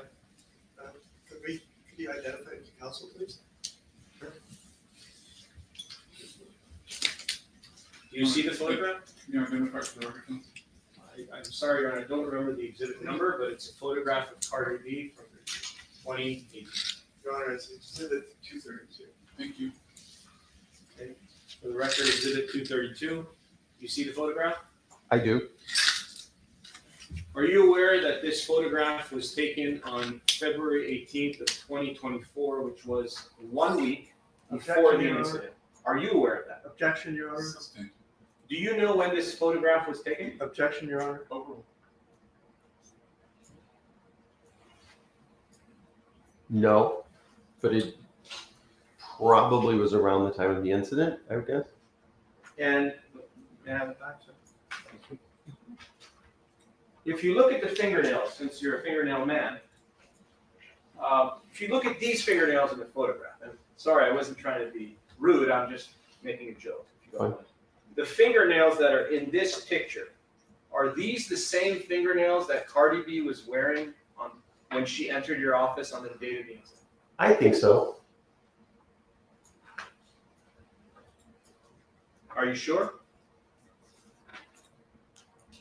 I didn't memorize them, but I know that they weren't 3-inch long with a spear at the end. But you're not sure if these are the same fingernails, correct? I believe they are.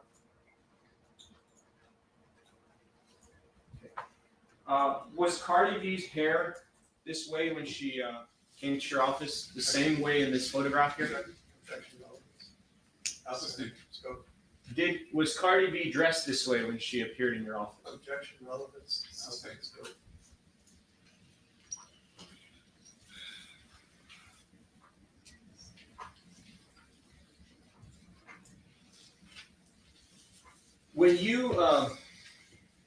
When you came out into the hallway, did you hear Cardi B yelling profanities at Miss Ellis? Yes.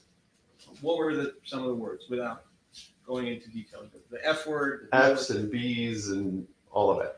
So both sides were yelling at each other? It was an epic yelling match. Okay. And when you heard this epic yelling match, it was so loud that you heard it while you were inside of your office? Is that correct? There's an additional hallway in between the main hallway and the office I was sitting in. And all the way at the south side of the building. Yes, took a lot of energy for me to hear. When you walked out of your office, you didn't know what areas of the body Miss Emani Ellis was claiming injuries to at the time, correct? Objection. I withdraw. Why don't you just ask him a fact question? Do you know what areas of the body Emani Ellis, what areas of her body were injured at the time of the incident? Objection, argumentative, lacks foundation, contrary to all the evidence in the case.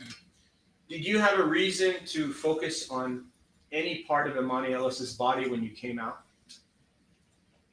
No.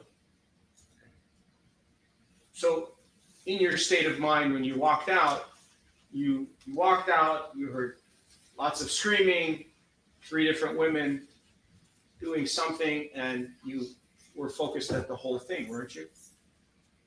Yes, that was before I asked her to leave multiple times. Of course. But face to face. Right.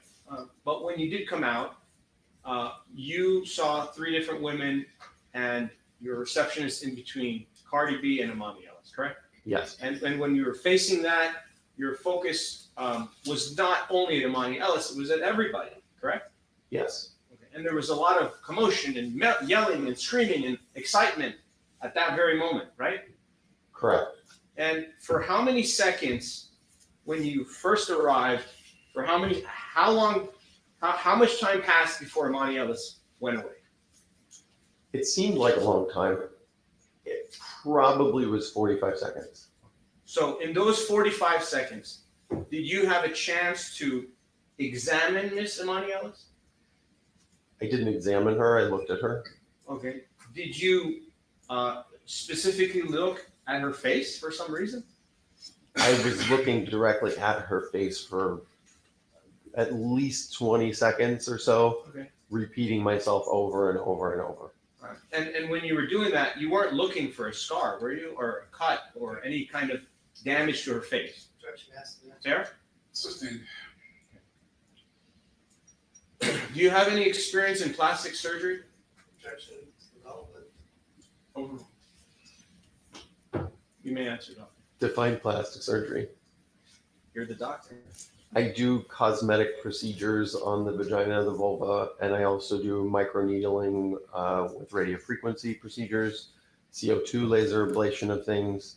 I don't do the face. Understood. So, if there was any damage to Miss Emani Ellis's face, if there was any kind of injury to it, would you have known? I would assume I would see blood or a big scrape or some physical damage. And when you were out there and you were between the three of them, the three women, when you were there, and in those 45 seconds, did you see the cut to your receptionist's face at that time, not later? No, You didn't see it. I never looked directly at her until we were back in the office. But at that time, it was there, right? During the 45 seconds, it had already. Well, sometimes little scratches like that might not show up for a little bit. What's a little bit? Well, if I just scratch my hand like this, I might see it out in the sun, 10 minutes later from just erythema. Okay. So if Emani Ellis got a scratch, she could also develop it 10 minutes later. Fair? You just testified to that. Isn't that true? Your counsel to tell us what he testified to, but I would object, Your Honor. Let's hear what he testified. All right, why don't we ask what this witness knows about the incident?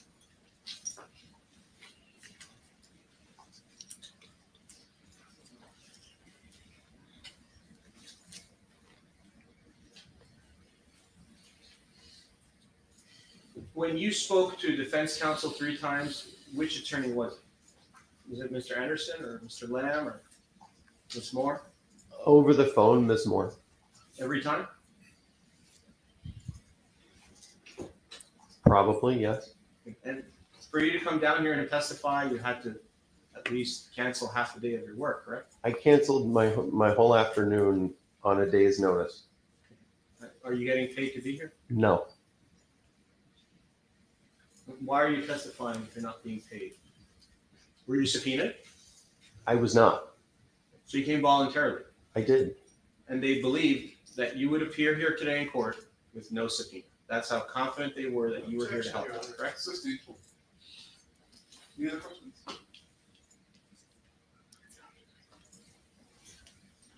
When Cardi B came into your office after the incident, what did she tell you? I apologized. She was more calm than I thought she would be. She didn't complain about the incident or to me afterwards, which I was kind of surprised about as well. I would have been upset if I were the client. And then we proceeded to help her with what she came in for. Could it be that she didn't apologize because she was the one that assaulted Miss Ellis? Did you How have, about stopping with the could it be's and just ask him what happened, what you saw, what you heard, what you smelled? Yes, Your Honor.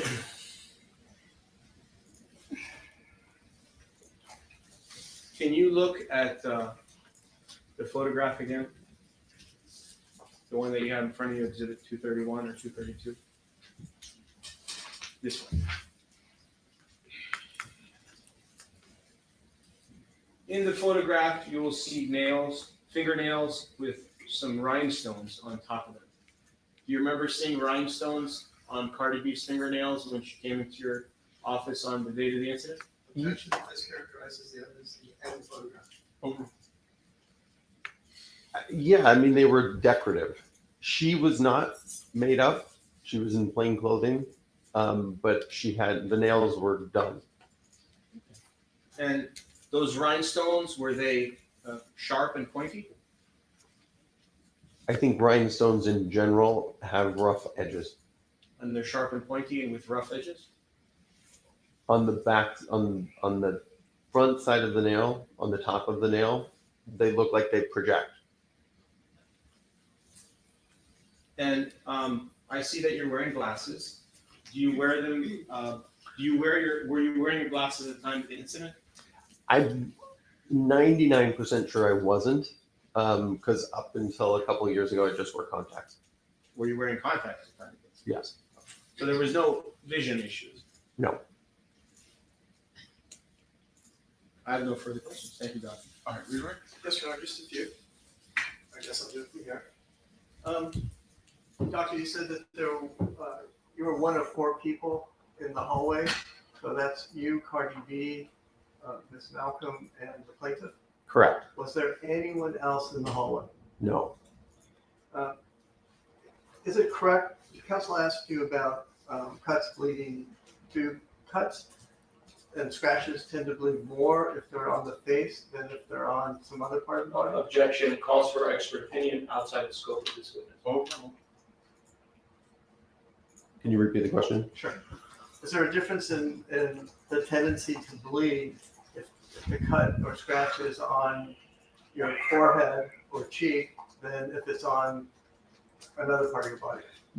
The head face is generally, has greater blood flow, Okay. smaller blood vessels. As a fingernail guy, have you seen fingernails where the rhinestones are flat? They're actually just little inserts. They look like rhinestones, but they're flat. Have you seen Objection, those? calls for speculation. Over. I have seen objects put into, I would guess it's an acrylic nail, and somewhat buried. I have seen that. Do you have any recollection now, 7.5 years later, whether the rhinestones in that photograph and on Cardi's fingernails were actually 3-dimensional or were flat? Objection, calls for expert opinion. Over. No recollection. Okay. 1 second.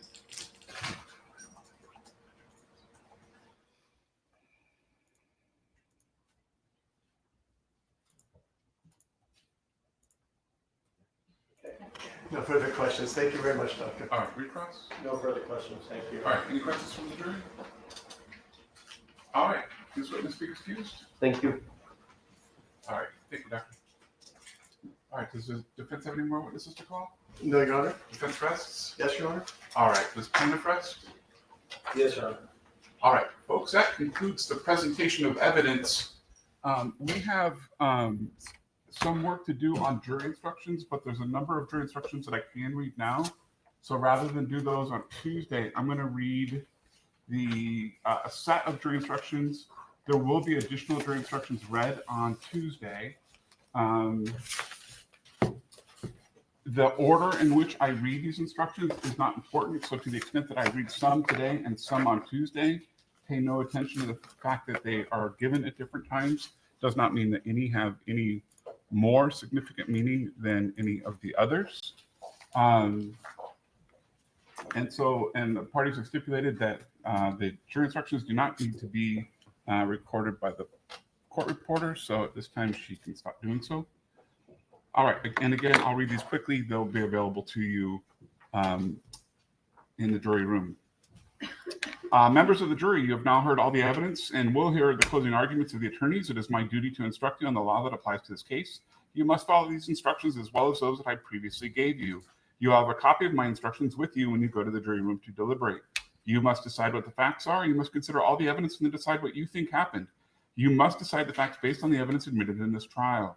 Do not allow anything that happens outside this courtroom to affect your decision. Do not talk about this case or the people involved in it with anyone, including family and persons living in your household, friends of coworkers, spiritual leaders, advisors, or therapists. Do not do any research on your own or as a group. Do not use dictionaries or other reference materials. These prohibitions on communications and research extend to all forms of electronic communications. Do not use any electronic device or media such as a cell phone, smartphone, PDA, computer, tablet, device, the internet, any internet service, any text or instant messaging service, any internet chat room, blog, or website, including social networking websites, online diaries, to send or receive information to or from anyone about this case or your experience as a juror until after you've been discharged from your jury duty. Do not investigate the case or conduct any experiments. Do not contact anyone to assist you, such as a family accountant, doctor, or lawyer. Do not visit or view the scene of any event involved in this case. If you happen to pass by the scene, do not stop or investigate. All jurors must see or hear the same evidence at the same time. Do not read, listen to, or watch any news accounts of this trial. You must not let bias, sympathy, prejudice, or public opinion influence your decision.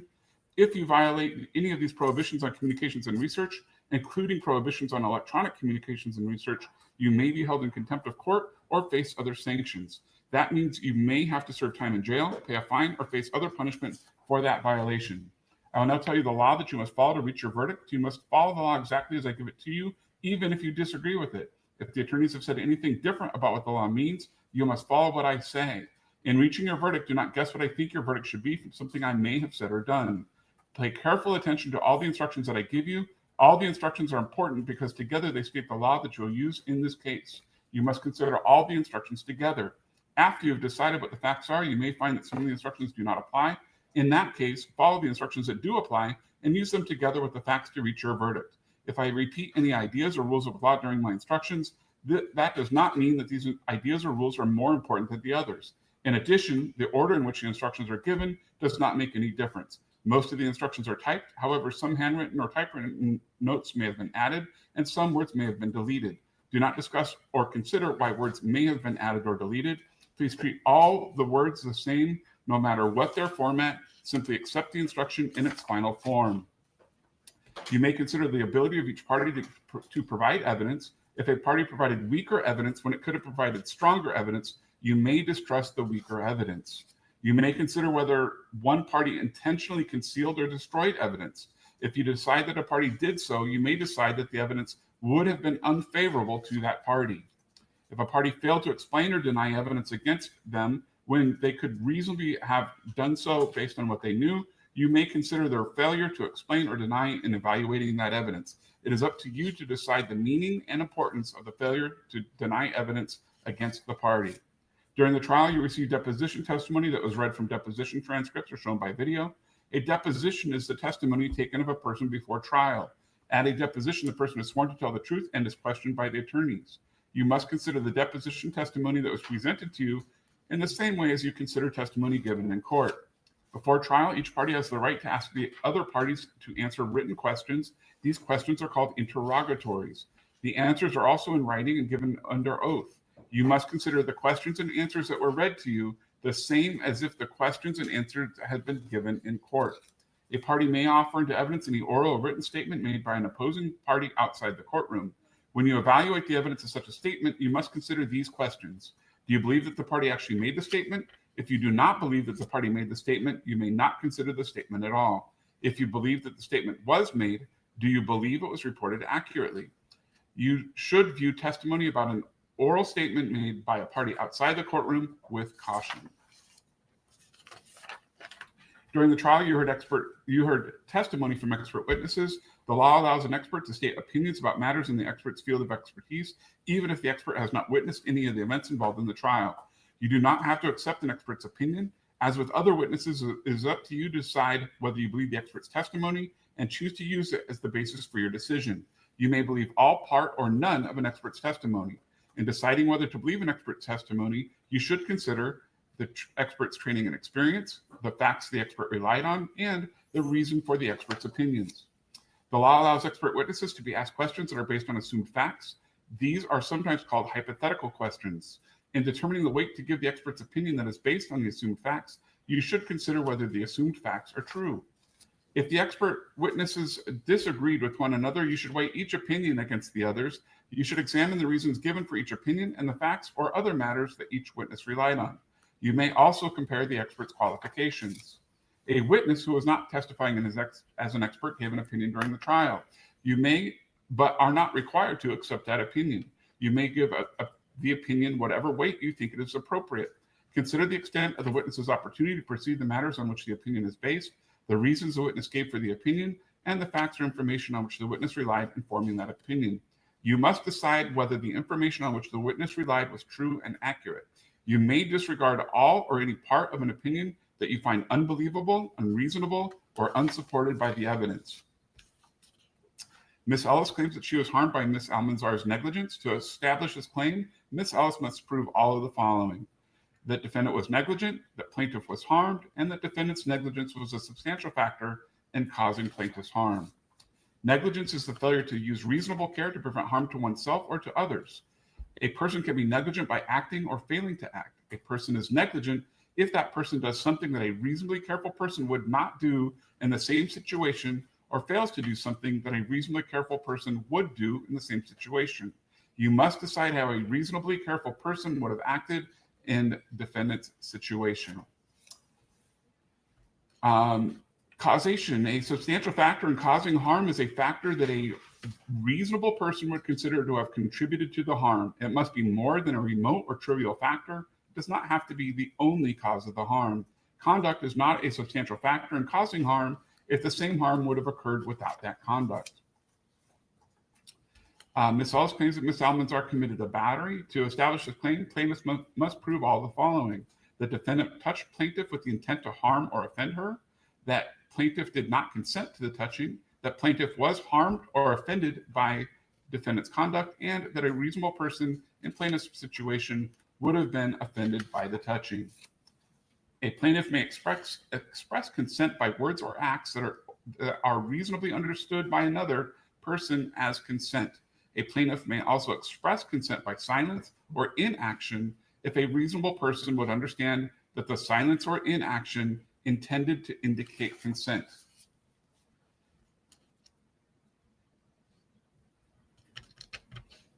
Ms. Ellis claims that Ms. Almánzar's conduct caused Ms. Ellis to suffer severe emotional distress. To establish this claim, Ms. Ellis must prove all of the following: that defendant's conduct was outrageous, that defendant intended to cause plaintiff emotional distress, that plaintiff suffered severe emotional distress, and that defendant's conduct was a substantial factor in causing plaintiff's severe emotional distress.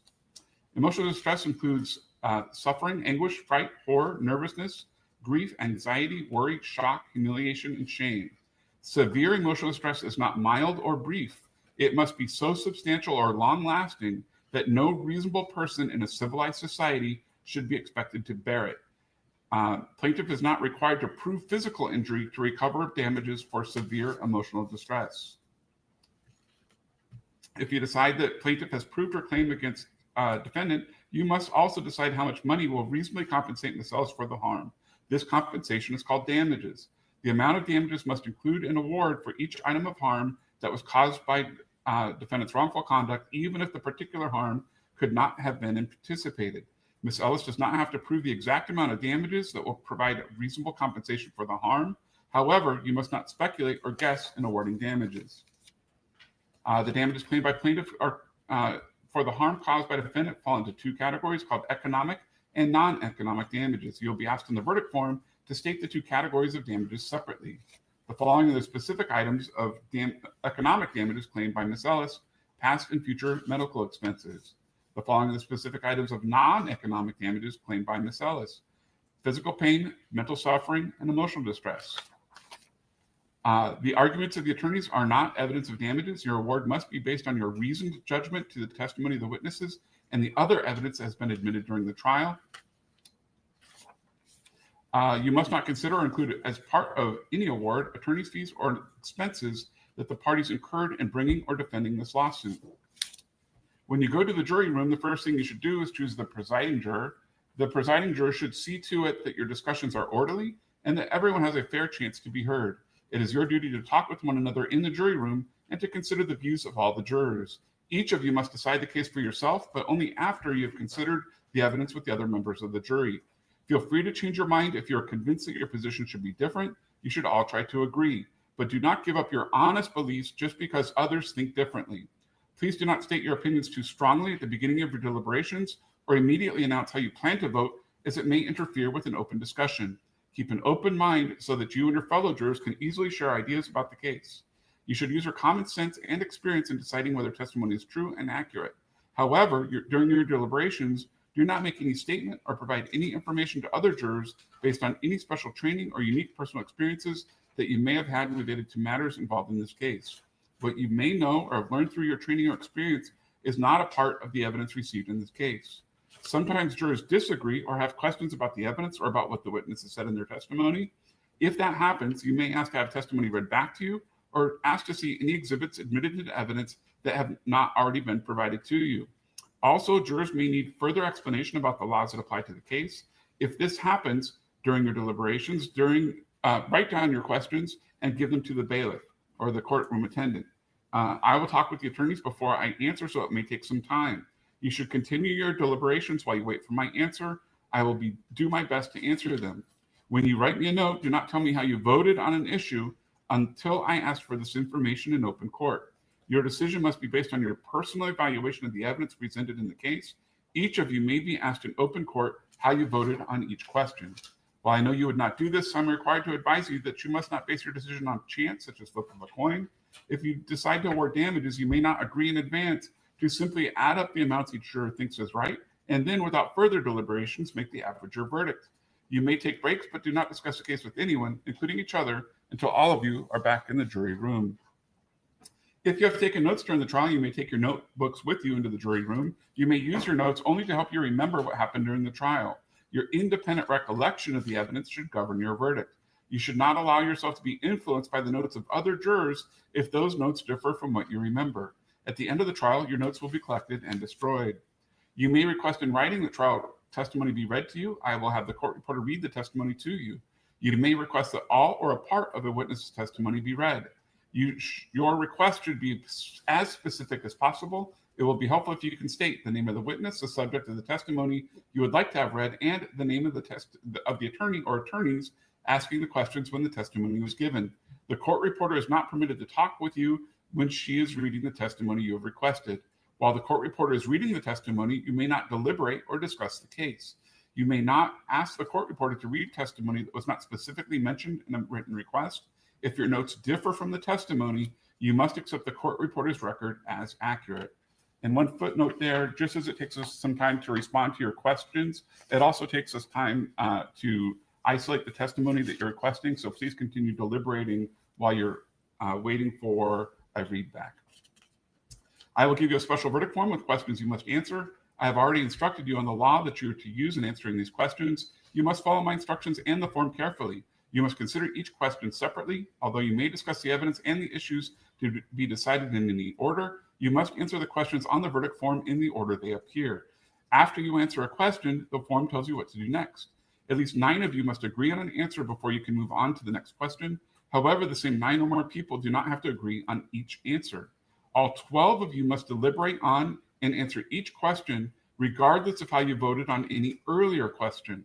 Unless the verdict form tells all 12 jurors to stop and answer no further questions, each juror must deliberate and vote on all the remaining questions.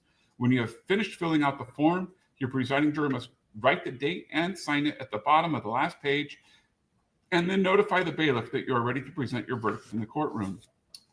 To the alternate juror, the jury will begin deliberating after closing arguments, but you are still an alternate juror and are still bound by my earlier instructions about your conduct. Until the jury is discharged, do not talk about the case or about any of the people or any of the subject involved in it with anyone, and not even your family or friends, and not even with the other jurors. Do not have any contact with the deliberating jurors. Do not decide how you would vote if you were deliberating.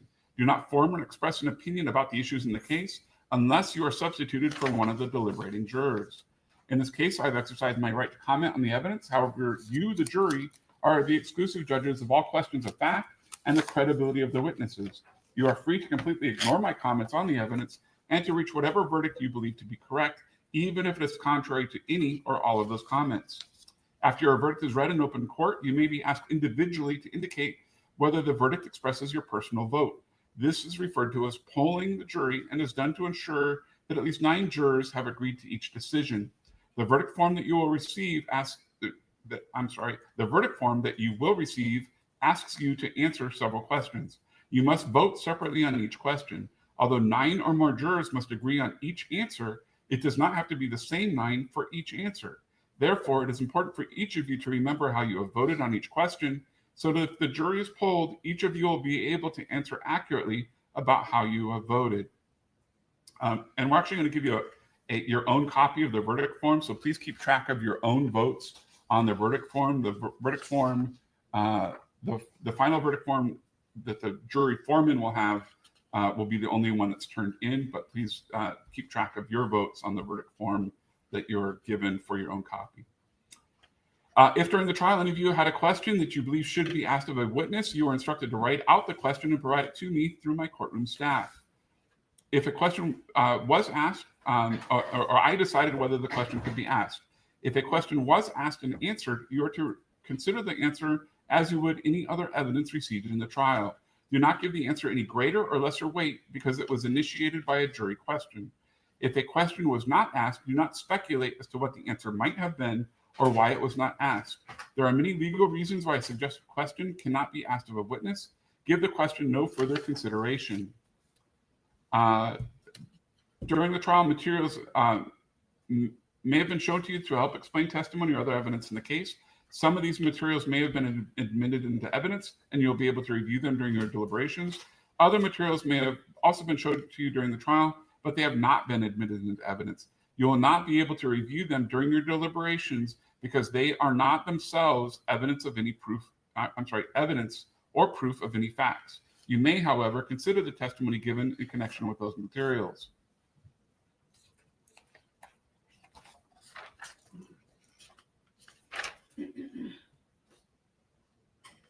All right, as I indicated, there's going to be some additional jury instructions that are going to be read on Tuesday. Why don't we plan on starting closing arguments at 9:45 on Tuesday? I need to meet with the attorneys at 9 o'clock. And while I think we'll be done by 9:30 to finalize everything, I don't want you to be waiting in the hallway. So let's plan on 9:45 on Tuesday. My expectation is we will be done with closing arguments before lunch and that you will have the case to deliberate on after lunch on Tuesday. There are several causes of action, and so I do anticipate that it's going to take a bit of time to deliberate on each cause of action. And so I would have a pretty strong feeling that it is likely that you will also be here on Wednesday to finish deliberating. So at present, we're definitely going to be here Tuesday at 9:45. You can anticipate that you're not going to finish deliberating by the end of the day on Tuesday, and that you'll be here at least Wednesday morning to finish deliberations and to render your verdict. And then you guys will know how things are going as to how much longer into Wednesday or potentially Thursday things will take. Okay, any questions about that? Please do your absolute very best to avoid any media. I know that there has been some coverage of it. If you happen to see something, just go ahead and turn it off, turn it away, whatever it may be. We don't want you to be influenced by any of the media coverage, okay? All right, we'll see you on Tuesday, 9:45. Have a good Labor Day weekend.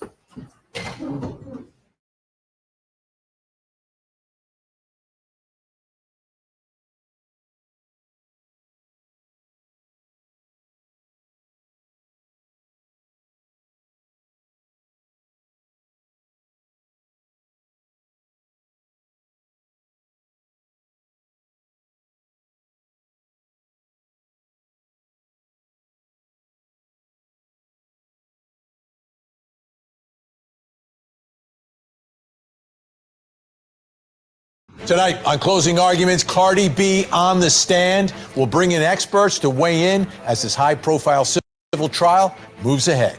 Closing Arguments with Vinnie Politan, tonight at 8/7 Central, only on Court TV.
Together.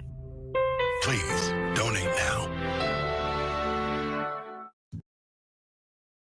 Ripples through the legal community. On a July morning in 2014, Markel was gunned down in his driveway, a calculated execution tied to a bitter custody battle with his ex-wife, Wendy Adelson. For years, investigators unraveled a tangled web of family disputes, hitmen, and secret payments until suspicion fell on Wendy's mother, Donna Adelson. Prosecutors allege she was the mastermind orchestrating the murder to solve her daughter's problems and keep her grandchildren close. Testimony in Donna's trial has implicated not only Donna, but also her daughter Wendy and her husband Harvey. And tonight, we are live from Tallahassee with all the big moments from this jaw-dropping trial. But first, A-list celebrity and recording artist Cardi B facing an intense civil trial in Los Angeles. And now, for the second day in a row, she's been testifying on the stand. She's been sued by security guard Emani Ellis, who alleges that Cardi violently, unlawfully, intentionally, suddenly, and maliciously assaulted her during a private appointment at a Beverly Hills OBGYN's office in 2018. She claims that Cardi B hit her in the head, the face, and the body, spit on her, engaged in racial slurs and emotional devastation. Cardi's legal team vigorously denies the allegations, insisting that the security guard initiated a profanity-laced confrontation and that no physical contact occurred. So who will the jury believe, the young security guard or the international pop star known as Cardi B? I'm Vinny Politan. Great to have you with us here on Closing Arguments. Another big day here on your front row seat to justice. Two big trials taking place sort of simultaneously, although we've got an East Coast, West Coast thing going on. So let's start out in the West Coast. And out there, this is a civil case involving Cardi B, and a civil case is about money most of the time. Most of the time, I'd say about 90 to 95% of the civil cases, it's about dollars and cents. Someone has been harmed, someone has been damaged, and they're entitled to be compensated for those damages. Oh my goodness, did I just sound like one of those commercials? But that's what most civil cases are about. They're about money. No one's going to jail, okay? At the end of the case, no one's going to jail. No one's liberty is at stake. And as a result, the rules of a civil trial are much different, right? You don't have the right to remain silent in a civil case. You know, if you're one of the parties, whether you are the plaintiff who is suing the defendant or the defendant who is being sued by the plaintiff, you can be called by both or either side of the case, right? The accused in this case is testifying. There she is, Cardi B, international pop star. So she is taking the stand, telling her story, called by the plaintiff, but gets up on the witness stand and testifies. Not for one day, but for 2 days in a row in the trial. And the question, I believe, is she the star witness in the case?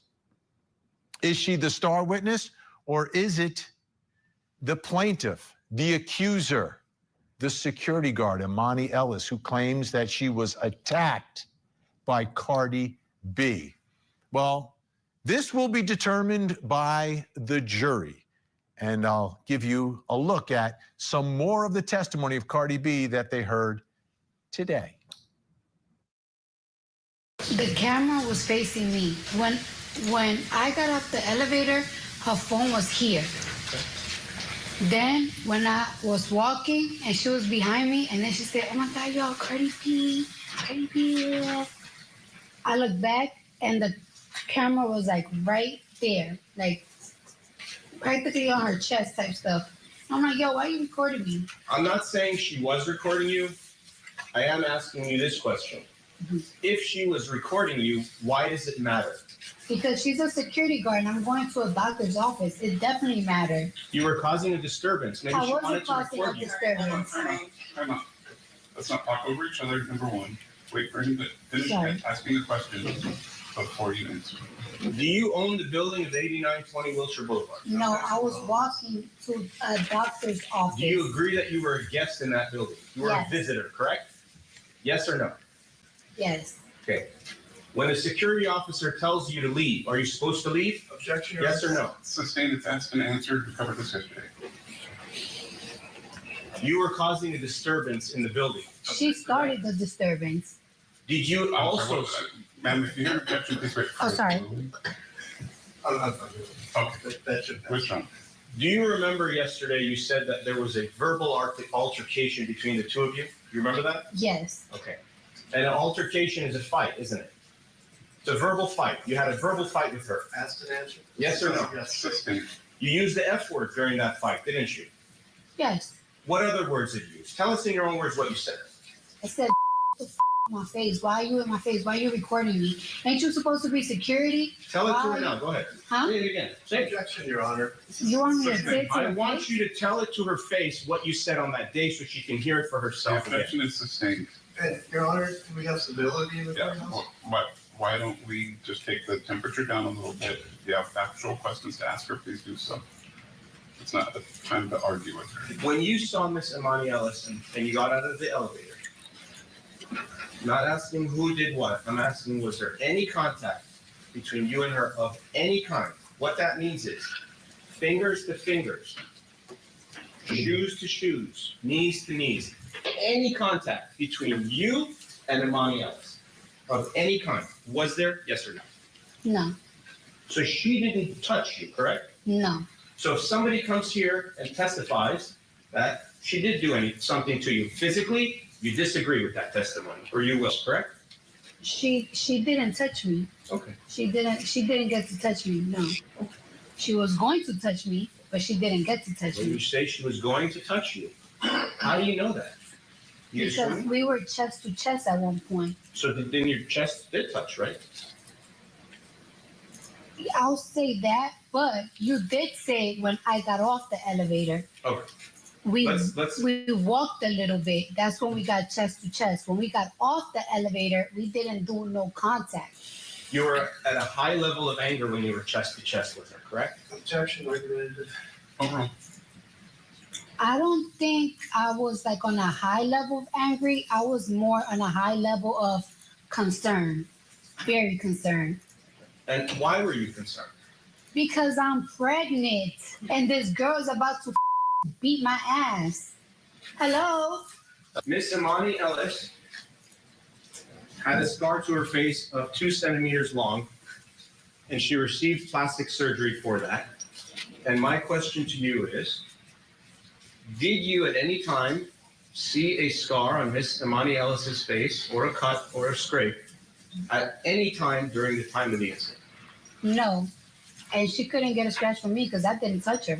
Did you look at Miss Emani Ellis's face when you were arguing with her at the time of the incident? I was looking at her face, but I wasn't looking like, she got a pimple on her face?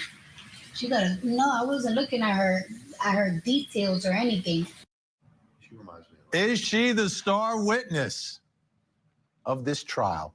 Let's bring in our think tank live in studio with me, criminal defense attorney, former assistant state attorney in Miami-Dade County, and former assistant DA in Atlanta, Daryl Cohen, criminal defense attorney and law professor Meg Strickler, and the man behind the glasses, criminal defense attorney Josh Schiffer. They're invisible. I'm still in disguise. Yeah. Week 2 in disguise. Right. I don't know. Are they in the shop? Yeah, I'm getting a tune-up. You are getting a tune-up? I'm going to get them tuned up, but they will be back.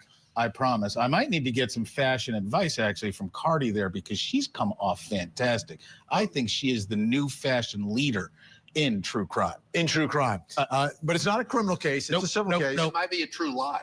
Oh, how about that? All right. Is she the star witness? Is she controlling the narrative here inside the courtroom? I think she is the star witness. Whether or not she's controlling the narrative, that is up to the jury to decide.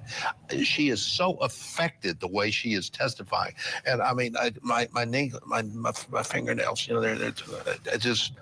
I don't like her testimony. I don't like. You her don't body. like it? Don't at all. No, not at all. Does it play in Hollywood? maybe. Told you plays in Hollywood. You know how many times we're going to see clips of this for the next decade or two? All these different clips are fabulous clips, fabulous memes. This is fabulous. Now, let's go back to a courtroom. Is it what I normally see in a courtroom when I'm trying cases? Absolutely not. No, but you've got to just recognize and appreciate her authenticity. This is someone who lives in the public eye more than any of us really can understand.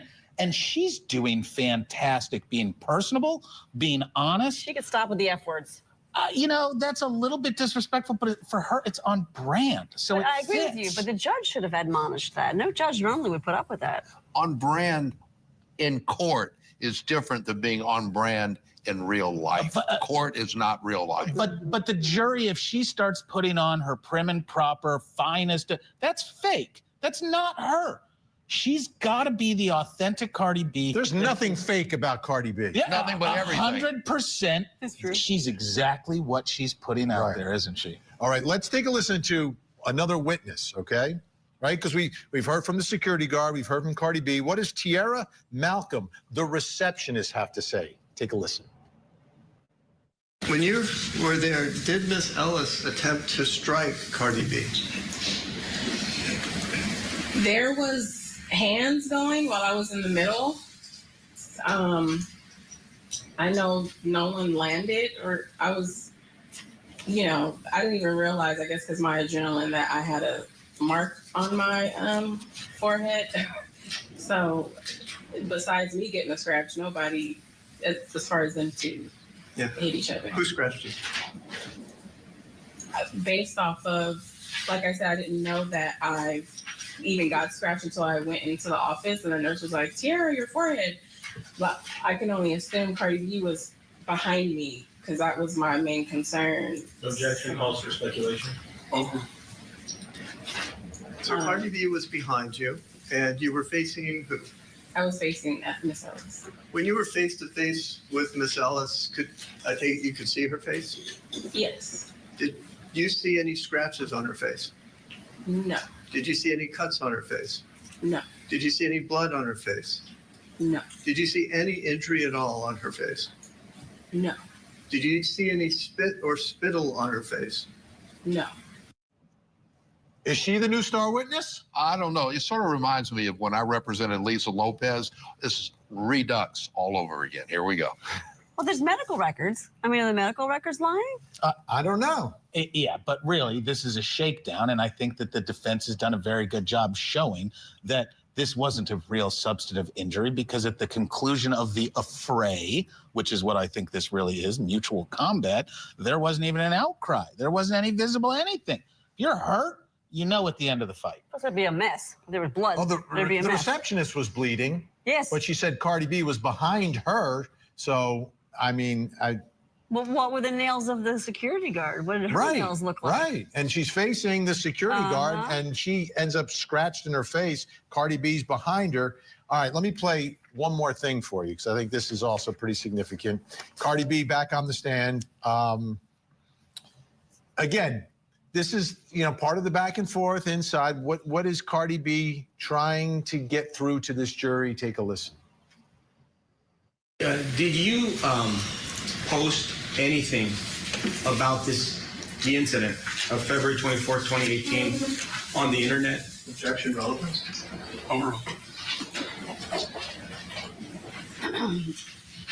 I think I said something because around that time, she did went live and said something, and my fans caught it. And she was just practically saying, like, all of these lies about me and stuff like that. And I was like, I did not touch that girl at all. Do you remember what you posted? I don't think I posted something. I'm not even sure if it was a comment or like if I did like a live or something. It had to be quick. I was like, that's a lie. Here, trying to get some money. What was that? I said, that's a lie. Out of here, just trying to get some money. Who's trying to get some money? She is. How do you know that? Because she sued me for $24 million. Is that a mic drop moment for her? Oh my gosh, what an accident. Reminds me of Zach Brown. This is putting miles on my heart. I don't know what to do. Well, see, here she can curse because that's what she allegedly had posted, and then she's allowed to get the concept of posting wrong. Anything out there that she put on the internet would conceivably be a post, and I don't have a problem at all with her remembering exactly what she said and then cursing there. That's appropriate. See, Daryl gets to name drop all those names because he does civil work. Mine are criminal. I can't mention all my unbelievably fit. But here's the real thing. She's jumping to the ultimate issue that anytime someone of celebrity is being sued in civil court, it's what makes it so hard. Well, how about just getting the line out in front of the jury? She's suing me for $24 million after the jury has heard about is at worst a scratch. Brilliant, and robs the plaintiff's attorney of all the thunder he was going to try to bring in that damages ass. 100%. You know what I love about this?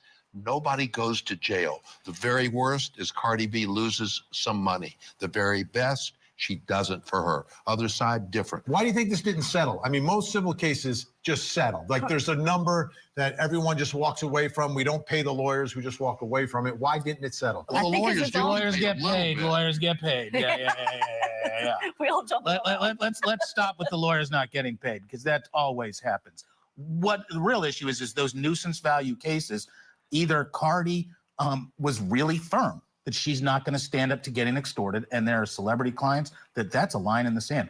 I'm not going to get extorted. Rather pay the lawyer than pay the defendant. Yep. Sometimes you pay both. Sometimes you have to. Yeah. You'd rather stand up. And then at the same time, you've got a plaintiff and a plaintiff's lawyer who knows what's been promised. Who knows what's been expected? Mm-hmm. We've all had clients walk in and say, oh, it's $100 million case. I just need you to get it in front of a jury. And then we remind them that those 12 people don't want to be there and probably aren't as similar to you as you'd like to think. So what's your bottom line here to this case? Who is going to win this case? My view, if Cardi B loses, she loses a little bit of money, not 23 million, not 2 million, not 1 million. She loses some money to teach her a lesson if she loses. It matters on who the jurors are. Are there people who are really attention-driven type people? Are there people who are grandmas who don't know popular culture? We don't know who these jurors are, and I think that's going to be part of the influence of what just is decided here. And because it's civil, there's not a lot of transparency. Attorney's fees come in on this. There's probably an attorney's fee battle going on in the background. Gotta pay. You notice a theme here? Pay the lawyers. Yes, pay please. the lawyers. All right. The only thing I do that's free is your show. Exactly. When we come back, we're going to take you down to the East Coast, to South Florida, the trial of Donna Adelson Plus, coming up next hour. Tonight on Vinnie Politan Investigates, baby Emmanuel Hara was reported abducted by his parents, but then they were arrested for his murder. And today we learned a lot more about the case from investigators who spoke for the first time. Where is baby Emmanuel? Tonight, we investigate. Join Court TV's Vinnie Politan with the latest and breaking true crime stories. Now, let's look at the other side of all of that. Vinnie Politan Investigates. Tonight, 9/8 Central, only on Court TV. Saturday nights on ION is our night. Let's go! Double headers every Saturday at 7 and 10 p.m. Eastern. The new Saturday Night Out is on ION all season long.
Mrs. Addison? How you doing? Just want to give you this. Listen. No, don't be scared. Listen, I just want to let you know that we know that your family has been taking care of Katie and her friend Tuco for quite some time. After your problem up north has been resolved. And I want to let you know that my brother, he's incarcerated. He helped your family with this problem you guys had up north.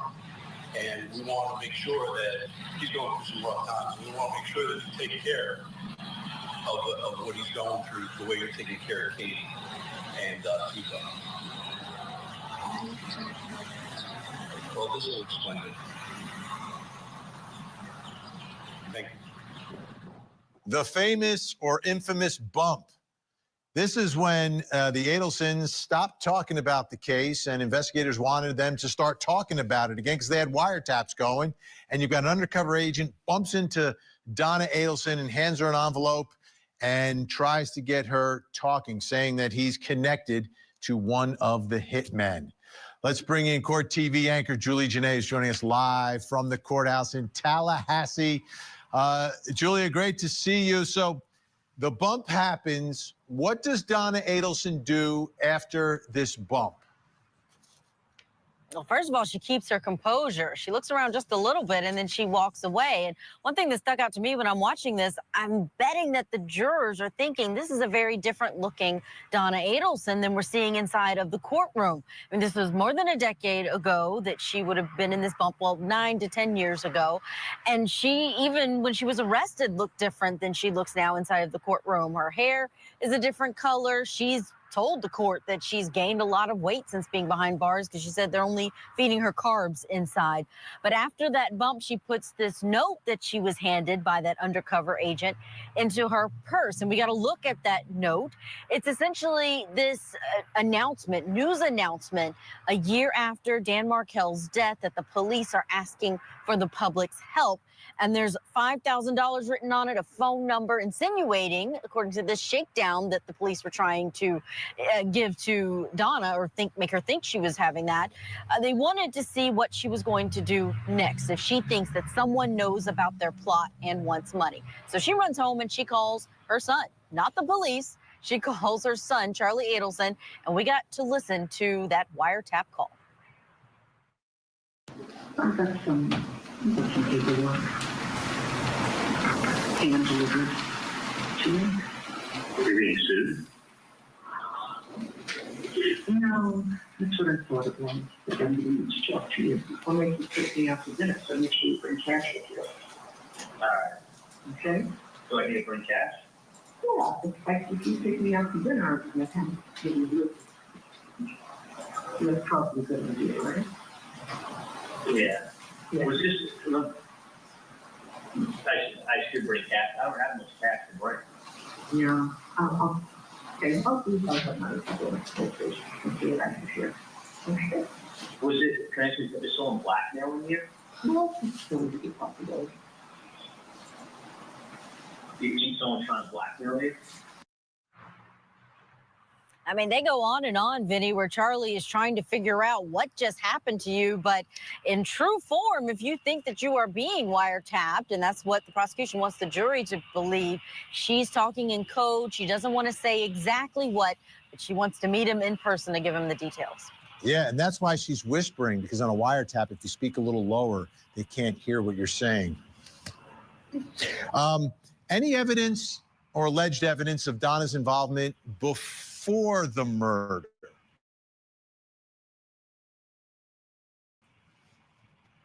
Yeah, so text messages. I mean, it was a lot of text on screen. They, towards the end of the day, got to hear more things that they could listen to. But the prosecution highlighted deleted text. Now, I guess they didn't know that a Cellbrite dump of anyone's phone is going to even pull up those deleted texts. But here's one, March 14th of 2014. Donna is sending it to Charlie. This would be about 3 or 4 months before the murder. She says, I can't talk right now, but I'll text you before we stop in Gainesville, where I can go to the bathroom and have a moment of privacy. Then I'll call you. Please pick up because I will have limited, quote, alone time today. Erase this text after you read it, which was done. And it sounds like there that she's trying to get away from her husband, Harvey, to talk about something privately.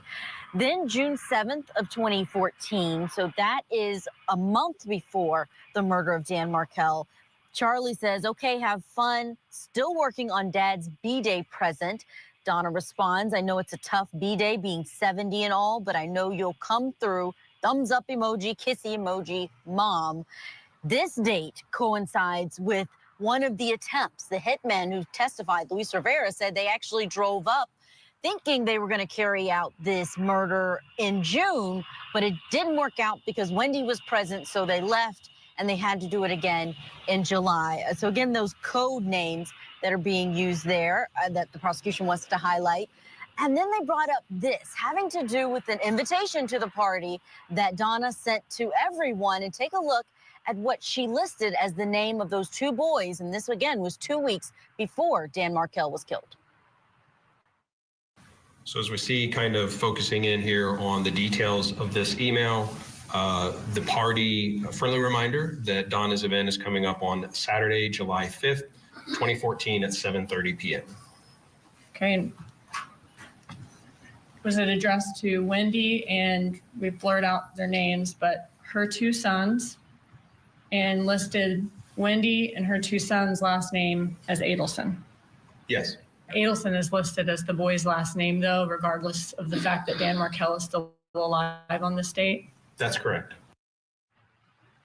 And we know that after his death, it would be about a year before Wendy Adelson changed their names legally to Adelson from Markel, but she began using it immediately about a month later when they were enrolled in school. Yowza. All right. Julie Jane is going to stick with us. Let's get back to our think tank live in studio. Daryl Cohen, Meg Strickler, and Josh Schiffer. You want to start with the bump? What do you think of the bump? You can't make this stuff up. I mean, you cannot make this stuff up. Most spoken, loud enunciation, clear discussion on a street corner. Man, you couldn't miss a single word in that recording. Excuse me, I have to go retrieve my one-way ticket to Vietnam. I'll be right back. Cash. Like, there are restaurants that I went to in New Jersey when growing up. You had to bring cash.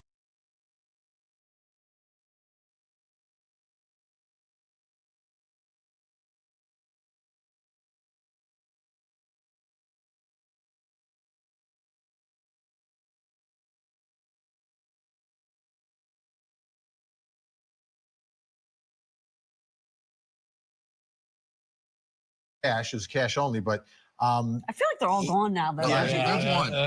There's a couple, but it's rare. Roswell Road. Because I'm from Jersey, too, and we had those kind of places. But it seems like the cash might be related to the $5,000 that's written on the note. Well, and that's the hilarious time. Anytime you're reviewing code talking, which we have all done, it is regular. It is constant in the criminal defense universe. It's hilarious. Everybody can tell that's not how you normally speak with people. It is one of the dumber things our clients regularly do. But I thought you never hear. And hey, how's those roses we're going to be coming by? Because I need to pick up the flowers later this afternoon. Donuts or whatever. Yes. Didn't we learn about that by watching mob movies? Yes, that's basically true. how and this is sort of being run allegedly, right? Allegedly as a mob hit. Oh. And she's the Don. It fits perfectly. Or the Donna. It's Don. Oh. Nice. Donna. Well, the problem is Donna and crew have jumped too far ahead with the fantasy, with the name changes. Just hit any pair. Man, you see that and you're like, no, come on now. That was when you live in your own world and you choose not to see or hear what's going on outside of your own sphere. This is what happens. Yes. I agree. Totally. Because you But would they never were change the names. attempting to be careful about the digital communications because she said, Were they now? erase this. So was Koberger with, I'm going to only turn off my phone during the 2 hours of the like literally, it's shining a spotlight on you when you take Is there ever a like time you've ever texted? Have you ever texted to someone and told them to erase the text message? The word is never. If I don't want them to publish that text, I don't use a text. But actually, But that's the other thing. And even ain't with really. Signal and all that, the weakest link is always what destroys confidential everything. It is not. Now remember, this is going back to 2014, so we've come a long way in the last 11 years. But I still love the Celebrate guy talking. I love that the was Celebrate fabulous guy. because even from 2014, he's like, well, because even then, all of it is recorded. Yeah, if you do it digitally, man, I can pay So somebody if to find it. prosecutors are right here, do you think this family at this point believes they're still going to get away with it? No. No, because too many of the dominoes have all gone we're down. done. Yeah. She's done. No. At the time of the bump, do you believe that they felt like they were getting away with it? Oh, absolutely. They were flying high then. Yeah. All right, when we come back, let's talk about another Adelson, Wendy Adelson. A lot of the testimony here has mentioned Wendy. What is the evidence against her? Will she be charged? That's next.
Is there any way that you would think somebody tried to kill my ex-husband? They should be prosecuted.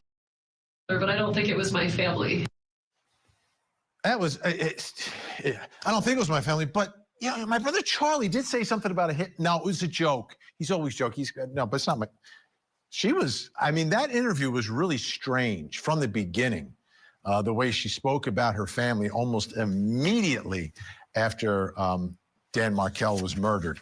So let me bring back in Court TV anchor Julie Janae down in Tallahassee covering this trial. She knows everything inside and out, upside down. Julie, so Wendy wanted to relocate with the kids down to South Florida. We know that's a big part of the alleged motive in all of this, but that was denied. But she was apparently still getting ready to move. Yeah, that's some of the evidence that came out today from the prosecution's standpoint. Like you said, that interview that she did, it was pretty strange. You don't know what she knew, how much she knew. Is she deflecting? But it's a big question that so many people here in the gallery that are watching this trial, when they talk to me, the first thing they want to know is, what about Wendy? Is there going to be a trial for Wendy? I surely don't know, but we'll see what happens at the end of this trial. But it's confusing because on the stand, she was very accepting of the relocation. That's what she told these jurors in this trial, that she had come to a point that she was okay with the relocation. She was settled into this is what's going to happen. It was stipulated to by Wendy's side and Dan's side that it would be dismissed with prejudice, essentially. The judge had said no relocation, and that's with prejudice, which was stipulated to. But then there was this mention today that she had canceled her cable about 2 weeks before the murder. And Georgia Kappelman had to give a little context to that from the investigator on the stand. But basically, she said, does that suggest that she knew she would be moving around? Cable is for just a home. She switched to streaming, meaning she might need to have access to something that would be mobile. And that cable, you really couldn't do that back in 2014. So something could have changed. And it could be what Jeffrey Lacoste said on the stand, which was that Charlie had let her know he was looking into hiring a hitman. Wow. All right. And this has become an issue because of some testimony earlier in the trial about Wendy and Dan's schedule. Did Wendy ask Dan if he would be in town at the time of this murder for hire that was being set up? Yes, she did, and we saw the text message. The jury saw this text message. They've gotten information that may be confusing them a bit because we had Luis Rivera, the hitman, on the stand saying that Wendy is the one who told Katie, who told us, that Dan was going to be out of town, so you had to hurry up and do this on July 14th. But then you had Katie on the stand yesterday saying, no, Wendy never told me that. I got it from Charlie. But it could be that Charlie got it from Wendy. And take a look at the text message that Wendy sent to Dan, asking him specifically, are you in Tallahassee, July 14th? That's the day of this, that's a few days before the murder would take place, July 14th to July 18th. I want to know if I can have the kiddos on the 16th. Thanks. And Dan replies, yes, you can. All right. One more item here relative to Wendy, which is the TV repair. This has always been another one of those strange facts, but potentially very important. Potentially very important. We've talked about the code words. The prosecution believes that the code word TV has to do with the murder of Dan Markel. It's what Charlie said when he made this bad joke about, I bought you the TV because it was cheaper than hiring a hitman. But, oh, by the way, he's now been convicted of hiring hitmen. But take a look at the text message that Donna sent to Wendy. And Donna set all of this up. She said, Best Buy just called me and I told them to confirm with you. They are on their way over to help you now with the TV set in your living room. And remember, this is a situation where Wendy said her TV was smashed. Her boyfriend, ex-boyfriend now, but boyfriend on the stand who testified, he said that she had him come over and look at the TV and it looked smashed. But Donna is the one who set up the Geek Squad appointment for them to come, and she's texting her saying, make sure that you are there and you will be home. Also, here's something interesting that happened around the same time. It's a text message that Wendy sent to Charlie the day of the murder, not too long after her mother told her about the TV repair setup. She said, this is so sweet. And I don't know what it's in relation to, Vinny. I don't know if it has to do with the TV itself or if she is talking about this murder that they're all using a code for. Also, she deleted this calendar event that was in her phone before she handed it over to police. In that police interview that you saw, she did give them the phone. She may not have known they were going to celebrate it and get all of the details off of it, but she had a calendar invite for Fix TV that morning, and it was deleted before that cell phone was handed over. And then I want you to take a listen to something this jury heard. This is the last voicemail that Dan Markel would have left for Wendy based on what she had been asking him, what she had been telling him over the days leading up to this moment. Let's listen. Hey, Wendy, good morning. 9 o'clock on Friday. Just wanted to say something to take you forward early this afternoon and giving that happened getting pretty around 4:30 or 5. So either at Tuesday or at the house. So let me know if that is okay with you. And also want to chat to you about duration for school and Thursday stuff and all that. I'm going to see you at the gym probably between 9:15 and 10:30. But happy to chat. You know, there's no go off in school like that. Okay, bye. If it's difficult to make out, he's talking about their co-parenting plan. He's telling her when he's going to drop off the boys, when he's going to pick them up. And it sounds like she had already told him that she wanted to talk about something. And he's like, we can go for a walk. We can go somewhere and we can make that happen. You hear care in his voice. You hear the dedication to his kids. It's just a reminder of who the victim is in this case and his patient family that has had to wait so long for full justice for his death. And Julia, one quick point in that message he left. He said he was going to be at the gym and gave the times. Weren't the hitmen following him at the gym? They were following him at the gym, but they had actually started following him when he dropped off the boys at their daycare. So I'm not sure if they only got that from that message, but they certainly knew his routine and they were following him from the beginning of the day. All right, Julie Janae working another long day. We appreciate it so much. Live in Tallahassee. Okay, Think Tank still with us here in studio. Daryl Cohen, Meg Strickler, Josh Schiffer. What do you think about what we're hearing in Donna's case about Wendy? I'm wondering if TV actually should be TBD, to be dead. Just wondering. I think they're laying the foundation, to use a legal term, for the trial for Wendy. They saved the best for last. They planned all of these trials to kind of make it be a cinch case for the last person, Wendy. Yeah, and here's one thing that a lot of people are wondering, though. Like, they're hearing a lot of this evidence about Wendy. Does any of that help Donna? Does any of that help Donna in her defense? Because, you know, in the open, she sort of was pointing the finger at her kids, at Charlie and Wendy. So could it? Could they put too much evidence in that seems to implicate Wendy that would hurt the case against Donna? I don't think it hurts the case against Donna because I think the case against Donna has just been so strong with the witnesses that have come out, many of whom have already been convicted and are serving prison and don't have self-serving motives. Then we've got the circumstantial evidence, which normally we're really cynical of. This is where circumstantial evidence really fits. Because now that we're looking at these messages in context with what we already know has been proven, that's why prosecutors love circumstantial evidence, because the confirmation bias, you can't read that stuff and not go, oh, I see what was going on there. It might help her a little bit, but it doesn't really matter. Guilty beyond and to the exclusion of every reasonable doubt is what we need for a conviction. They're going to get that. Now, whether or not they can say, well, maybe she was sort of dragged in or not, but she still did it. She still was Miss Mastermind. She was the Don.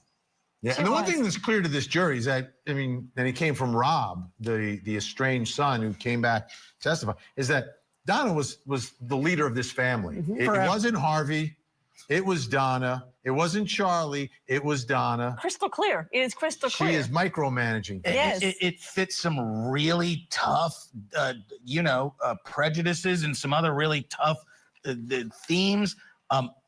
it's bad. This is a family that is easily disliked by jurors. Yeah, and it's a family affair, I think, is absolutely the theme. Big thanks, Darren Cohen, Meg Strickler, Josh Schiffer. We'll see you again really soon. When we come back, folks, I will reveal something else you need to know tonight, plus coming up next hour. Tonight on Vinnie Politan Investigates, Jake and Rebecca Harrow reported their baby Emmanuel abducted by a stranger.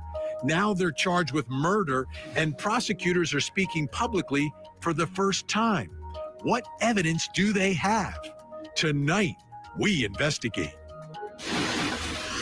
Join Court TV's Vinnie Politan with the latest and breaking true crime stories. Now, let's look at the other side of all of that. Vinnie Politan Investigates, coming up next, only on Court TV. Donna Adelson is facing charges of murder, the death of her former son-in-law. Terrible. Now that Donna has turned into a defendant, what's next for the Adelson clan?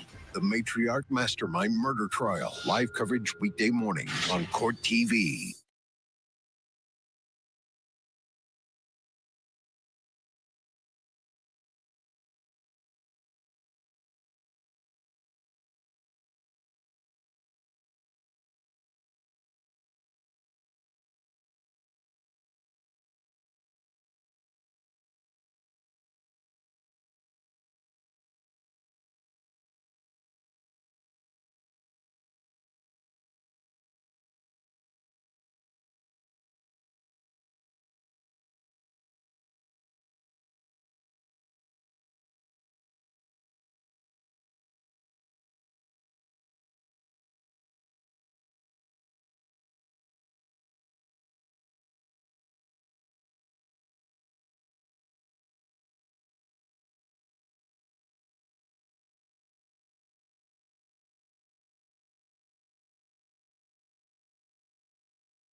Time to reveal something else you need.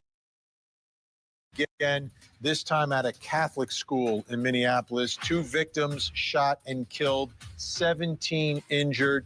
The shooter, there he is, Robin Westman, dead. Alex Miller from Script News Group has the story tonight. The first week of school interrupted by another school shooting. Possible active shooter 509 West 54th Street, Minneapolis. LTAC 10E looking for all assistance. The troopers responded. We received a lot more medical. Police say a gunman stood on the outside of Annunciation Catholic School in Minneapolis and fired through the windows of the church as students sat in the pews during morning mass. The sheer cruelty and cowardice of firing into a church full of children is absolutely incomprehensible. Law enforcement says 2 children, an 8 and a 10-year-old, were killed. 14 other children and 3 adults were injured. It breaks my heart, makes me sick to my stomach, knowing that there's probably people I know that are either injured or maybe they were even killed. It doesn't make me feel safe at all at this community that I've been a part of for so long. Police say the shooter died by suicide. They say the gunman was a 23-year-old male. They say he had a rifle, shotgun, and pistol and purchased each legally. He did not have a known extensive criminal history. The shooting comes one day after 1 person was killed and 6 others were injured at a nearby Minneapolis high school. Wednesday's shooting marks the 146th shooting at a K-12 school this year, according to a tracking site. Now another community mourning and asking why. Don't just say this is about thoughts and prayers right now. These kids were literally praying. It was the first week of school. They were in a church. To everybody out there, do not think of these as just somebody else's kids. Those families are suffering immense pain right now. Think of this as if it were your own. Alex Miller, Scripps News Group, New York. And there's a lot that is now coming out about this shooter, including some postings on social media and online, apologizing to his family and no one else, and also pieces of what some people are calling a manifesto that is out there, and videos that were posted to social media, including of the weapons that would better perhaps give investigators a better understanding of what motivated this shooting at this church in Minneapolis. Another tragedy. Okay, folks, let's try to prevent another tragedy. Take a look at your screens. We have 2 missing children who need your help. This is Derek and Jaden Hernandez, missing from Los Angeles, California. Derek, just 2 years old. Jaden, just 10 years old. They may be in the company of an adult female relative. If you see either one of these boys, Derek or Jaden, pick up the phone, make a call, 911, 1-800-THE-LOST, or you can call the Los Angeles Police Department in California. Numbers on the screen for you. Let's see if we can get Derek and Jaden to a safe place tonight. Don't go anywhere. We have another hour of live true crime. Vinnie Politan Investigates is next. In the meantime, please don't forget to hug the kids.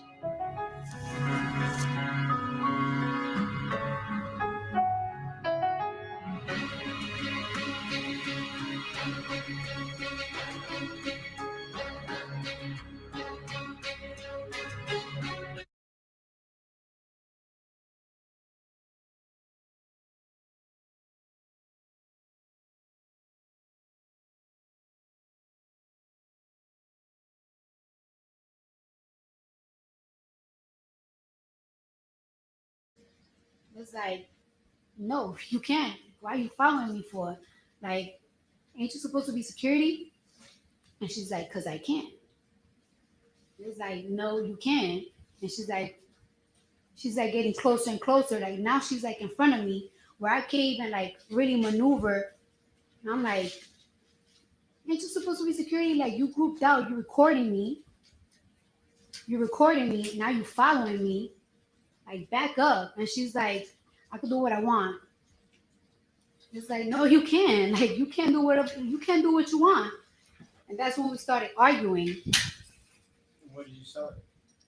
I was like, you can't do what you want. Like, what are you talking about? Like, it's like you're invading my privacy. And now we're like chest to chest practically. So I keep telling her, like, you need to back up.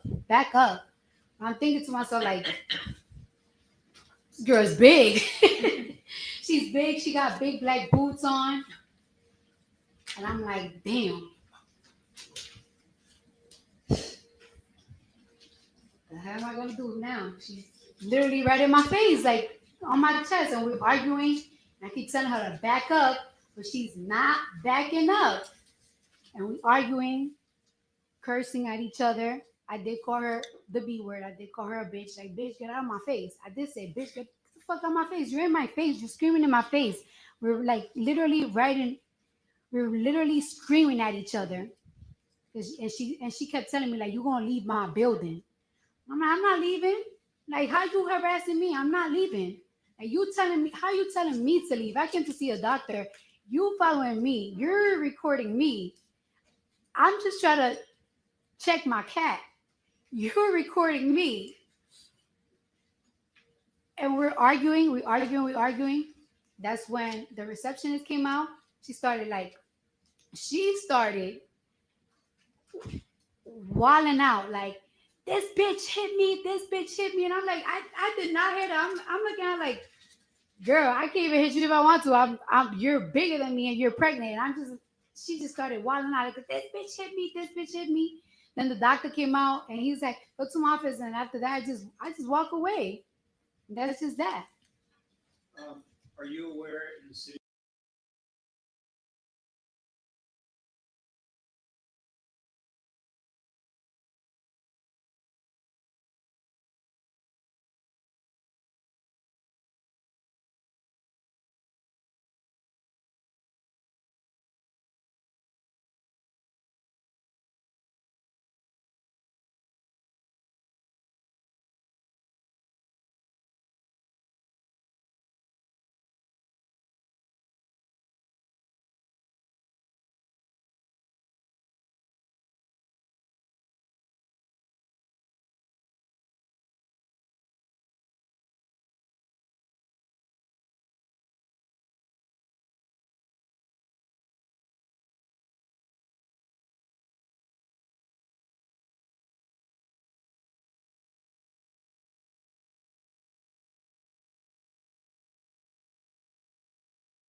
you.